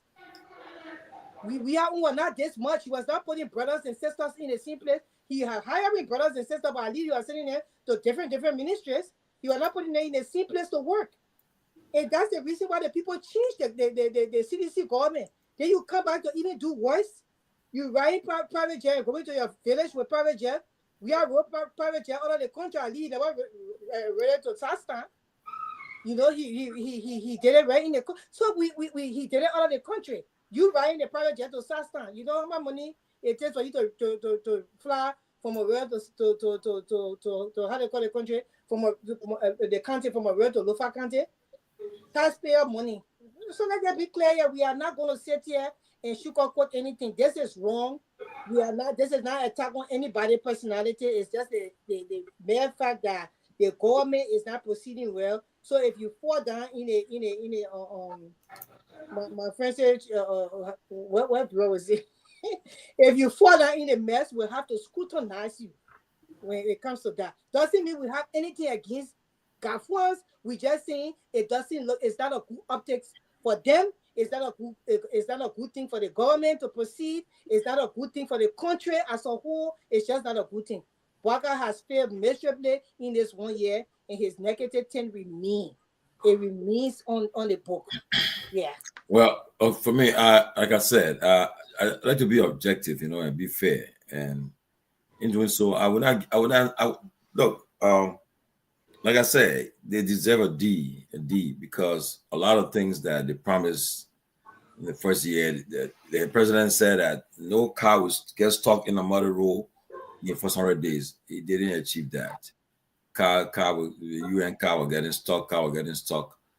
And as I saw the president today, as you were going to the plane to take off to go to Ghana, I just said, I think the president right now, he's just relaxing. He said, look, the next 5 years, I will just do what I can do. I'm already in my retirement, retired. Even whatever happens, I mean, by the time they're talking, for instance, for example, you see, like today I was watching the American stuff. I said, these Trump people are shameless. January 6, 2020, they were fighting the Capitol there for the 75. Today, hell, imagine what a woman had to do today. and Kamala Harris. She had to be the one to preside to go and certify the A result. difficult thing to do. Difficult thing she did it. Yeah. And the Democrats, none of them opposed, obstructed anything. And then Trump had a mind to go on through social and say, Biden there wasting time. Biden do everything for the transition to fail. That's All because the court in New York, they're telling you, say, we're not going to drop the case on you. So all they making him mad. So he said, Biden is the one that's doing it. You know, but again, that's America. They got system here. That's a fair example of the law is the law. Even the president that is about to be in power, the people say they will not drop the case against him. Today, Mike Johnson is not the speaker. He's the and I had to call him Senator Toon from now he's the majority leader. Chuck Schumer is the minority leader, and then Hakeem Jerry is the minority leader. Washington is controlled by the Republican. But I can tell you this: by 2026, I know the Democrat will Trump can do your own stuff. On day one, he will come with all his stuff, and then he don't care. Trump, he won a second time, so he care again. But back to Liberia, our country is all got to do pray for our country, because right now in a situation where 2025 is a tough year for this government. If President Guar want to really show his true color, to really do what he promised to do, and for whoever running 2029, it will be Guar or will be Jeremiah Kuhn coming from the UP. This is a year they got to prove, because if nothing happens, what will happen? You'll find out that there will be a lot of defection happening. Things will start taking shape, because nobody want to be a failure. So, like, it brings us to the point where people then having a tailing going on, and don't take it for a joke. That tailing people then bringing is a very serious tailing. Oh yeah, an alternative. They believe that, but Grace and Pewee, I was in Rhode Island all the weekend. I went for a funeral. So, and when you go to these places, then after when you say now to sit, they bring about Liberian politics, and somebody said, the problem that Liberia will face now, anybody who running for election 2029, that person stand a chance, because people say they are federal with CDC and UP. So, but I'm telling you, it'll be organized well. If they're not organized well, they have a problem. And lastly, I told somebody, I said, look, you may not like him, but George Weah, if he's 2029, if he's running, he'll play a pivotal role. Either whatever the case, whatever decision he makes, he will help decide who become the next president if he's not on the ballot. Take it or leave it. Okay? If he's running, the person that running against him got to be strong, because it will be a tough election. But this year will be a year that a lot of things are going to happen. Where it will be a defining moment for our 2029 prospect. And people are not going to start wait for 2027. They're going to start early. As I know Mr. Cummings told me, after the president delivered his State of the Nation address, he will respond, and perhaps it will be either he responds, either he'll be coming back to the political limelight, or he'll be fading away. I don't know. And people then say they're launching in March, so we'll see what happens. Let's just be clear on it. What people are launching again in March? They're coming for another alternative party. Oh, okay. To take away CDC and UP from the political landscape. Yeah, because for me, Liberians need to change the direction. The CDC and UP thing is just all they are playing it course. We tired with that. We are. Look at Ruth said behind, and I agree with that 100%. Honestly, because I just want Liberia to be a changed nation, and this whole love affair with CDC and UP, they are all playing course. We tired. What Ruth talking about? They stay behind the funny how they January Pioneer Day. That joke how they came away. Good come on, man. Pioneer Day, material people did. That's also joke how they. And so the youth of Liberia before 2029, they will speak. And guess what? We will sensitize their minds to see the bigger picture. And that's why CDC and UP don't stand any chance in 2029. We are here. And look, people. Let me tell you the truth, though. People listen to some people in Liberia, right, across the country. Two things happen. They listen to watch the program. They keep that, say the data. The good thing about the program, when the program is on the air, they listen to it on the radio. They save the data and so forth. And they are struggling. People Right now, the people in the country, they feel that they have been let down and they are looking for, they are in a sense of hopelessness. They don't know where to go. They don't know where to turn. They don't know what to do. They call you and ask you to Mr. Tomalin, what do you think will happen? I say, I don't even have the answer to that question.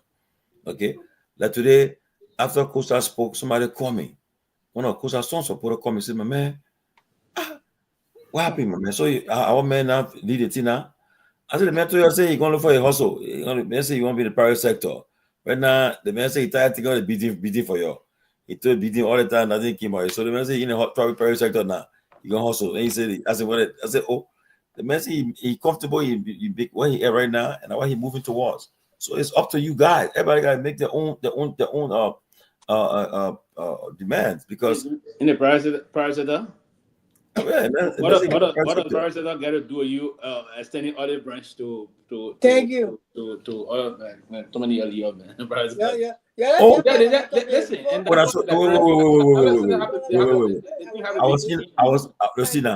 I was in Liberia in June last year, and then we met at Mr. U.S. Farm. The VP was there, Costa was there, and remember, yeah, we at that time we thought they met, they shook hands, and I mean, from there I thought things were fine, but then later on, I don't think that they didn't turn out right. But today, Costa said he had nothing against Vice President Kuhn, and he's still an olive branch. Yeah, but because the men want to do business in the country now, Kuhn and Vice President, he didn't have something against him. They get something. You got to succumb. They say somebody can be pushed to do something. Somebody can jump before they be pushed. Right? You're pushed to say it. Also, you do it on your own. No, he want to have some rapprochement with those guys. But the man also said, to process his document, it was done smoothly. That's not true. The same were happening before he government. So the man said he thought that despite all why he was critical on them, they would have obstructed it. But then he said he had a smooth sailing. I've been having smooth sailing. Has a smooth sailing when they go past the document. Let's just be honest here. Does it mean that a regular like person have a smooth sailing go past the document? That was just. But you listen. But listen. Come on. Even you now, people know you now. Let me tell you now. You know now. Well known. You go Liberia and you say, I won't get this document. The first thing somebody was go and tell me, say, I get that lady, the closing argument. She the one that. Then that does not stop. I want to go through the rightful process. Yeah, but guess what now? But Grace, the people will do it and represent because of you at that time. Okay? They will not say, oh, case on the air. But can John Brown coming from Nima, from Sacramento, get a same treatment you're getting? No. My thing is that when I'm in the line, if I'm in the back of the line, I will wait until my turn. That's what they do in the free world. I don't care who I am. I don't care what position I take. Once I'm in that line, if I have a special assistant, they can go and do the work for me until it's time for me to go and do what I'm supposed to do as far as maybe for passport, my fingerprints and stuff. But when I'm in the line, I don't expect any special treatment. Let me tell you something. I want the system to work. Let me tell you a story. Over the weekend, right? After the week, we went somewhere. We're just chilling. I won't call him because of the job he does. We met a Liberian guy. He's a Liberian-born guy. He's in the U.S. Special Forces. Okay, he's based Special Forces guy. Guys, he always go Liberia. Guys, in Liberia, he say they put the car over one night. So he because when they have this agreement, they're allowed to travel with their arms in Liberia. So he told the guy, I said, look, let me let you know first of all who I am. I'm this person. I have an arm. I have an arm, yeah. And then the person said, oh, make it worse. He said, let me tell you now, Ministry of Justice, we sign onto this order that we allowed to do this. We travel with this arm. It's not illegal. Your government signed onto this. So so you're not taking my arm. I'm not giving my arm to you. If you think I'm lying, call your people to tell you, say, this man has the right to travel his arm. He said they made a big deal. After that, after the parent made some call, he came back, he said, oh, give me something. He said, I'm giving you a dime. He said, like, for instance. So that one, he said, happened. He went to the airport. He said, people in the line, people just bypassing, coming. So the man American man said, he said, one day, F, what's going on here? What's happening? He said, oh, he said, I see keep on bypassing the line going. So he said, after that, when a parent got to know who he wants to again, they came back to themselves. And one thing he said, that myth who think say, oh, Liberia have African base. They're not going to happen. African base in Kenya. Our base is in Kenya. He said, not going to happen. He said, even I want the general say, can you think about Liberia? He said, are you serious? Liberia, where? Liberia? Are you serious? To take Liberia not even on the radar for anything of that nature. That our country have been reduced. Okay, before we were the favorite to get American base, but now it's not even part of it now. No more. So we got work to do. And the thing is that even in America here, you got license to carry. I think the other you know, you got license to carry. I have a license to carry. So if I go in late and I don't have any person going with me, I can carry my gun.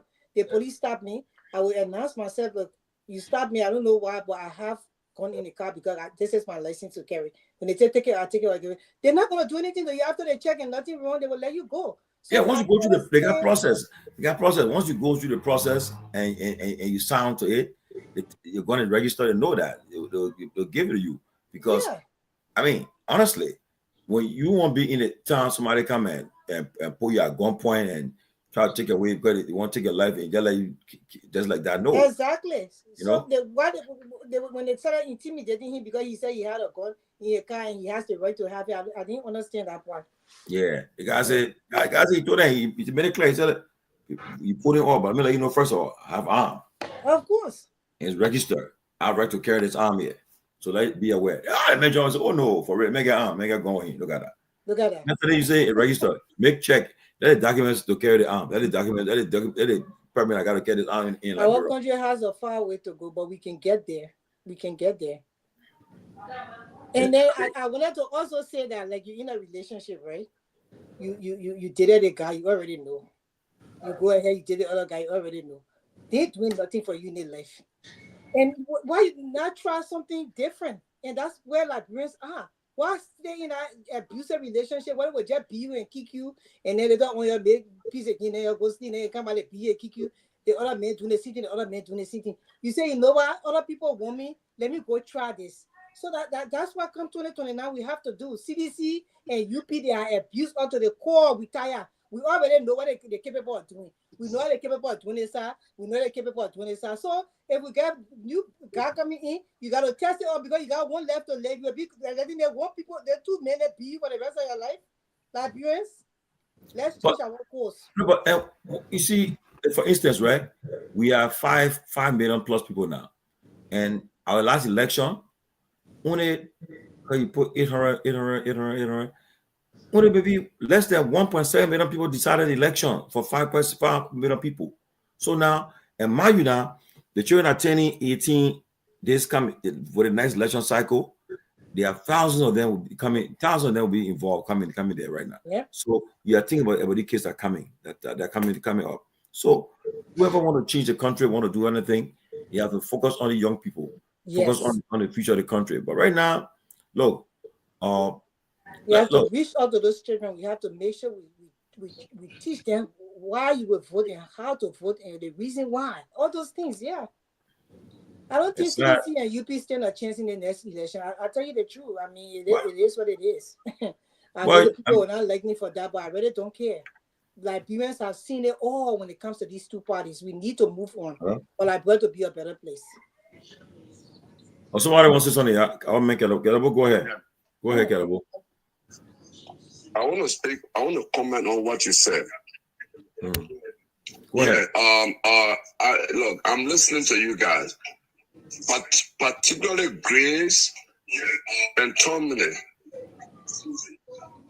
I'm disappointed in Tomalin and Grace tonight that they are so unpatriotic. Oh. I'm happy that Pewee is quiet on this matter because Pewee understands foreign policy.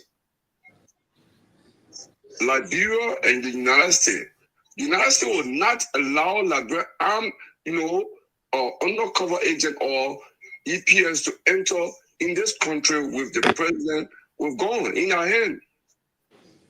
Why should we subdue our country to the United States for U.S. servicemen to go to Liberia with armed? against, if we are laws, it's against our law. We cannot do that. But the nations gave them license to carry exactly. use his arm in the So if I agree, that's exactly my point. Okay. That's exactly one of my points. We are electing people who are unpatriotic in our country, who don't even understand what they need to do as president of the country. The justice minister needs to tell the president what it is. You know, we can do that. Even I'm the director of EPS in Liberia, I cannot come here with arms in the United States. I cannot. Wait, but Kehleboe, let me hold you there. Let me tell you now. Do you think when the U.S. government, when the U.S. president or U.S. official travel to foreign countries, you think that one Liberia, Ghana, Guinea, Nigeria, you think they disarm them when they go with the U.S. president in this country? You're not disarmed. Okay, so Tomalin, let me just ask you: when they travel to UK, do they carry arms? When the U.S. Secret Service? Yeah, do they carry arms in UK? I can bet you they travel armed with the president there. I can bet you. Well, you don't know for sure. Yeah, but I know. No. For sure. I can bet you. I know for sure. You know how I know for sure? Okay. Because I went to the UK and I had my license to carry I did not have the arm with me. So they saw my documentations in my license came out, and they asked me, "Do you have it with you?" Because they were sending me to another counter to go and see if they can put, whatsoever they need to give me for me to be able to carry on with me. Because if I could pass it through to leave America, I said, "Oh no, I just have the stuff. I don't have the actual weapon, but it was just a moment stuff." So I know very well a regular citizen like me. When that happened, there will never be a time where they will allow the American president to enter the UK with all his people and of course all them being having but Grace, wait. Whether is coming here, does the security people bring arms? No. Why? You talking about apple and oranges, man. You compare the people. Nations are the same. One nation is seen. Come on, man. We call it besides, so if they have to have arms to protect the president, maybe there's a process in place for that to happen. Well, I don't know that. I'm just saying there should be a process. Bro, Grace, let me share with you something. But if the American government will protect the president of Liberia, there will be no way his security will carry arms. If they agree that they will protect the president of Liberia, the security will not carry arms. Everybody knows that. First of all, when the president is traveling anywhere, they send the advanced team. The advanced team job is to go and live with that country the VIP security too. The place the president will be staying, the president the the car he will drive or he'll be riding in, all the things are secure. They are secure by the people. But I mean, you compare like bro, when the American president traveling, the man travel everywhere the man go to make a car. The beast. Again, so basically there's a defined rules in diplomacy also. Everyone compare America and abroad. And as per the Vienna Convention, also in diplomacy, there's a guideline that called the entire process. Number one, the beast itself is an arm, it's a very powerful arm. The beast itself got a view of it does some multi-purpose way of responding. The beast alone can behave more like its arm. That the capacity of the beast in responding to crisis is beyond having 100 Secret Service at the time around. So the beast is very powerful. It got all those things to move on this one. But yes, there is, and that's why every diplomatic missions across the world, if you have a diplomatic relationship with a country, we have what we call military or security attaché. Military or security attaché. So part of the Juma say Kehleboe logic is twisted. Some of the let me say this quickly to our audience, some of the responsibility of the military attaché is to coordinate these things. So let me say to Kehleboe, when our president is traveling, part of his major security detail, they are allowed to travel in some cases with arms. Now, here's what happened. When they arrive on the plane, you have to surround those things that will be kept in a particular area. It's a detailed thing they put arranged. Wait, our president traveling, the security carry arm where to what country? Of course, they do carry arm, depending on the country and the discussion that will be held. right? So it's possible that most of the details the agent when it comes for, he said they're coming just a year. When you arrive, they will not bring on here. There's a communication. They communicate these things. Listen, we do have a security attaché. We have one here, we have one there. They arrange all those things. The presidency need to be protected all over. So you expect our president to be traveling vulnerable? No, man. But the thing is that if the American government protect the president, they can leave that. They need an arm in the suitcases. That's what I'm saying. The guy will keep it. They're not. You didn't get me. I said they will seal it up, right?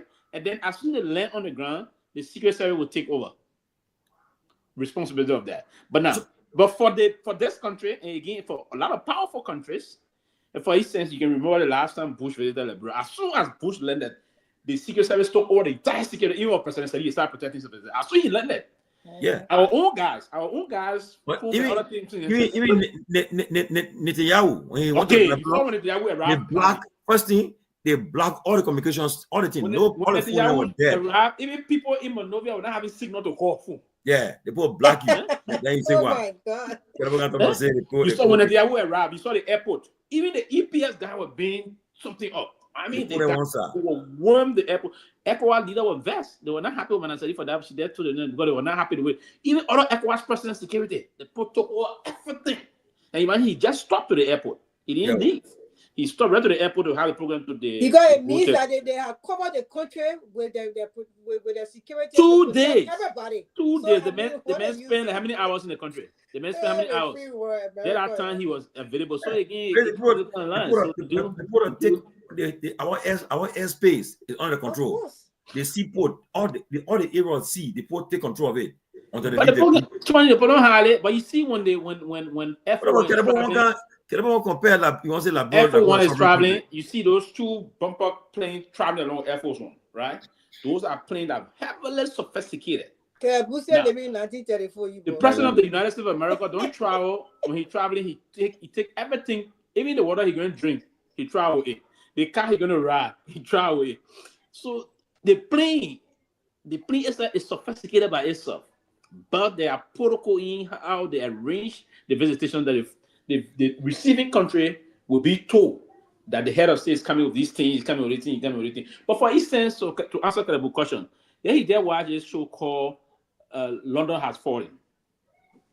You will understand the way and how the U.S. president is protected when he's traveling in other countries. Watch the show London Has Fallen. As a movie? Yes, a movie called I'm gonna watch it this week. London Has Fallen. But I just wanted to say that watch that movie. It's a action show. I would like to talk to the police director because he was on the show. I mean, way earlier on in 2023, and he said, I think 2024, 2024, and he said that he was going to make sure that the license to carry, they were going to make sure they work on that process for Liberia. It would be a good thing for them to do so they can make sure they can monitor the guns violence in the country, so people can at least have license to carry any weapon that they're carrying. So we're looking forward to that because it's very important that people who has license to carry will be able to carry their arm to protect themselves. So that one of the things I wanted to throw out there, maybe Baga then will do it for the next term, for the next the year this year. It will be one of their accomplishments. Yeah, I agree with Grace. I think it should be, and I think we should bring attention of the authorities because all you need to do, you even in America when you're traveling domestically, they tell you unload your arm and put it check it in, so the people are aware. In Liberia, should be when you go to the Minister of Justice to get your permit, you register the arm, the serial number, just in case. If that arm was involved in any kind of armed robbery or any kind of something homicide, they can check they can trace the arm. So the arm belonged to Tomalin George. He the one registered the arm here when he came. So the arm for Tomalin, I left to go to this person or whatever the case. So I mean, people should be allowed to. But I think if I'm mistaken, people are allowed to carry arm before register the arm. You carry the hard process to register the arm and you travel with arm, so that arms don't get in the wrong people's hand. And then number two, you have to do some process to get it because not anybody will be able to use arm.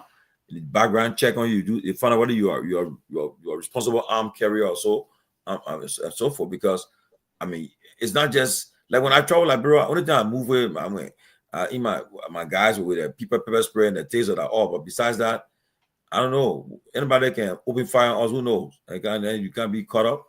Especially if your car just stopped in the middle of the road, in the middle of dark road. Then people can't drum on you. They come attacking you. You let them just, you get armed. You open one with first person. The other one, all them will run away. Yeah, but so that's what they're talking about. We shouldn't. I mean, they didn't come. People will revisit that issue. You know.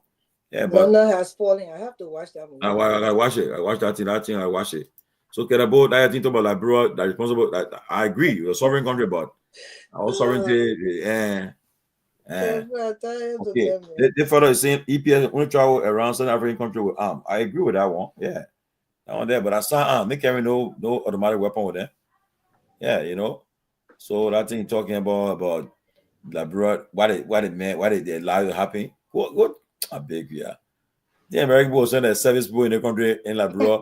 They put an alert. Say Liberia is a danger. Don't go there. Then they will send a service boy to Liberia with no y'all will be vulnerable to go. No, we'll go with the stuff on around the side. That's why when U.S. citizen, you get to Liberia, go to the embassy and register to the embassy. Tell the boy in the country. You have to declare yourself. Yeah, declare and tell them say I'm in the country. I'm stopping all road. And mind you won't believe it, Grace. Mm-hmm. Look, a friend of mine working in the weird administration, the guy said he got arrested. You were involved. He got arrested. He said, "Tomalin, the people, the U.S. government can't look for him. They hire your jail in Kakata. So they can't look for him there.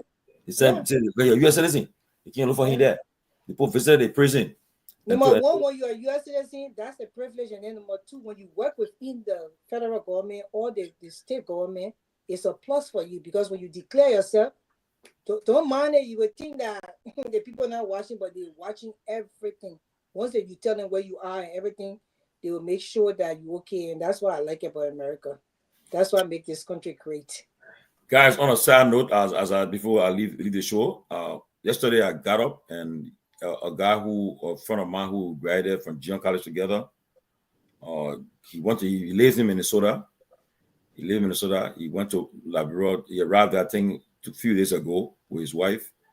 I got up, I heard that Gus Kobo had passed. And we heard it. Yeah, and it's so shocking and devastating for me because Gus and we are planning to meet in Minnesota for a friend's wedding in December, but I didn't make a trip. And Gus, somebody who I know very well personally. And yeah, I remember our days at AME Zion Community College. I remember our days there. And to find that Gus, according to one of his friends, he said, he was telling the hospital, he said, I mean, I did all my tests back into Liberia. I know what happened to me, you know. And then to find out that Gus had a little pain. But they still have not found out what happened. We're trying to find out what happened. We're trying to find out because I still have some doubts about anything because, I mean, the way he died so fast. I mean, it's not your wife, your go to Liberia. I mean, how would I let it feel for the rest of her life? I mean, you want to Liberia, you know. Was he ill? I mean, that's a question we're asking. Yeah, because he told a friend say he did a test before he went to Liberia, you know, and then to find out that he just passed. But he took all his vaccines and everything. What the friend was saying, the friend wrote on social media that when you're at the hospital now, he said, "My man, I took all my tests before I came here.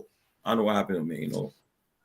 I mean, I don't know. Yeah, I'm still in shock about God's passing, and I'm still in shock.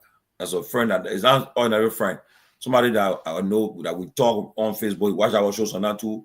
We talk a lot of times. He said, "My man, you're in the politics. I never watch you, but I can talk things out." You know, he's that kind of thing. Relationship we have. Very close friend of mine, Gus Cooper, and I mean, to my so rest in peace. condolences to his family and to all those he came through his pathway. It's shocking still, but all I can say, those who go Liberia all the time, it's not about you bluffing. You go Liberia, just take precaution for yourself. Also, yeah, because we're in a different world nowadays. You know, and when I go Liberia, I'm very mindful. You know, like Grace, you won't see me go out. Like if I go places, maybe the bigger place I'll go, and that'll be the Garguah, that place. Yeah, and sometimes I won't go there. I go there during the weekdays. But to say I go on the highway to the places there, that car can stop anytime. I can just break down. Anything can happen. Yeah. You know, I remember about 4 or 5 years ago, many people in Liberia went to Orange Grove for the decoration day. When we came back, people were preparing Doma for us, drink. Down people want to tell hey, drink, one security to us. The guy said, don't touch that drink. Get out. He said, what happened? He said, don't touch it. I'll bring you drink. Yeah, our security was like, okay. So he changed the drink. And then people said, man, they go for our Doma bear house. One bear house for our Doma. We start beat our own Doma. We beat our Doma. We put our soup there, we swallow, we came out. We finish eating now. We're done eating. You know, in Liberia, at certain places, you don't tell people what you eat. I mean, you have to take precaution for yourself. But the thing is that if you have to travel to a country with all that kind of, I mean that your country we love the place, but what do I want to do in somewhere that I have to be so extra careful like that? It's just so sad, you know. Except I really have to go and do something. I will not even take that risk, but then it in Liberia, Grace, I was scared. When we having breakfast, I was scared. Why you were scared? I was scared. I said, Grace, I got Grace. I mess with you, Grace. Yeah, but I was comfortable with Grace. We had a nice breakfast. We sat down, we ate, we talked. I was comfortable because I had no reason to fear. But other people, But besides, you were served the breakfast, so they were coming for you. The people kitchen they served us. So how was I going to do it? Yeah, I know, but I mean, think have that in my blood, my dear. You know. Yeah, you know. I tell you, too funny. Sometimes it can just be coincidence. Great that rest bread, man. That rest bread, give me that. I need that thing, man. That rest bread is still. Yeah, everybody can talk about my rest bread. Oh, yeah, well, nice bread. I know you get that special thing, but it's nice, man. It can melt. Yeah, it can melt. I just got it like that, my dear. Wow. Yeah, but Pewee, when you're in Liberia, Pewee, you move alone in Liberia? Why? I'm a terrorist, so there's no need. But listen, that's what I was about to say. So that it can just be coincidence, but the country is relatively very safe in terms of. I agree. Something the country is very. I mean, the people move about the country is relatively. But they got put out harm you, brother. Sometimes, yeah. If for me, I got no reason why I should be afraid because I haven't harmed nobody actually. And my approach to even different politicians, I can't do it in the way of exposing the party to the level that I don't have the time to walk. I would differ with you on the issue base, and that's one of the reasons why you listen today. I was just about to say this, and good as someone will say it. Just last month, I was in November when Costa came by again with attacking Kun, and then today. Can you say you're standing there? There's a certain way you attack. For instance, we all on this show. If I want to see you today, I agree. I will differ with you. I will differ with Grace. Let us differ. I will differ on policy, so that tomorrow, if we are to meet or talk, I will not have. But let me say that goes on and go meet. They have started to attack Grace. I go and start insulting her terribly. Yeah. Then do I have the guts one day to even sit in the future with part of cancer? There's a limitation to attack too many. That's why I can tell any of our young people coming up. We all do things for opportunistic reasons, but there should be boundary of the respect for one another. I shouldn't attack you and bruise you to the extent I can't sit in your face tomorrow. No, we should differ on policy and still have the room to do things. Listen, Costa shouldn't have been doing the thing he's doing today by trying to fix public relation thing to do what he's doing. He would have been the kingmaker had he not really exposed Homer Baka have and the family thing. The way he went about the campaign. We all can do things, and I've got to change the way we engage. I can come and defend you, but not to. That's anything I will not something I should know about. I shouldn't say we have problem. Yeah, so that's the whole thing about politics. So now you think that agreement, let's say all the but you think Kun will want to accept all the branch in a way, you go and say that man like Kero, human beings can say human being part do this. It was just too much. Even I mean family will tell you say, we don't say how this man. Just that's the way things can go. But sometimes it can be coincident. People just leave from here, and unfortunately, just goes on now. And unfortunately, there was a couple from Chocolate City again. They went to the country. They died from this carbon monoxide. I don't even think they died from that. It was true. They died from that. It was just unfortunate for them. Yeah, unfortunate death. It was unfortunate. They put a generator on, and a lot of folks. There was a girl that graduated from the University of Liberia some time back. One family, the family some people came from Nimba to Celebrate. Almost 7 person again. Die. We have had a lot of people in Liberia die that way, unfortunately. again. You know, the issue of the issue of electricity, right? So everybody want the convenience of that. My son, I said yesterday, there was a time we should put something we put on the push, right? But the way we had to push so the smoke would go. But everybody, because if you don't do that, you're not gonna have electricity. So you have to put a generator in a way that it will go through and give you something up. And many people in the block die from that. They did at a certain time the awareness was getting high and it started to reduce. But those couple died chocolate city. They died in a bedroom. People thought it was a fireplace, but when the investigation, when I just saw everything, that we found the thing, I mean, that's just it. It can be very unfortunate, but so when you're in a country, for instance, if you know you are not being there very long, you should know how to engage, where to eat, how to do, who the conference is sitting there with to drink, if you can't turn it up. But if you don't really have any of that broad problem in Liberia, I don't think, because nobody will be ready hunting you. No. Now, one of the reasons people want to hunt you for some time again, not hunting you for basically, if you come from a place, there's some criminal notice that they may get money, they want to rob you. And No, they're going to rob you. but they want to be informed, right? Yeah. Most of the guys who are most of the guys who are deported from the deportees, right, from here, because when I was in working immigration before I came to the States, when they brought one guy one time, they brought one guy from he was deported. That morning when we got to work, they said I thought I was working with this guy, the President Togar and Law, working together. So by the time I got to the building, they said, "Oh, my man, they got somebody from the States in his cell." When I got to when I went downstairs quick. When I got there, the guy, man, you could see the guy's skin color. You know he wasn't cool. Had on a brand jeans pants with t-shirt with new sneakers on. So brought the guy upstairs, and that's a guy who I think he spent 15 years in America. He spent 7 years in jail, 8 years outside. He was one of those who, when they came to America, they forgot what they put in Liberia. Yeah. So that's rough coming. Right. When the U.S. government deporting you, when they send you home, when you get to the airport, they take their handcuff or the guy from you. They take what the Liberian immigration people. Yes. They will take you in, handcuff you to where they can bring you to the immigration. But we have money now. We will process you. You go through some rehabilitation, but we have money for that one. So you gotta go through that process for a couple or maybe and monitor you. But the guy, that same day when he got released, when the guy released, that's when RTC Bank informed that bank was active. The guy stood from RTC Bank. Yeah, looking at it. He knew where to go. Then because then after that, I saw the guy on Broad Street, and how come they can tend to be either armed robbers or someday people. Yeah, that's because they. I mean, can you imagine? Look, Grace. I remember. Let me tell you a story. Right, I was in Rhode Island, so I just come not few years. So the Ivorian guy will been deported. When they put in you, what they can do? They can tell you say, and if you get your fiancé, your wife, whoever the case, they will bring you few things. But they pay for suitcase for you. You can put a few bags to carry with you, your late things.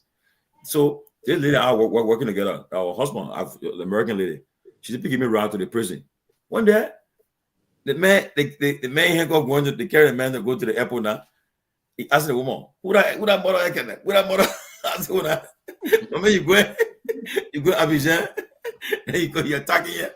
I said, look, they bring your children against you, and you were attacking. He asked her, he caused you go attacking. I said, Mama. I mean, no, he going now. I mean, he ain't coming back. So yeah, he's going. That's and one of the things is that the people have made politics so bad in the country that even when the people work within government and then, maybe something happened, you try to criticize what's happening, they deviate from the criticism and the real issue that you're talking about, and they start to attack other people's character to defend these government officials, maybe who paying their children school fees or maybe giving them Christmas money and stuff like that. So it just brings a kind of tension between, the government official and maybe the person who's speaking out what they believe is not right, that the government is proceeding or whatsoever, who is the collateral damage within that particular, communication. Because we have some government officials and, paying for what the government had done wrong. So when people say it intelligently, then you send all your people to attack them. People go to the country, their lives are being threatened because of these things. And the government people too, they need to stop this. They really need to stop paying all these less basic people to stop attacking people on social media because people speak their minds on what is going on with the government. If you want to engage the person, you engage them, or you write in the newspaper what is going on. But don't say your surrogates to come and start attacking people, the personality and who they are, because you help these people, you send them to attack people. So when I take that, like they will come to that break, try to attack, I will bullet you because some of us you know how to shoot. Chris, So I remember you can't do that, and that's the reason why Garguah come on and you instill their lessons to carry. Because we're not going to come and be taking advantage of because you work in government, so we can't and say what's going on in the government. It's not going to work. So we just want to put that out there as well. I think I want to register to vote. So I want to register to vote. So we're somewhere to one place, to one lounge, chilling. My little man, the guy entered the one guy was there, some guy was there, man. So the man, I think he was dancing. The man closed the door. I see the gun. I said, I said, man, I said, all of the play out. I said, I beg you, man, that man get gone. That man there, that man get veg, take that in there. And that's a complete violation. In the team area, you are not allowed to carry you're not supposed taking to. alcohol. Because on the other impair, we're going to impair you. He's taking one alcohol. of my friend, one of a friend of mine now, he was Boga government. Somebody told me that man, you met at a club with 6 bodyguards with him. I said, I'm bodyguard. I said, for you, I was asking, I said, man, what are you doing? You got a quarter off, my man. Not good. What wrong with you? Which one with I'm bodyguard in club for? What wrong with you? If you go, your bodyguard can be outside. Yeah, my man. You can see the weapon and gun threat, but they can't. And at that level, they shouldn't be drinking. And one of them can be in with you if you want you to be protected, and the rest can be outside. But to carry arm among people that are socializing, taking alcohol. When I see it, I'll take my exit, my man, because that person get mad and anything can happen. Anything can happen. I'm gonna take that chance with that. Yo. Well, let's be on. Yeah, I mean, after you, yeah, people. So they call your day, but I pray for our country. We will. Who's a new year that coming? I pray for this the year that we're in. I pray that year will be a better year, and so forth. But I can tell you that the politics in Liberia will get more and more. They'll get dirty. Trust me. Yeah, people will be fake people. People fake. Politics are dangerous game. It is dangerous. Nasty game. Don't play with it. Nasty game. It is a nasty game. That's sometimes I ask myself, say, if it even worth it. I mean, I don't need the Liberian politics. I don't need. It's just a love for country got me still striving in, trying to help Liberia. But do I need that anyway in my life? Because the people are it's so deadly to fight to change the country until you wonder why you even fighting for them. These same people will attack you for 1 cup of rice from a government official, but they see government official taking that 1 cup of rice from them, and they don't even know that they're giving it to them. It's not even a favor. So, this is one of the places, this is where we come from, and it's just hard to see the place go down the drain, but we will still pray and think about our next step in the Liberia whole, saga where they're fighting for the country to change, because the country actually needs desperate change. And if this doesn't happen from now to 2029, Liberia is doomed. Do I want to come here and fight after 2029? Nah, I don't. And guys, y'all keep on what you're doing. I was in Rhode Island the weekend. People talk about you guys. They admire you guys. Your guys, everybody got their own fan. The different person. Some people, I met somebody who said they love Pewee. Pewee's that he can talk. Then the person said if somebody who miss Grace Fire Brand, but I think Grace been bereaved. So she I think her first trip was on Friday back on the show. So yeah, people miss a lot of people. You got a lot of fans across the country.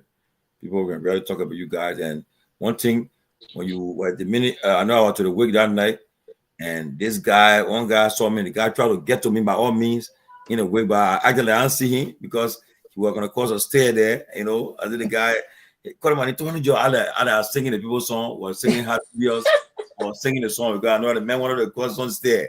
Otherwise, I had my hat on my head. The guy wanted to cause some stare. So the guy after the wig, he said, my man, I said, yeah, I agree, my man, I understand, And he's asking questions, but guys, we do what we gotta do. We keep on talking. Pray that bro will change. We pray that we'll make a change. But what I can tell you, you sit on a platform like this, you're powerful because people listen to you. When I left the show, I went downstairs. One of the guys called me on like, bro, The guy said, I'm too happy you answer my call. He said when you're on spoon, the man say, you talk about that man, I know you said. I know you said, but he said for me to answer my call today, man said, he said, I'll tell the people to call me and the man talk today. The man, I haven't talked to the man today. And, you think you're doing something different, but other people there, some people cost you there, but some people that love you. Like Grace, you're not here for almost a couple of months. People are missing you. People are asking on Bruce on guests, they say, hey, Grace on the show time, they want you to put that one in that place. I also miss the people too, I'm already missing you, but just that because every time I talk, I would start crying. So I wanted to get from that state, to be able to be, so I'm okay. I know somebody here who every day they got to talk about Pewee. They want Pewee back whole day. Is it Pewee? I said Pewee not tell you 1 year. Is it Pewee coming? Pewee want job. You want job. I mean, the greatest country is want job. Come on now, you men want job, bro. Well, you can just get job anytime you want. Man, let job can't. Even if I want job, I don't go about not get job. Anyway. You say when you don't know what kind of private somebody guy, you don't know something you can call it what? You don't know full you're calling Jallah, so yeah, no. Yeah, so okay, guys. It was a nice show tonight. Good guys. Take care, man. Good night. You guys, we will see tomorrow. Okay. Ria TV, True FM. Say Ria TV, True FM. On Ria TV, into True FM 96.1.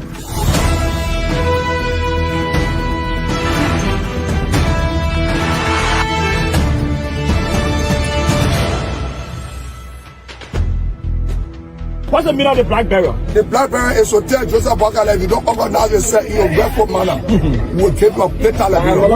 You might say what you want to say, but for us, we are here to make sure we build our country, that we are respected.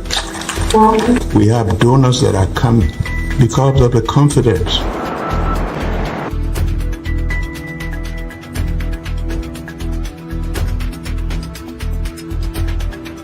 My name is Hansen the represent. Welcome to News and Analysis, 30 minutes of news presentation about Liberia, Africa, and our one world. Presenting this newscast is proudly sponsored by Orange Liberia and EcoBank Liberia Limited.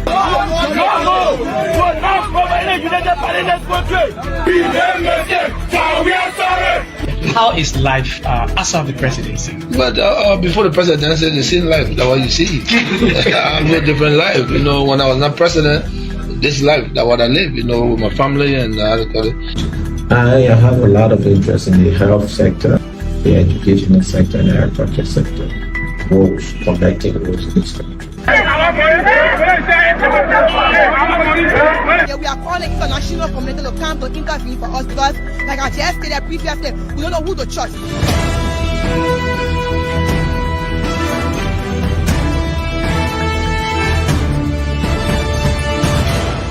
Always make sure to turn on to our Ria TV and listening to Truth FM 96.1.